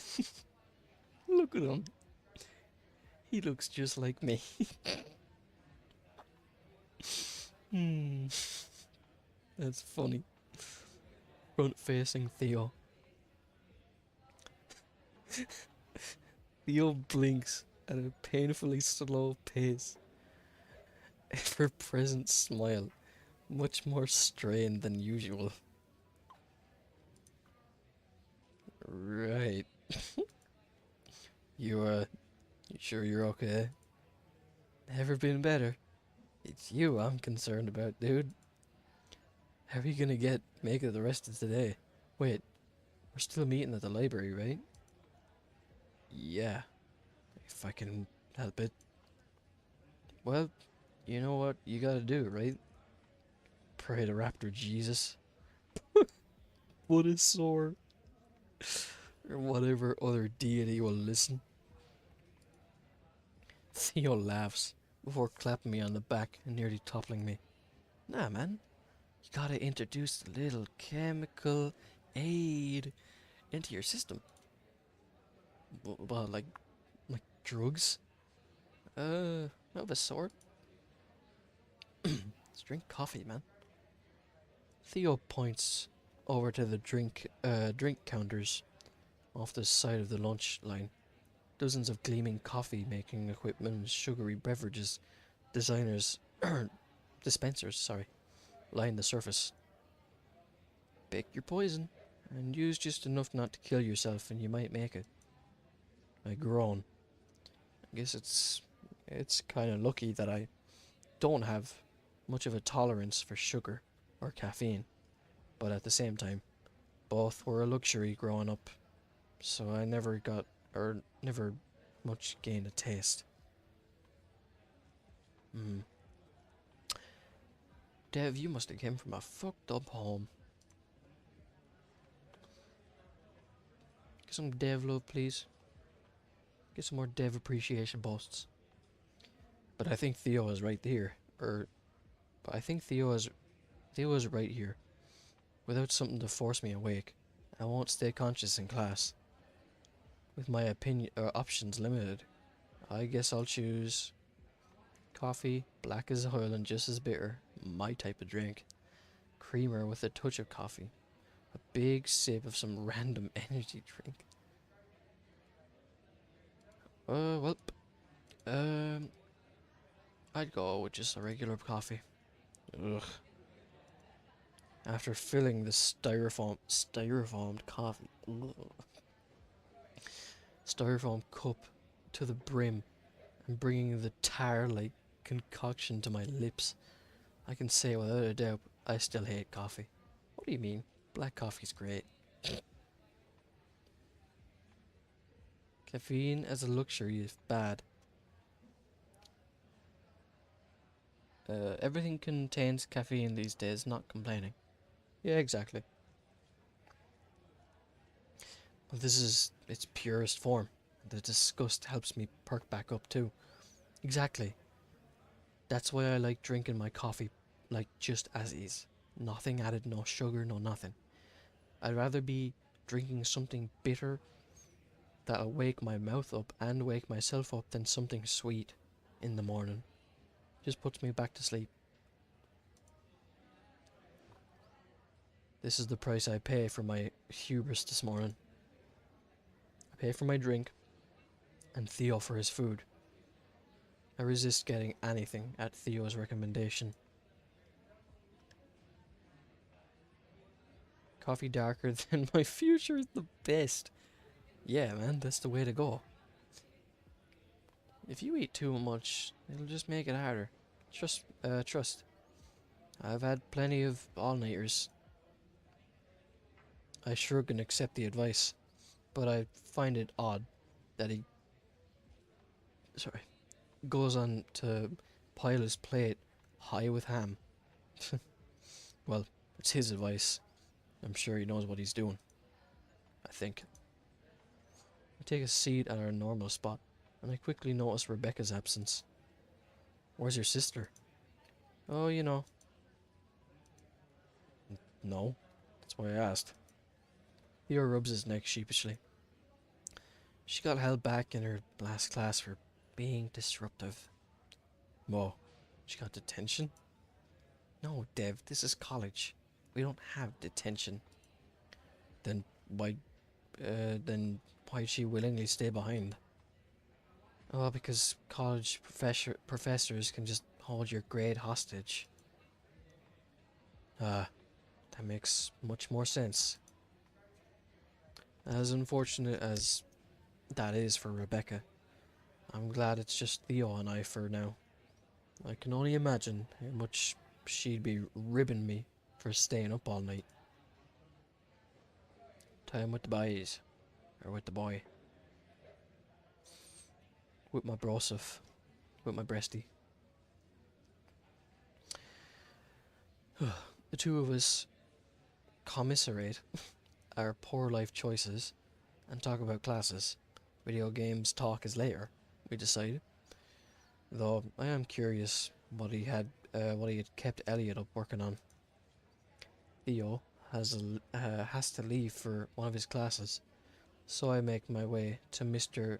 Joblinski's at a snail's pace, since the class isn't due to start for a while. Joblinski meant to be like a Jack Black fucking School of Rock kind of character.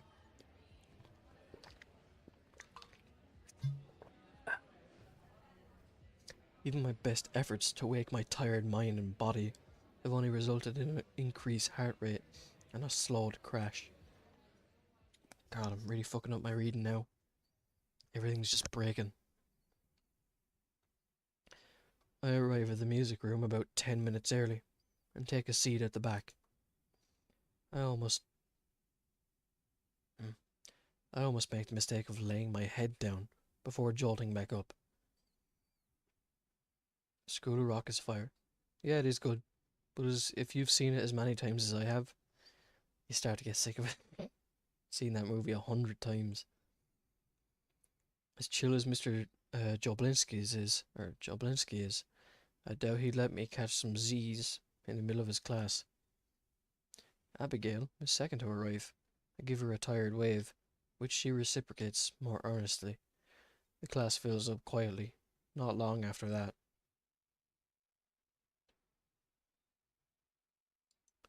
You get your drink, man. No sugar. When the bell rings, Mr. Joblinski is still nowhere to be found. Everyone sets about talking amongst one another to fill the silence, and I find myself desperately clinging to consciousness. Everyone jolts when the classroom doors are suddenly kicked open. Skadoosh! Yeah, it's Jack Black.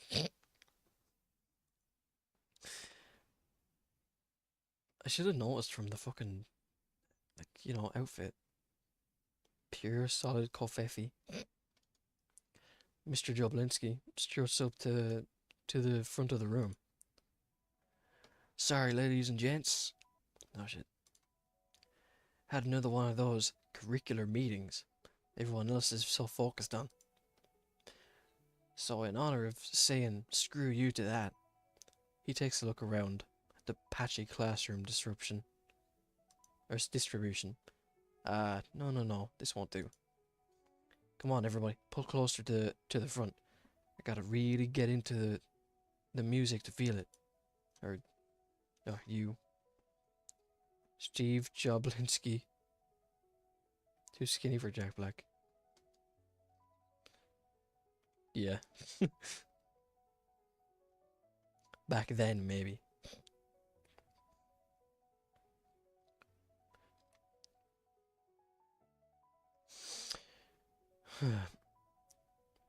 He waves for everyone to move, prompting a lot of groans and reluctant seat shuffling. I am John. You're John Doomed Out? Damn. Just gonna call you John from now on. Dev. I stared at the sound of my name. Yes, sir. Come on up and sit next to Abigail. Don't think I didn't notice you trying to hide in the back there. Now it's my turn to say. I was hoping to stay on the down low in this class, but at least I've met Abigail already. I trudge to the front and sit beside her. Hi, Dep. It's Dev. And hi, Abigail. Oh, of course. It's a tricky name for me, sorry. It's no problem. After everyone's moved closer towards the front, Mr. Joblinski stands at the front with an electric guitar in hand. Rock on! Now, as I was saying, in honor of giving the bird to things like expected curriculum and academic, nah, I meant like, oh. I can't even make the impression. I'm John. That should have been his name in the Minecraft movie. Should have been fuck Steve. John. John Minecraft. And academic decorum. I'm about to ask you all one of the single most important questions of this class. Even this, I swear to God, if he says, "Are you ready to rock?" Even the students in the back trying to get in a quick nap suddenly perk their ears up at that. I'm just as curious. Is there even a single love interest? I think this is a multiple. There's Theo. Yeah. I mean, gotta get some bro love. I think this game is meant to have multiple. I haven't read up a lot on Devlog. I've just seen the art of it on Snoop Burrow. But maybe that's why it's taken so long. There's maybe Abigail, Rebecca, Emily. Who knows? Maybe even go for Theo. I'm just as curious. What question could be that important? What is your favorite music genre? He strums out a riff of his electric guitar as the class collectively groans. Mr. Joblinski makes a bunch of weird mouth sounds as he plays before pointing it to Abigail. Abigail, what's your favorite genre? Classical, of course. I see. He nods along before pointing to her again. Why? Why I like classical music. Or why I like classical music? Mr. Joblinski urges her on with another nod. Because they're classic. Tchaikovsky, Vivaldi, Handel. They were all geniuses. Well, duh. But you didn't tell me why you like it. Abigail seems frozen on the spot at that. Music is about more than just composition and popularity. I mean, hey, I'd say Sabbath is as classic as it gets. But everyone has their own likes for a reason. Music speaks to you. Could you imagine not being able to tell your parents why you love your boyfriend? Well, in this case, I'm your music dad, and no daughter of mine will get with any 2-bit genre like mumble rap. Mmm, based Johnny. Mr. Joblinski shivers at the thought. Unless you can make me see a little bit of what you see in it. That's all this question is trying to do. I won't put you on the spot anymore. But I'll ask you again around finals. So everyone keep that in your minds as you think of your answers. Abigail looks down in the dumps after that. She's just staring at her desk with a furrowed brow instead of her usual attentiveness. I'm about to ask her what's wrong when Mr. Joblinski fires off another riff, points at me. Dev! Favorite music genre, go! The response comes out of my mouth before I really think about it. Freak beat? What the fuck is freak beat?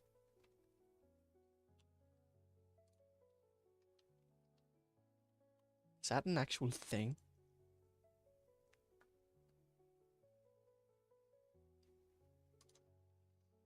Freak beat. It's an actual... Is it a music genre?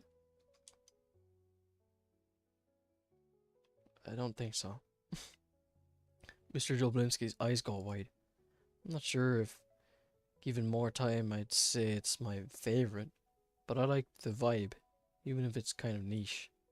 Despite the Beatles dominating the British invasion of the 60s, a lot of other bands innovated more impressively and just didn't get the same attention. The mix mash of rhythm and blues, beat music, and psychedelia was really foundational for what would follow. A lot of people probably think the whole genre is just an offshoot of rock, but that isn't right in my opinion. I realized that I'd been babbling for far too long. Mr. Joblinski's wide eyes still strained on me. So yeah, freak beat. I just like the unique sound and direction and appreciate the historical significance and all that. Did I say something terribly wrong, or? He belts out another air guitar riff with a huge grin. Now that was a radical and unexpected answer, Dev, my man. And I didn't even have to ask again why you like it. I dig it. Alright, who's next? Looking back at Abigail, she's just as down in the dumps as before. Before I'd given my answer. She doesn't even seem to be paying attention anymore. I mean, he didn't really check her on her answers that hard, did he? Even the teasing she received on the first day didn't get her like this. I hesitate for a second, but decide to check on her. Hey, Abigail. Abigail, you okay? She looks up seemingly in surprise that I'm talking to her. What? Oh, yes. Yes, I'm fine. Alright. Just figured I'd ask. You aren't acting like your normal self. Was it Mr. Jablinski's question? Or something else?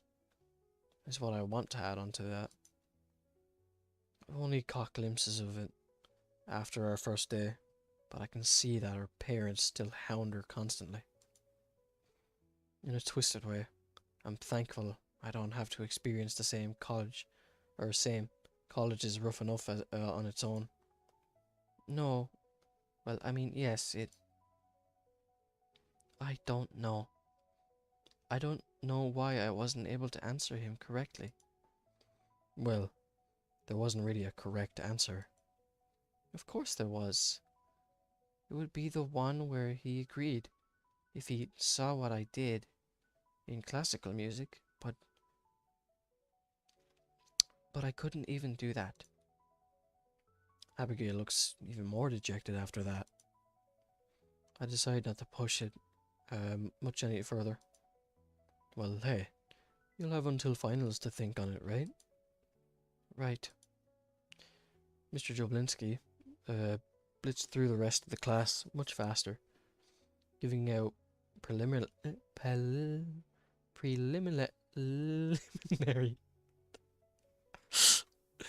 passes or fails like a Roman emperor, granting them mercy or death.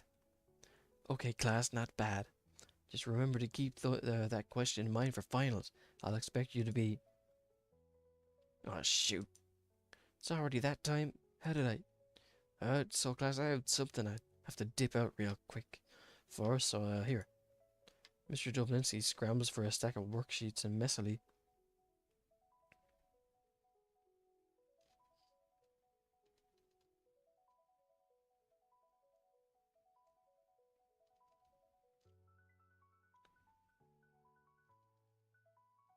Sound designer detected? Is that what you meant?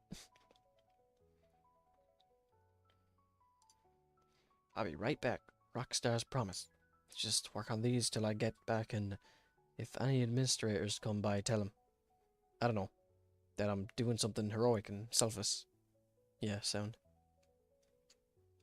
And selfless. Somewhere else on campus, like rescuing a baby from a raging fire. Alright, gotta go. Wait, Mr. Joblinski, can we use our books on this? Yeah, of course. Work together too. Whatever you gotta do. And with that, he slams the door shut behind him, and the sound of him bounding down the hall echoes for a solid minute. When it's apparent he really did just cut and run, most students begin surfing their phones and talking amongst one another. Alright, no bother, man. Go do what you gotta do. Abigail, however, is quick to begin the assignment. Probably not a bad idea. Best case scenario, Mr. Joblinski makes this extra credit rather than required classwork.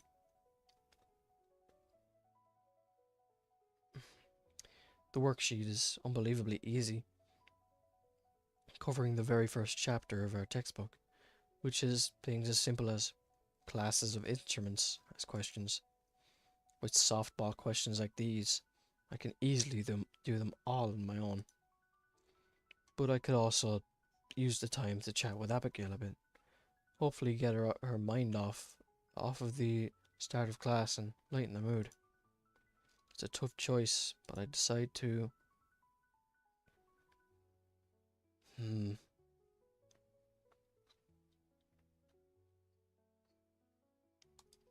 Save and try a bit about. Use an opener of music and feel it out from there. So, you like jazz?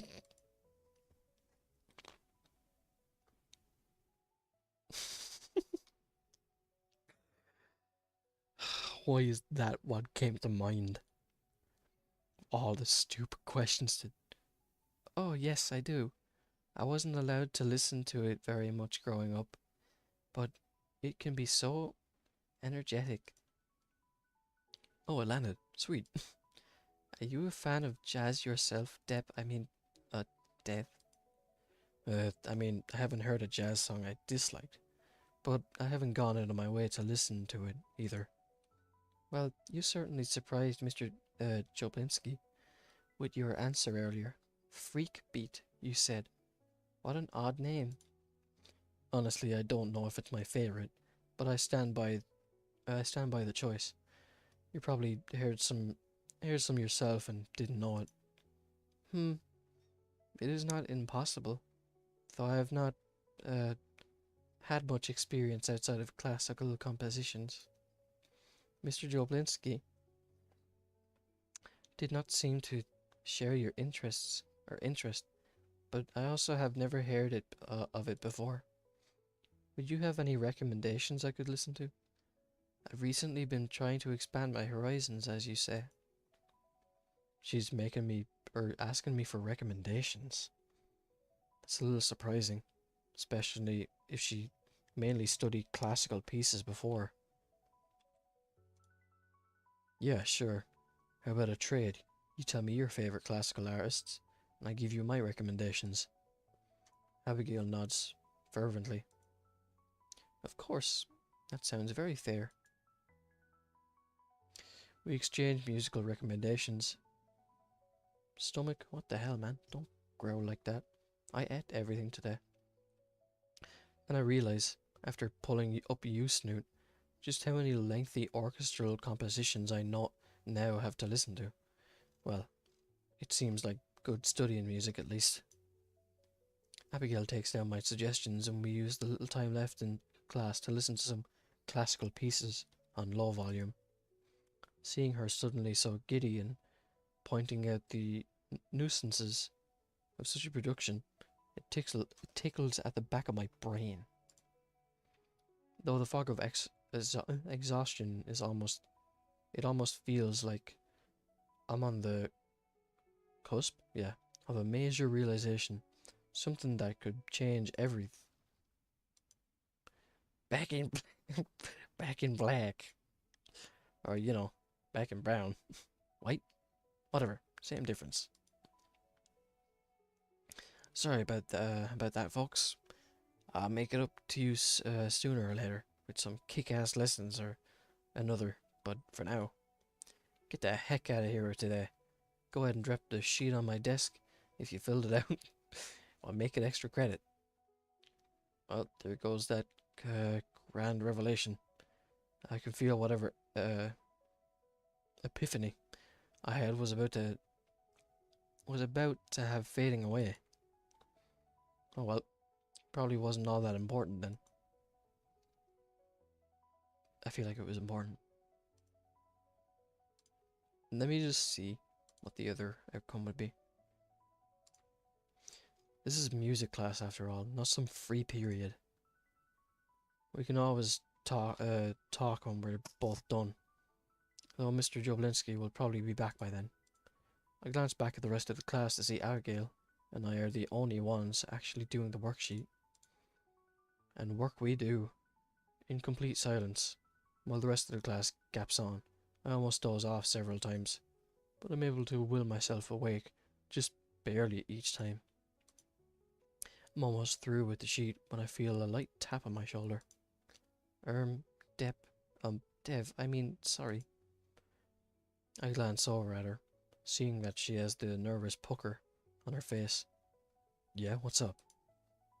Oh, nothing up, Could you help me with this word? I cannot remember what it means. Abigail squirms. She admits it, or as she admits it. She looks like a kid about to be scolded or something, not even meeting my eyes. I glance at the work she's pointing out. Oh, do you mean timber? Or timbra?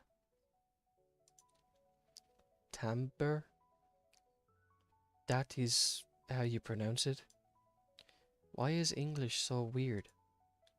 Ah, no offense. I chuckle at the hasty apology. No, I get it. It's a weird language. I mean, hey, you spoke more fluently than I do you speak more fluently than I do some days. I swear back in high school, I forgot how to spell of on my English final. Needless to say, I barely pulled through with a pass. One time I spelled of as O-V, and I never forgave myself.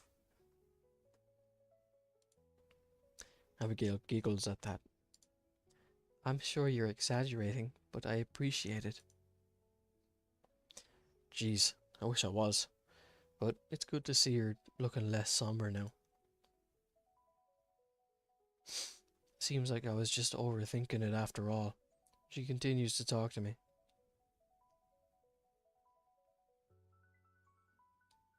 Oh, from a shovel. From a disco shovel. Speaking of which, I'm gonna check my Discord real quick. Yes, I have been sent messages.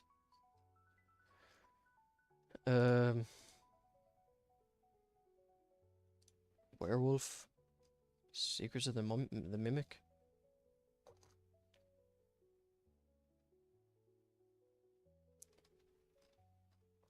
I'll read all these soon.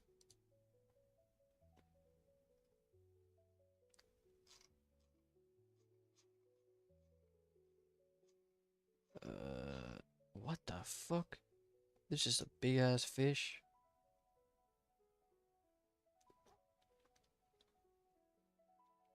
Just talking about Death by Daylight in here.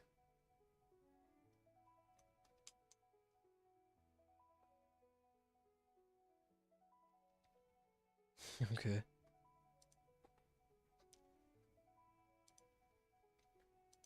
Anyways, back to the game. Seems like I was just overthinking it after all, and she continues to talk to me. You would think, after so many years, I would have a grasp on this. On music or English? Both, I suppose. I've been playing my whole life, and learning English for close to 5 years now. Wow, you must have some crazy playlists with stuff I've never even heard of.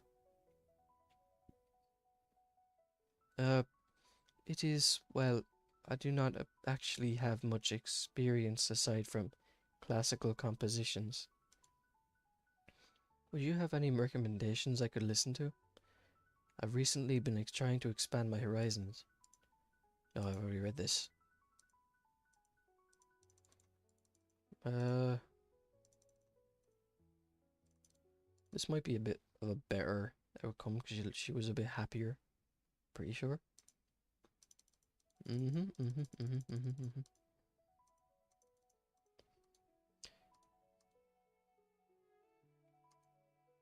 Abigail and I pack up with everyone else, already heading out of the door, completely avoiding Mr. Joblinski's desk at the front. We both head up and hand over our worksheets. Whoa, Abby and Dev and the Dev man doing work. I won't say it was unexpected, but Mr. Joblinski balls the sheets up, causing Abigail to gasp in horror. 20 points extra each for yous for playing along. You you aren't even going to grade them? Honestly, I doubt either of you would get the questions wrong. And if you did, you'll both need way more than 20 measly points to pass the rest of this class. Now get out of here, you crazy kids. Seriously, I got one more class for today, and I still gotta prepare something.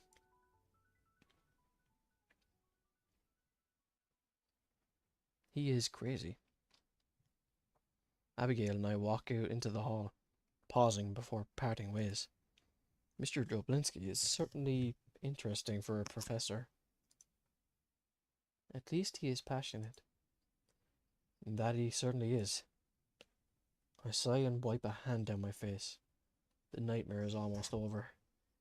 All I have to do is stay lucid for our video game talk in the library, and I can pass out freely. Are you tired, Dev? It's a little early now, even for my bedtime. Oh yeah, I just didn't sleep much at all last night. Abigail suddenly pouts at me indignantly. You know it is important to get a good night's rest. It's important for your day-to-day function and your overall health. Why did you not sleep?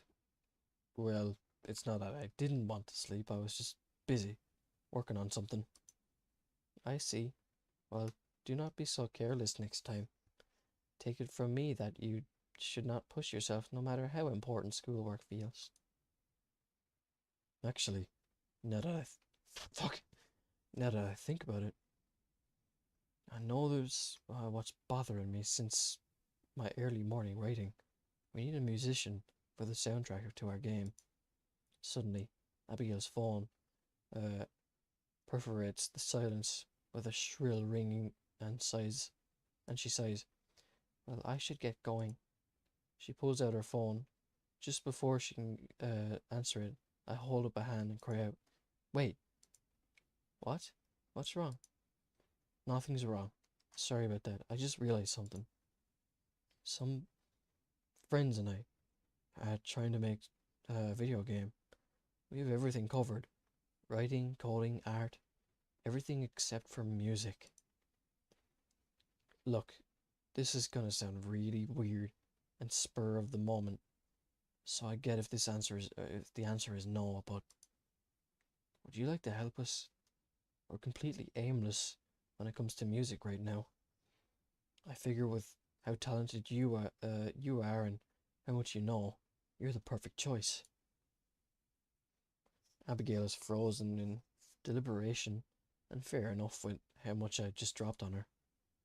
I am not that talented as you'd think. But a video game, you say? Like a phone game? I mean, maybe. We're still pretty early in development, so I don't know for sure. But I do know that we could use you. I am not sure. I am quite busy with my classwork and other considerations. Banana. Just listen to Banana Man from Tally Hall, and now I want a banana. Banana Man is successful. Banana Man? Who the fuck is Banana Man? Now I'm looking that up.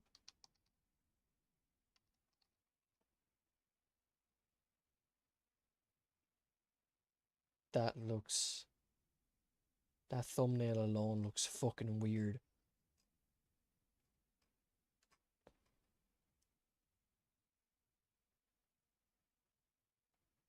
But it definitely looks like something. I'll have a listen to it after the stream. As if on cue, the phone in her hand stops ringing and then immediately uh, recommences. What education? Shut up, bro. Yeah, I get that. I was just hoping you'd give it a shot, but sorry for dropping it on you out of nowhere. She stares at me intently for a moment. Doesn't know about Tally Hall. I'm gonna beat the shit out of you, bro. Maybe I do, maybe I don't. I don't know. I'm not sure. No. Oh, no, I do know who they are. Fucking turn the lights off.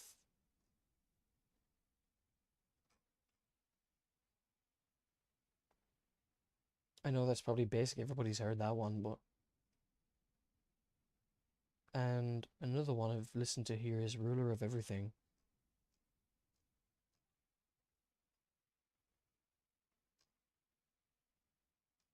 What a weird looking channel. 15 seconds of Bora shower. And there's just a guy butt ass naked in a shower. What the fuck? This is an interesting channel. Well, I know Snoot Game had turned the lights off for its fucking animatic trailer. The last upload was 13 years ago. How does Ruler of Everything go again? Give me a sec. Where is the like... Oh, I remember that. I know what that song is now. Yeah. Something about a face disintegrating in the chalk or something. She stares at me intently for a moment before answering her phone and turning away. I figure that's my answer, so I stand to head towards the library by myself, honestly a bit dejected. Hello, Mother. No, I'm sorry, I was still in class. Yes, I know, but I'm about to study with I'm going to study with... Who? No one. I was going to say with a study guide. My ears perk up at that, stop in my tracks. I will call you later, I promise. Yes, it's a very important test. Yes, love you and give Father my love as well. Goodbye.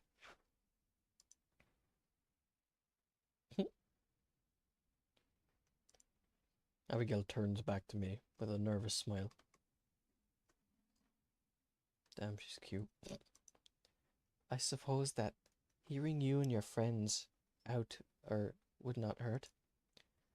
Where will we be meeting them? I can't help but beam at her as I usher her to follow me after me. The library. Everyone else should already be there.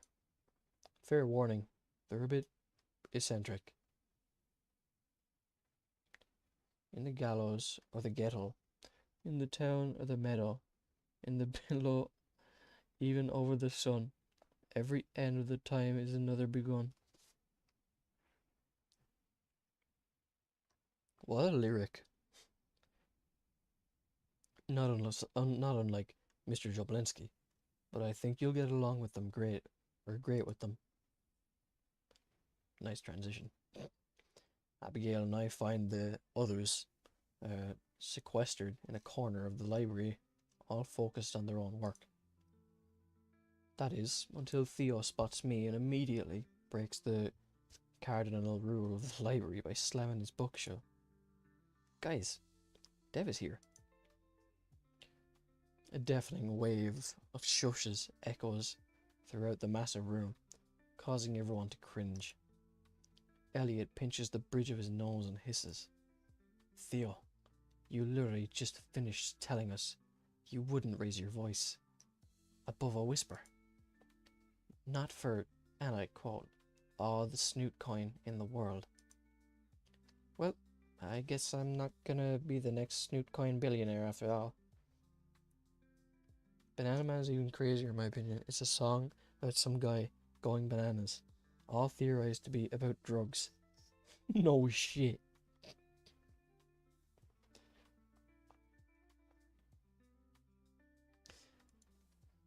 That was literally never on the table. Emily swivels her head back and forth, staring down at the table, or the rat, before holding up a note. What are we missing from the table? Elliot forgot his tampons. Oh, very mature. Can we have one meeting where... Then Elliot narrows his eyes at the mousy triceratops, who began to clean the mess on the table without prompting. Can I help you? No, I'm just helping you. Elliot looks at me with a deadpan expression. Dev, who is this and why is she alphabetizing our books? Oh, now outsiders with no business sticking their nose in our stuff is a problem? Rebecca. What's a snoot? I feel so stupid. It's... how do I say this?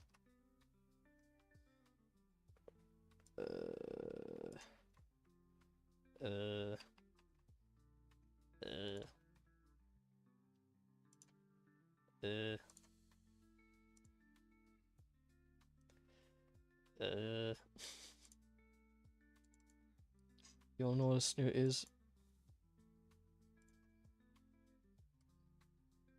That's a snoot. That's a snoot.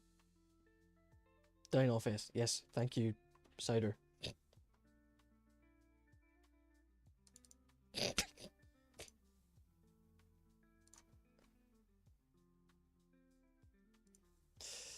Okay, I just gotta remember to make that sure that's not on screen. Other than this.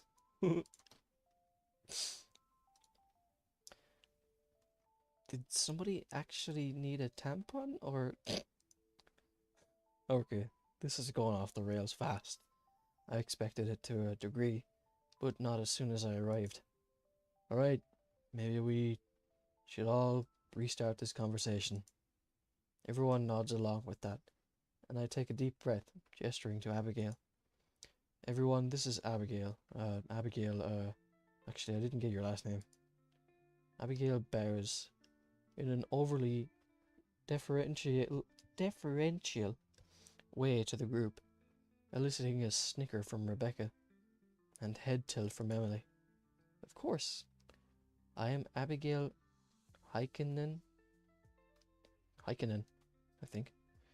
It is nice to be meeting all of you. Whoa, cool accent. Are you French or something? No, I'm actually...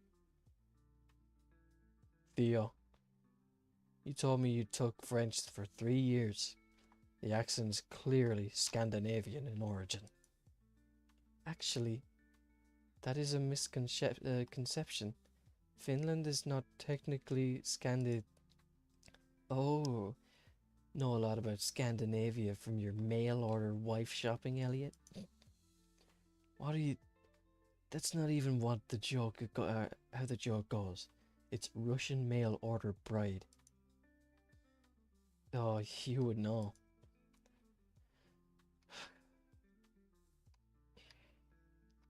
Oh. Rebecca, stop talking for a minute. Only Emily still recognizes this situation as the introduction it's supposed to be, holding up a message. Hi, I'm Emily. Abigail sheepishly waves at her, her eyes flicking to the disintegrating friend group right beside her. Yes, it is nice to meet you too. Still don't know where she's from. Ugh. I finally take a seat and gesture for Abigail to do the same before lightly slapping my hand onto the table and gathering everybody's attention. Okay, round robin introduction, so we can at least pretend to be normal. I point to Theo first, figuring he'll be a safe bet. Je m'appelle Theo. Was that supposed to be French? You know what? No time. Keep it going onto Elliot. Hello, Abigail. My name is Elliot Reddington. A pregnant pause follows? What? I'm reading. A pregnant pause follows. Who the fuck got the pause pregnant? I only wait because it looks like he's about to say more, but eventually his face just falls. Okay, I see. Ha! Seems like the family name means less nowadays, huh? Right, that whole thing. Onto Rebecca, I guess. She immediately puts on a haunty voice, yeah. Salutations, my name is Lady Genevieve Eloise de Montecle. Rebecca, come on. Elliot is pregnant. I'm gonna get Elliot pregnant. She throws her hands up in defeat. Fine. What he said, I'm Rebecca, whatever. Lastly, Emily. Of course, she had already successfully introduced herself already, so she just holds up the same note from before quizzically. Hi, I'm Emily. Abigail waves at her again. Hello again, Emily, and all of you. It's very nice to meet you. Yeah, okay, clip that. I don't even care, man. I'm gonna get all of them pregnant. Someday this is all gonna come back on me. And back on the subject, why? Why am I meeting you? Yeah. Abigail is just as clueless as everyone else, looking to me for answers. Because our whole game idea is missing something very important that I think Abigail can help with. Any guesses? Voice acting? Money? Sex appeal? A target demographic? Yeah, to different degrees. Except for Rebecca's idea. Don't worry. I'll bring the sexy with the writing. Probably. Please don't. Like I was saying, music. We're missing music. That's very furry of you, Mr. Ghetto. Oh wait, that actually would make sense. You do realize I'm a furry, dude. I'm a furry for scalies, mostly. If that wasn't obvious enough. We're missing music. Another volley of shushes makes my heart jump into my throat. Everyone looks at one another before focusing on Abigail. She begins to squirm under their collective scrutiny. You make music? Well, yes. I'm a passable violinist and can play other instruments more or less.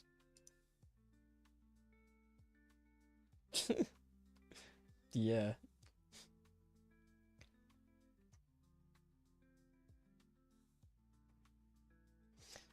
I've only ever played games that include animal-like characters.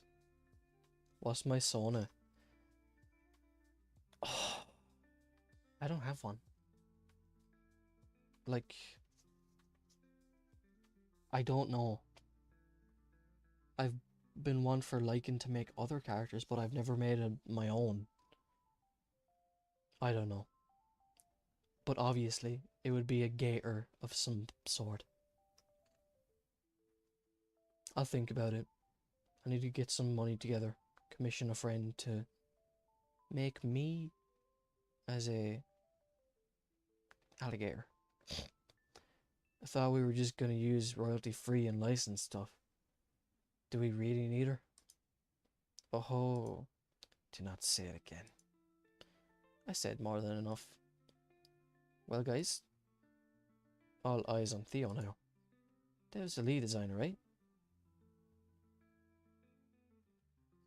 Don't gotta arrange anything if you don't wanna. Agrigator. Oh, very funny. I'm gonna have to come to your house and kill you now. In Minecraft. I think we should trust them. When you put it that way. I'll trust Dev on this. Clearly, I'm the odd man out here. But I want it noted that it feels like we're just furthering bloating the team. Noted and disregarded. If Elliot is pissy about it, I'm even more on board. Then, welcome aboard, Abigail. Now the head librarian slinks her head around the corner to shush us personally. Seems we've almost exhausted all remaining goodwill here. She looks like a deer caught in the headlights. Dev only asked for me to come and hear it out. I'm not sure if I'll... No, not the murder gator nader. That's a sick name. I'm not sure if I'll have time alongside my schoolwork. You're not the only one with classes, you know. Yes, but it is not easy to explain. No need to care about your grades more than some randos would. No need. You care more about your grades than some randos with barely any plan at all. Elliot. Bro. Well, am I wrong? I look back at Abigail, rubbing my neck. Not quite the first impression I'd hoped for. I know it isn't much, but would you give it a shot? No commitments. I just really think you're the best person to ask for music help. Abigail lowers her head for a moment, in contemplation. Everyone holds their tongues as they await her answer. Finally, she raises her head with an unsure smile. I think I would like to try, even if it doesn't work out. More than I'd give in your place. Don't listen to his hater ass. Realist. The realist part is that he's got a stick up his ass. Emily holds up a quick sketch of all of us throwing Abigail into the air titled Welcome to the Team. Oh my, did she just make that? Why, yes, she did. But let's get down to the brass tacks. Abigail, Abby, may I call you Gail? I would prefer you didn't. This fucking moth. Piss off. Abigail is fine. Have it your way. But what kind of music do you think is best for a visual novel? They make those visual... they make those visual these days? Yeah, I'll be drawing the visual part. I see. I'm sorry, but are you perhaps suffering from a cold? I have a wonderful herbal remedy if you'd like it, or if you'd like. It's simply caramel tea and local honey. I have some back in my dorm if you like. Emily frowns slightly with a shake of her head. I'm mute. Oh, sorry for bringing it up. It's okay. Oh, that was her voice. Sorry. I cringed slightly at the exchange. What does it mean to be mute? If you can still kind of talk, but don't. I don't get it.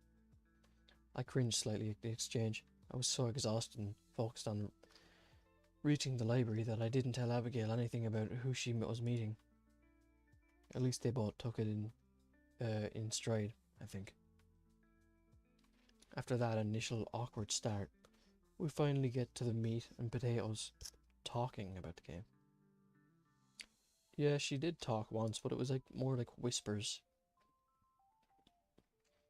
Everyone is pretty impressed with what I'd written up from my recollection of our late night meetings. One of us will chime in now and again to make an edit here or there, but the document largely holds up as a record of everything we brainstormed. Unfortunately, my hard-fought work is barely explored before another flashpoint happens. This time, it's actually a combination of Rebecca and Elliot's bickering. Theo testing his French again, a bit too loudly, and Abigail underestimating her phone speaker's power while showing everyone one of her favorite orchestral compositions. The head librarian is on us in a flash, likely not having strayed far after her first shush.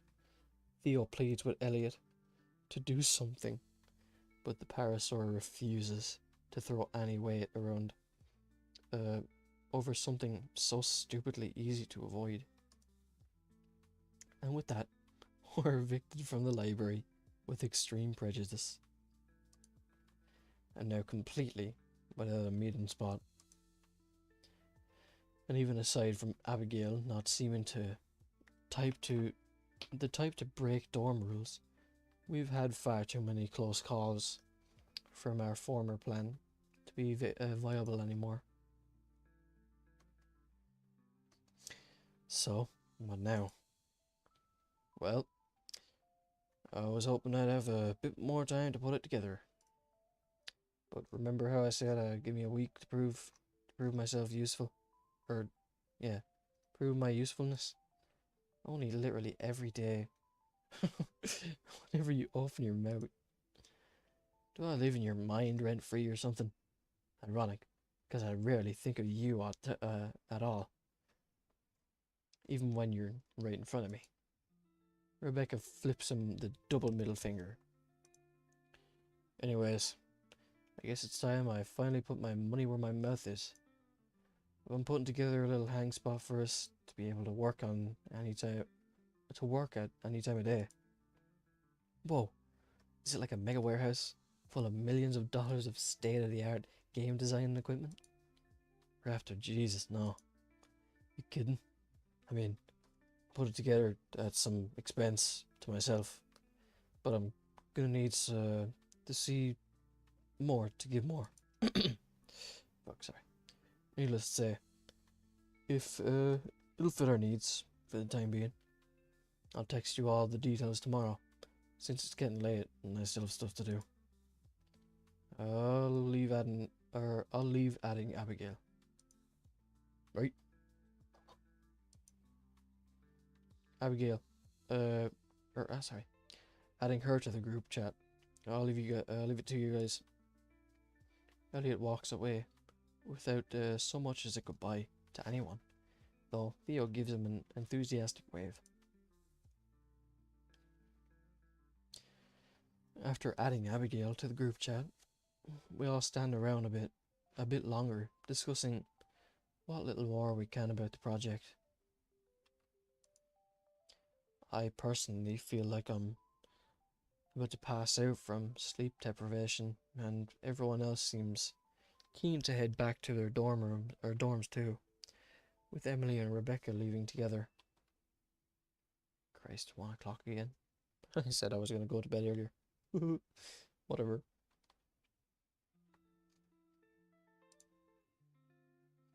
Alright, Dev. You ready to head back? You can probably get some game time in with Elliot out doing his stuff.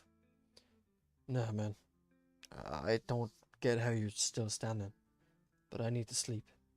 Desperately. Suit yourself, man. Just be sure to set an alarm for tomorrow, or you'll regret it. I nod along, and I'm about to follow him, at a much slower pace. Then I realize it's just Abigail and I. Alright. Thanks. Thanks for giving this a shot, I mean. I know it can be a little, hectic, but do you think you could, work with the others? If your schedule allows it? Abigail tilts her head up, thinking. They are quite eccentric, as you said to me. Emily is nice and a very good artist. And the others? Theo seems very passionate, but his friend Elliot has, as Rebecca said, a stick in his butt. Up his butt. But, yeah, he can. He grows on you, though. And Rebecca can be fiery. My coffee addict. Since when am I drinking this much? Drink more coffee. Drink all the coffee. Put like 5 tablespoons worth of coffee in it. Yeah, that's the way to put it. But what do you think of them as a group? I'm glad you asked me to come. They were all very nice considering I just showed up out of nowhere. I can't remember the last time I talked to so many people at once. It's pretty sad. Oh? Yes, I never had much opportunity growing up. And aside from today, I haven't spoken to many of my peers. We both jolt as her phone's ringer goes off again. She grimaces. Well, I suppose it's time to part ways. I will see you tomorrow then. Yeah. See you then, Abigail. Good night, Dev. Her smile is a bit more crestfallen as she says that, and I watch as she walks away. With her shoulders slumped, she almost looks as tired as I do. Coffee in a jar at this point. Isn't it as late for you as it is for me? Or maybe a bit later?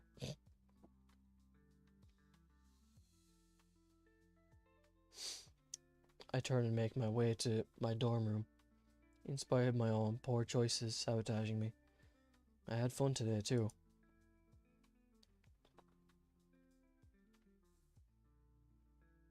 And it only took a week to complete the team and lay out our next steps. With Elliot setting up a base of operations for us, I have a feeling things are about to get very busy. The time for me is just after 10 past 11. 10 past 11? 10 past 1 a.m. Sorry. It's stressful, but it's a unique and exciting kind of stress. I'm about to help design a video game with my new friends.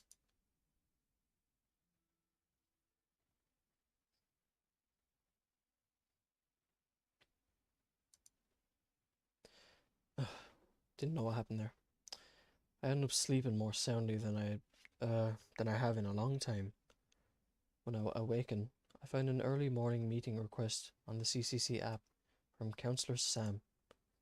I hope it isn't anything serious, because as far as I'm aware, things have been going really well so far. Really smoothly. 3:15, dang. You should get some fucking sleep, man. Then again, stream's nearly over, so we'll both be going to bed. Hopefully. I have enough time to laze about a bit longer after accepting the request, so I decided to give my head a quick shave.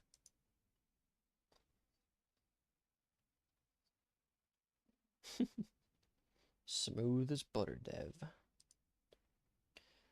Holding it together with a cup of solid coffee at 3 in the morning. God damn. You the goat. You the fucking goat.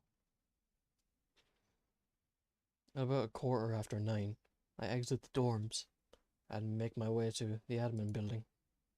Sam's door is open, just like last time, so I walk right in. Hey there, hot stuff. God, my neck. She looks up from her paperwork, noticeably more alert than our first meeting. Oh, hey kid, you're a bit earlier, or a bit early. That's okay, right? Yeah, of course. Take a seat.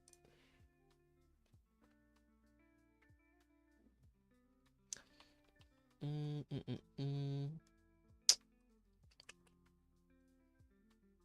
sec there.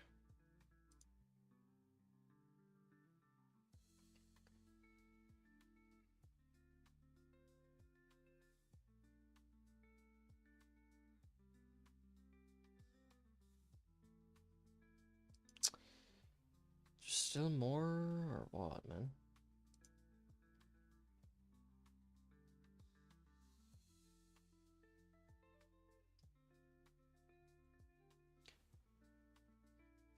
I don't know how much there is left.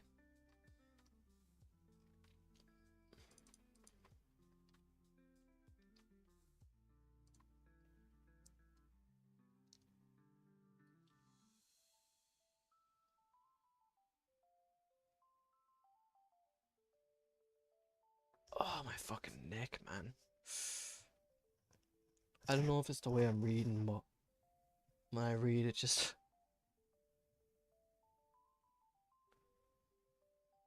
7:15 in the morning, like, for you? Or... Hopped on here as soon as I woke up. You guys are fucking, like, goated.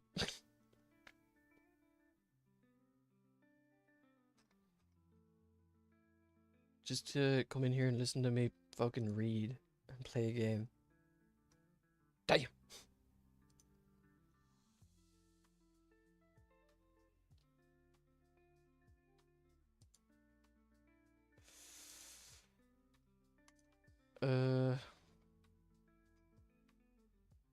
I don't know what chapter I'm on either, so I really... I just need to be open in the morning. Oh, okay, I'm just gonna keep playing, fuck it. As I do, she begins digging around in one of her desk drawers and pulls out a can of soda and hands it towards me. I'm good.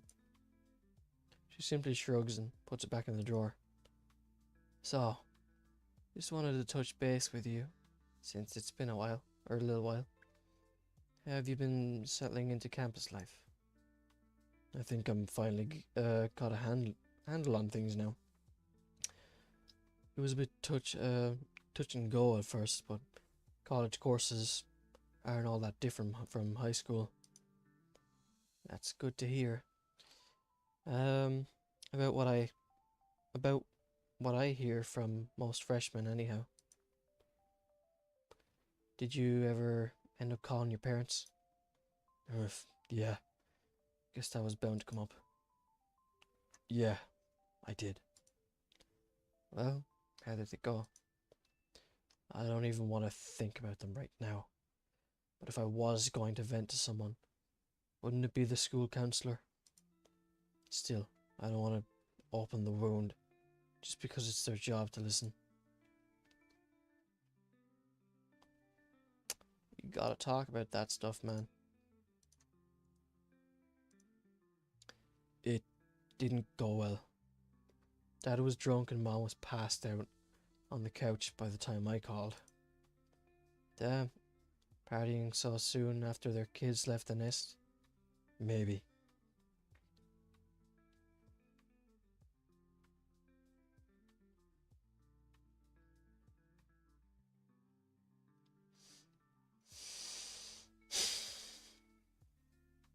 A big stupid smile on my face after you said that. Maybe, but they partied a lot even before that. Ah, I gotcha. My old man was a drinker too. Sorry to hear that. Forget about it, kid. Just want you to know it doesn't have to define you. I sure try not to let it define me.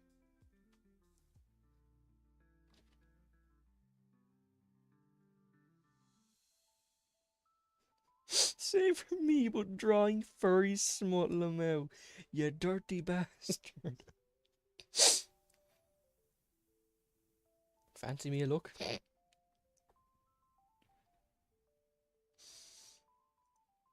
Her reassurance rings just a bit hollow, given the hangover she had last time I saw her.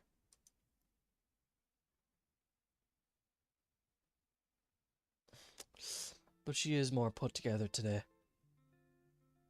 So, maybe she does have a point. No, just rough. It's just rough. They even promised they'd cut back as I left. Google your name? Okay. Oh boy, let's see what it comes up. Is this your self promo?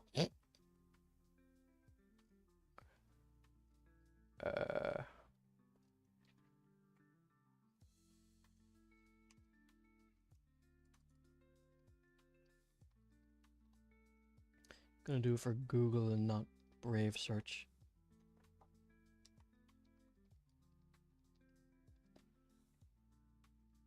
Well, it's definitely not Netherlands. Netherlands cider. Etched cider.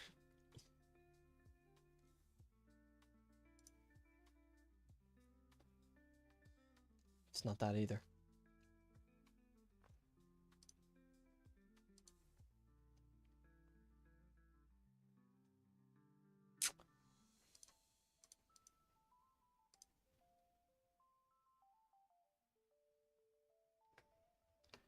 Also use on tire.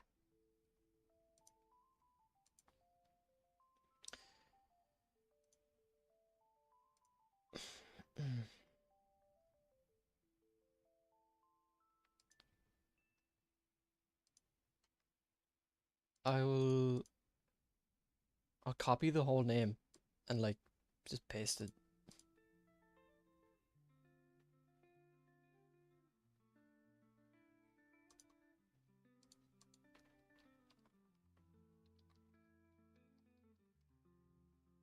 Oh, I found it.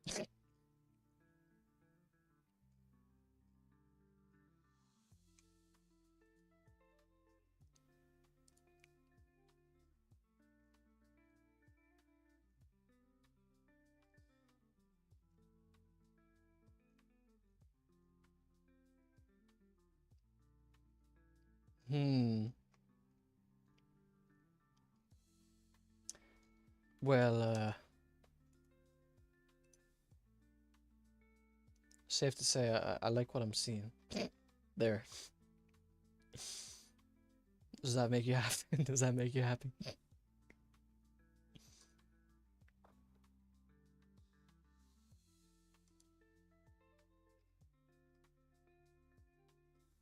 I'll just leave that tab open.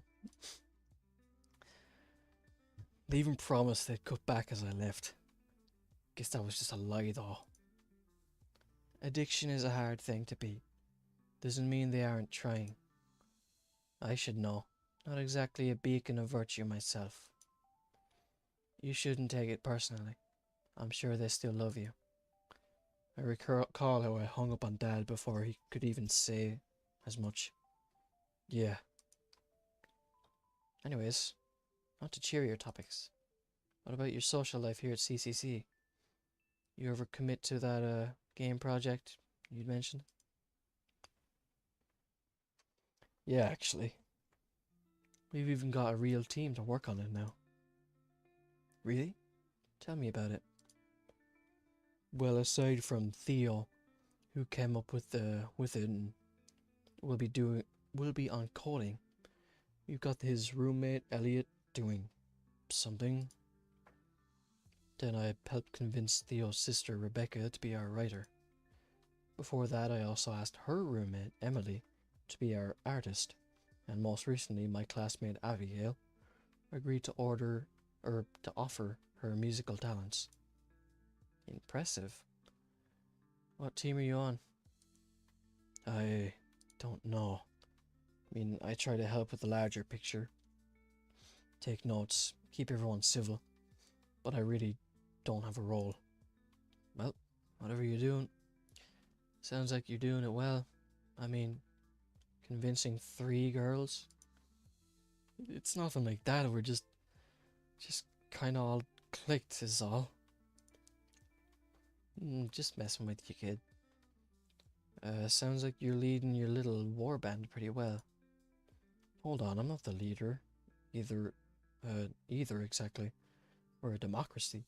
Or maybe having Elliot make us an maybe having Elliot make us an oligarchy or yeah, whatever.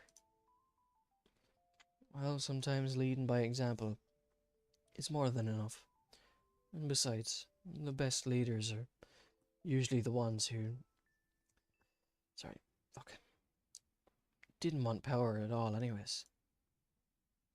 But moving on, any downsides to your new schedule here? Like what? Anything really.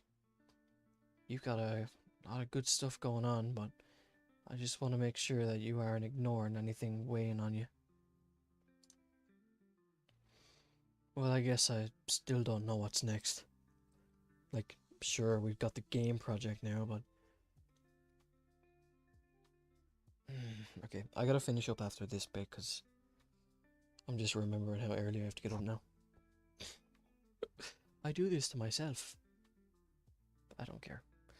But I don't know, I can just do what Doomed Out's do. Drink a whole pot of coffee.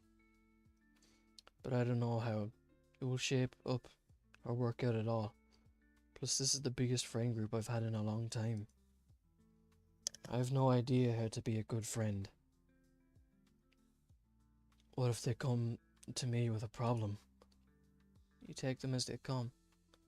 People are complex, Dev. I can give you generic advice all day long. Hell, I can even give my take when it comes to specifics. But above all, everyone, especially college students, wants one thing. Solid coffee and survive, I suppose. And that is to learn who they are and like the person they find. It doesn't sound all that hard. Most people don't have to really grapple with who they are until they're challenged. College is a big proving ground for that type of stuff. You're on your own for the first time in your life, facing plenty of challenges, meeting new people when you probably knew your entire class from kindergarten to senior year. Sam must see the concern building on my face as she speaks. Take a deep breath, kid. Like I said, while it's not an easy thing to pin down, being a friend is just helping people be their best selves, regardless of what came before.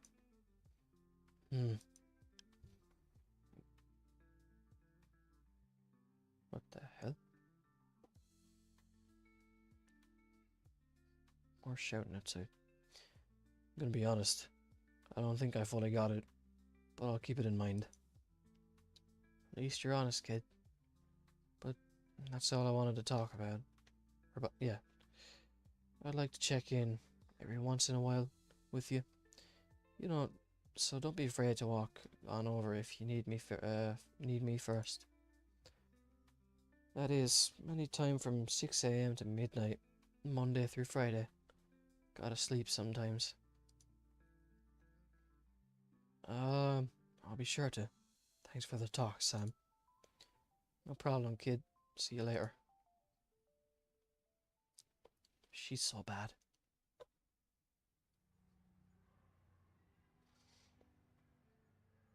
As I walk out of Sam's office and into the hall of the admin building, live for the covfefe. The words of wisdom still buzz in my head. Then I feel a very literal buzz in my pocket. Checking my phone, I see that Elliot texted the group chat, and everyone else begins to respond. Everyone meet at the library. Elliot got us banned after all. Nope, just meet me here.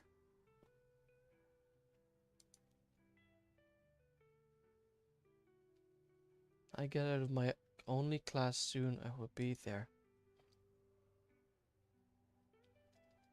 Cute.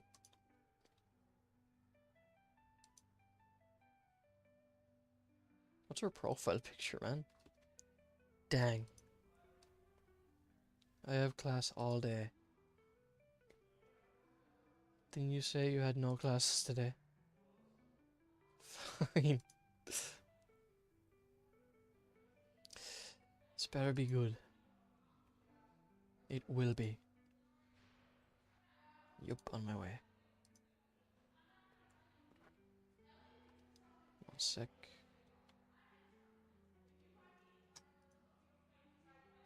Just checking something really quick.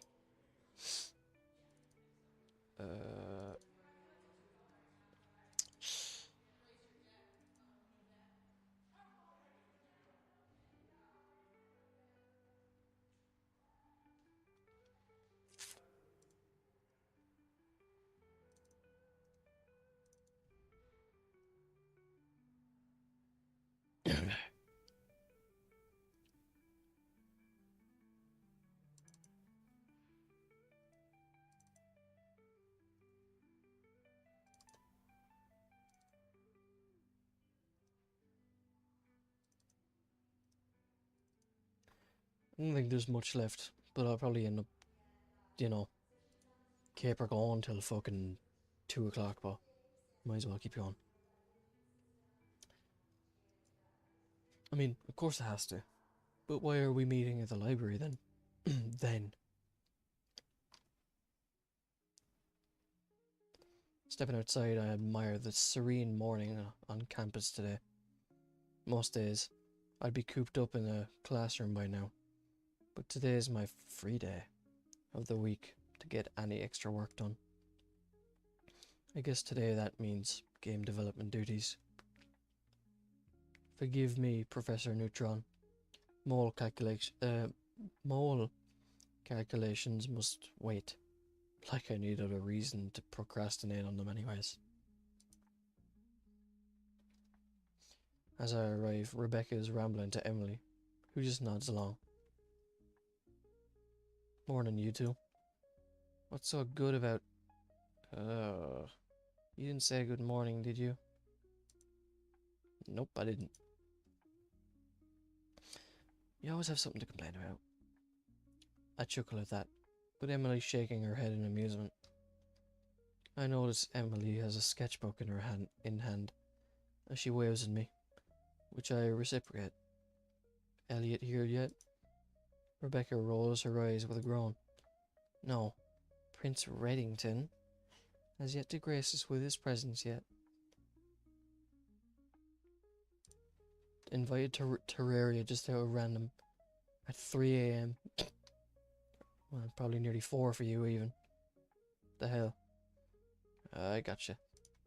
Gotcha. Been meaning to ask though. What exactly is your problem with him? She stares at me with a blank expression for a moment before quirking an eyebrow. Are you serious? I give her a shrug. He just doesn't seem so bad to me is all. Just give it some time. He's just so irritating. It's like he hates his family, but name drops himself all the time.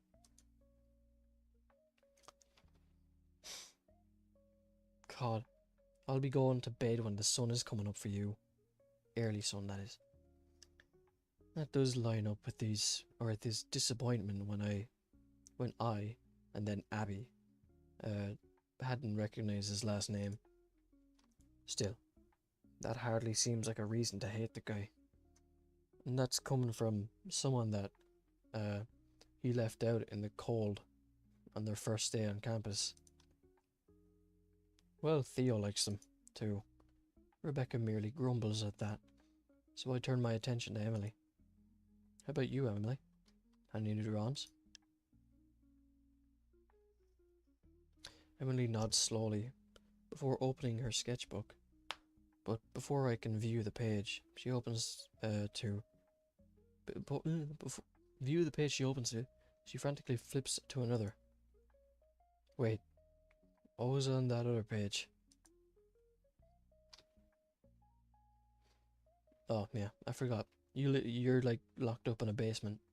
I forgot I locked you up in a basement, and you're just forever here to watch my streams.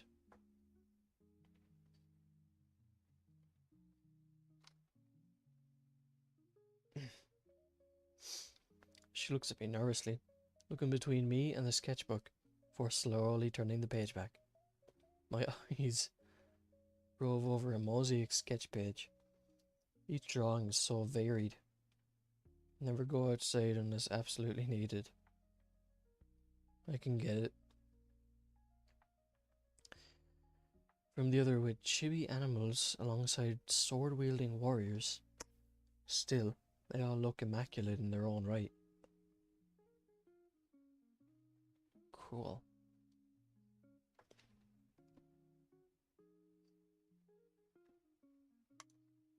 Whoa.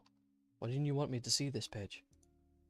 Emily bows a hot puff of air from her nostrils before notating at the top of the page. Not very good. Bullshit. I tilt my head at that, scrutinizing the drawings more closely, but they still look fine. I just don't see it. They all look good to me. She purses her lips, either unwilling or just unable to retort. She seemed so proud of her work before. I wonder what's changed since then. But before I can consider asking her outright, Abigail walks up to us. Good morning, everyone. Uh-oh. Emily and I reciprocate our greetings, with Rebecca quick to jump on the opening. What's so good about it? She's such a try-hard sometimes. Professional rage baiter. Well, it's quite sunny today, is it not? Rebecca narrows her eyes. Wind clearly taken out of her sails with the genuine response. Yeah, sure, I guess. Where are Theo and Elliot? Dunno, probably on their way still. How's your morning, Abigail? Very good, Dev. Thank you for asking. I just aced my biology exam and turned in an extra credit assignment. I like that asset or that full body piece. What? The semester just started. You need extra credit? Well, no, but it couldn't hurt, right?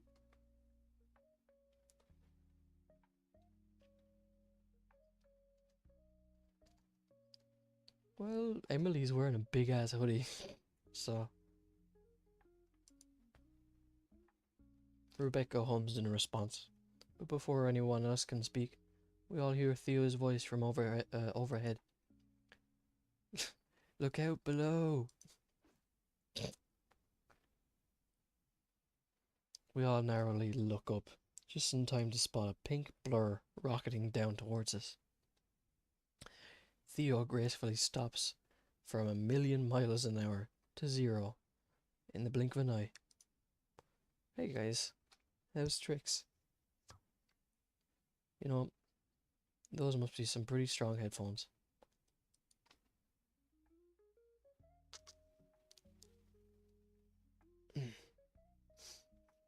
How the hell? What the hell does that mean? It's a saying. In their defense, hoodies are objectively cool and comfy. Noted. You're right. It's a saying like, what's up? Or how's it going? Never heard of it before. It's kind of old. I read it recently in a game I've been playing. Read it? What? Have you been playing a lot of visual novels or something lately? Dev, you honestly think this the troglodytes who write those things are cultured enough to use a highbrow phrase like "how's tricks"? Wait, aren't you a visual novel writer now? Aren't you just insulting yourself? Anyway, Theo, what the hell was that? Trying to show off for the gliding team? They're not gonna let you back on, you know.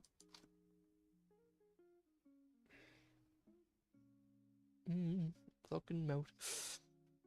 So what you're saying is that I better keep practicing, right? Theodore Chase. My God.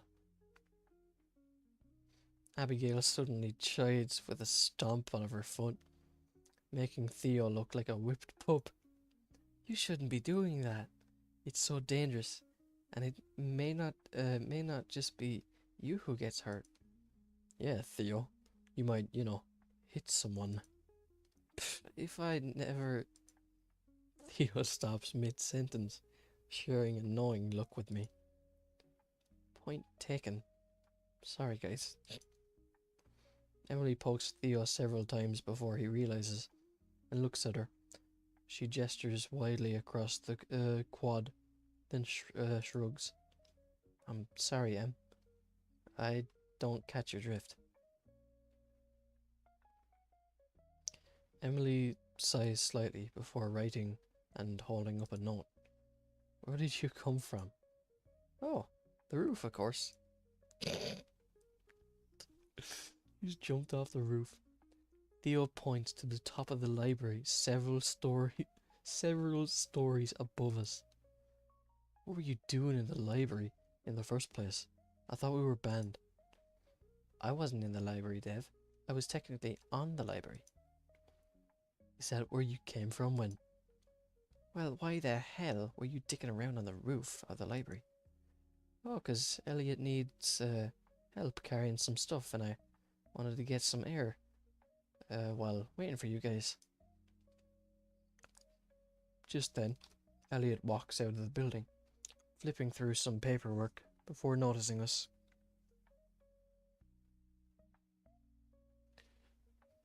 What took you all so long? You didn't tell us where we'd be meeting exactly. The library? Is there another library on campus that I'm not aware of? I believe we thought it odd since we were banned last time we were there. Or here.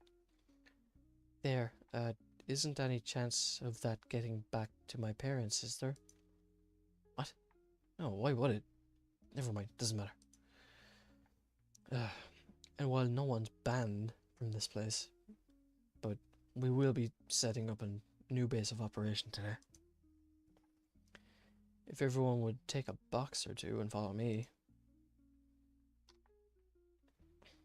Elliot gestures to a nearby pile of boxes sitting just outside the library. Some are big enough for me to fit in, while others are towers stacked up to Emily's shoulders. Emily holds up a note, having to waggle it before Elliot for him to notice. What's in them? Materials. He quickly realizes how little that clarifies. Seriously, no need to think going over the whole manifest. You'll see once we get them to our destination. With Elliot making that clear, we each grab as many boxes as we can.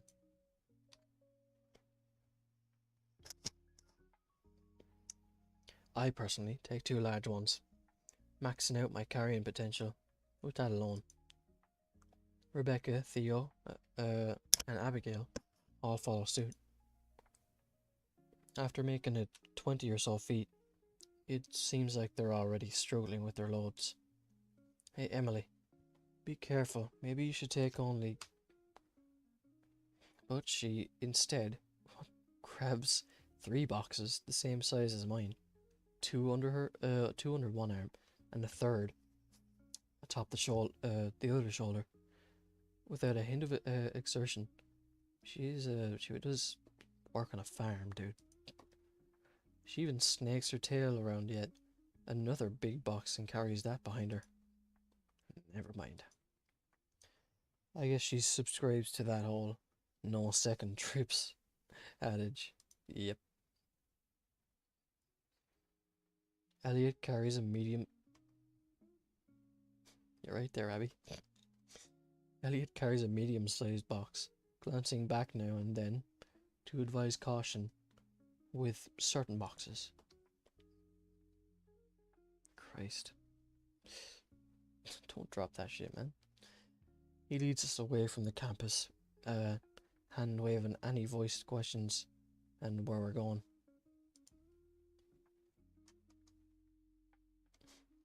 After several minutes of walking, we set off of the concrete paths and head even further down the dirt trails lining the scattered sporting fields of CCC. Exactly. Fuck taking the second trip. Be a man. Take all of it. Crush yourself. A minute later, we're finally able to see our destination. It's a shack. Maybe it looks more impressive up close. As we all start to enter the clearing and get a good view of for ourselves, it's obvious we're all thinking the same thing. That's it. It's a ruin. It's a sizable enough wooden shed, but it's marred by graffiti all along the exterior, sorry. And there's all of its windows bashed out. The door itself even hangs slightly ajar, clearly attached by a single rusted hinge. Having set down his load, Elliot emerges from the far side of the dilapidated building, gesturing with open arms, as I promised. So have I delivered? Are you serious right now? You delivered us a heap of shit. Now, Rebecca. It may not look like much, but I'm sure it's better on the inside. Thank you, Theo. I never said it would be perfect after all. You can put the box down now, Abby. Bit of a clean-up will be needed, of course. Come, let's take a closer look on the inside, shall we? Hell yeah, let's go. Something tells me I'm not gonna like this.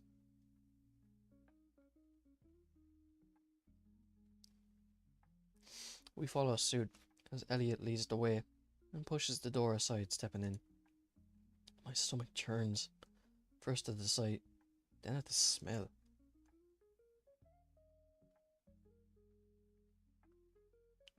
Estra's shack. This is just a fuck shack.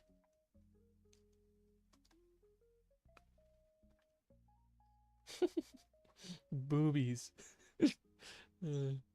What the fuck? Refuse litters the floor so thickly it looks like a plastic shag carpet, and the graffiti is somehow even more plentiful and crash within the confined space. Numerous pieces of splintered and stained furniture lie here and there.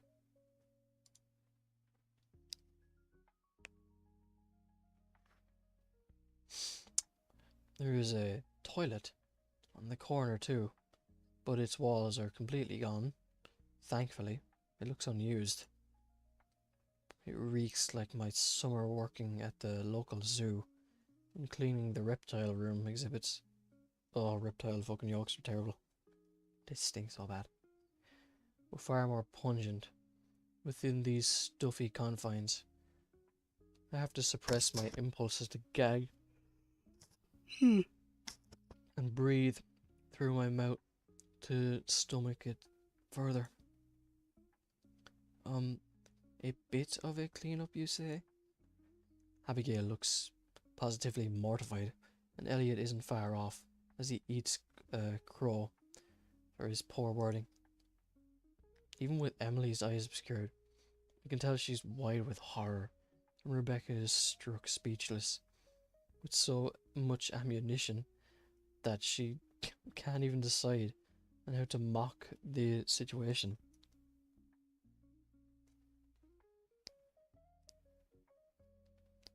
Yeah, I suppose. It doesn't look as bad as most lolcows' homes. Only Theo keeps his optimism in a net positive as he knocks on the walls and kicks the trash around while inspecting our new digs. Well, hey, could be worse, right? I want to be right there with them, but the more I see, the more my own morale sinks. The most prolific tag along the wall reads Estrus Shack, causing me to scratch my head. What does that mean exactly? Abigail scrunches her face, holding a newly appeared handkerchief to the end of her snout. I am just as confused as this does not appear to be a medical clinic, right? Emily averts her gaze and Rebecca snickers to herself, but no one answers my question directly. Elliot pinches the bridge of his nose, hissing. If you don't know what it means, it's best to keep it that way, honestly, Dev. Alright, no point in trying to save face. I know it looks bad, but it's ours, either way. Deal with the Dean is already made, and we'll be able to get internet and electricity from the main campus. Theo suddenly claps his hands. Elliot's right, guys. It isn't all that much work for 6 people anyways. I don't think we're looking at the same thing, bro. Nah, it's just like cleaning our room when we were back home. Rebecca seems like she's about to counter, but stops herself before settling with a deadpan stare. Clearly the two situations couldn't be any different. We won't actually be touching anything, right? Ah, that reminds me. Follow me. Elliot leads us back outside, further highlighting just how acrid the shack's atmosphere was in comparison. These 3 boxes here have cleaning and renovation supplies.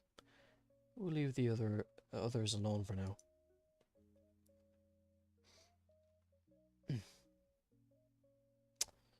We all plunge into the boxes and Abigail nearly weeps with tears of joy when she finds a box of gloves and masks, donning them immediately.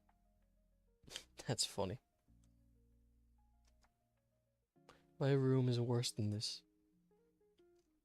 You live in a basement, right? Elliot wasn't lying. There's just about every cleaning chemical I've ever seen, trash bags, even a hazardous waste disposal box. I will sanitize everything. Multiple times. One of the boxes is filled to the brim with paint buckets, a plunger tube, and sheets of plywood for patching up any breaches. Emily takes a rare initiative, picking up a hammer and box of nails, gesturing to herself. You sure you want to handle minor repairs? Emily nods, as resolute as I'd ever seen her. Probably do a lot of the same on your farm, right? She nods in agreement, with a grin, leaving everyone else to claim their roles. Nice, I got trash duty. Guess I'll start tossing furniture out or something. I'll handle painting over the graffiti. Guess that leaves me on support duty. They've just about covered everything else.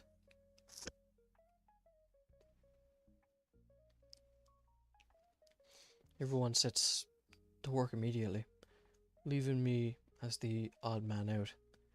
I'll probably only have time to help in a few different tasks, so I should lend a hand on what's most important. On the flip side, this could be a time to build a dynamic with whoever I help. I'm already really close with Theo. Elliot might be a tough nut to crack, but he's also taken a backstep role to his whole thing, so that leaves the girls.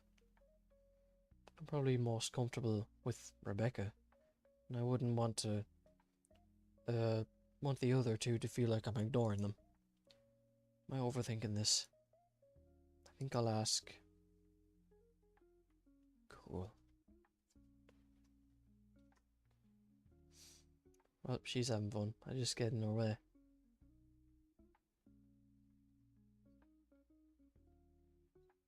These all done by different people?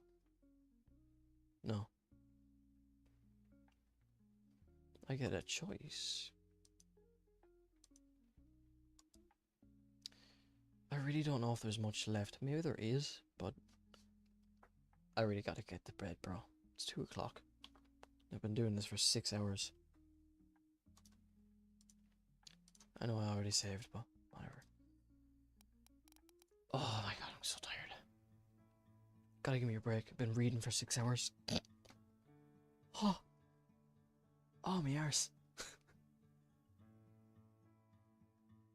I'm not used to sitting down for that long. Anyways. I'll finish the game tomorrow. Christ almighty. Yeah, I'm gonna go quickly because I got a lot of work to do tomorrow. And a lot of coffee to drink. So yeah, good streams, good stream. Fucking good. Yeah. I don't know if I'll be around tomorrow. Maybe I will, maybe I won't. I'll see. You'll know if I am. But yeah. You stuck around for this long. Thank you very much. It's very appreciated. As always. And yeah. I'm going to go lay my head down. Anyways, genuinely thanks for coming around, and talk to you again soon. Good night, good day, good morning, good evening, good afternoon. Goodbye.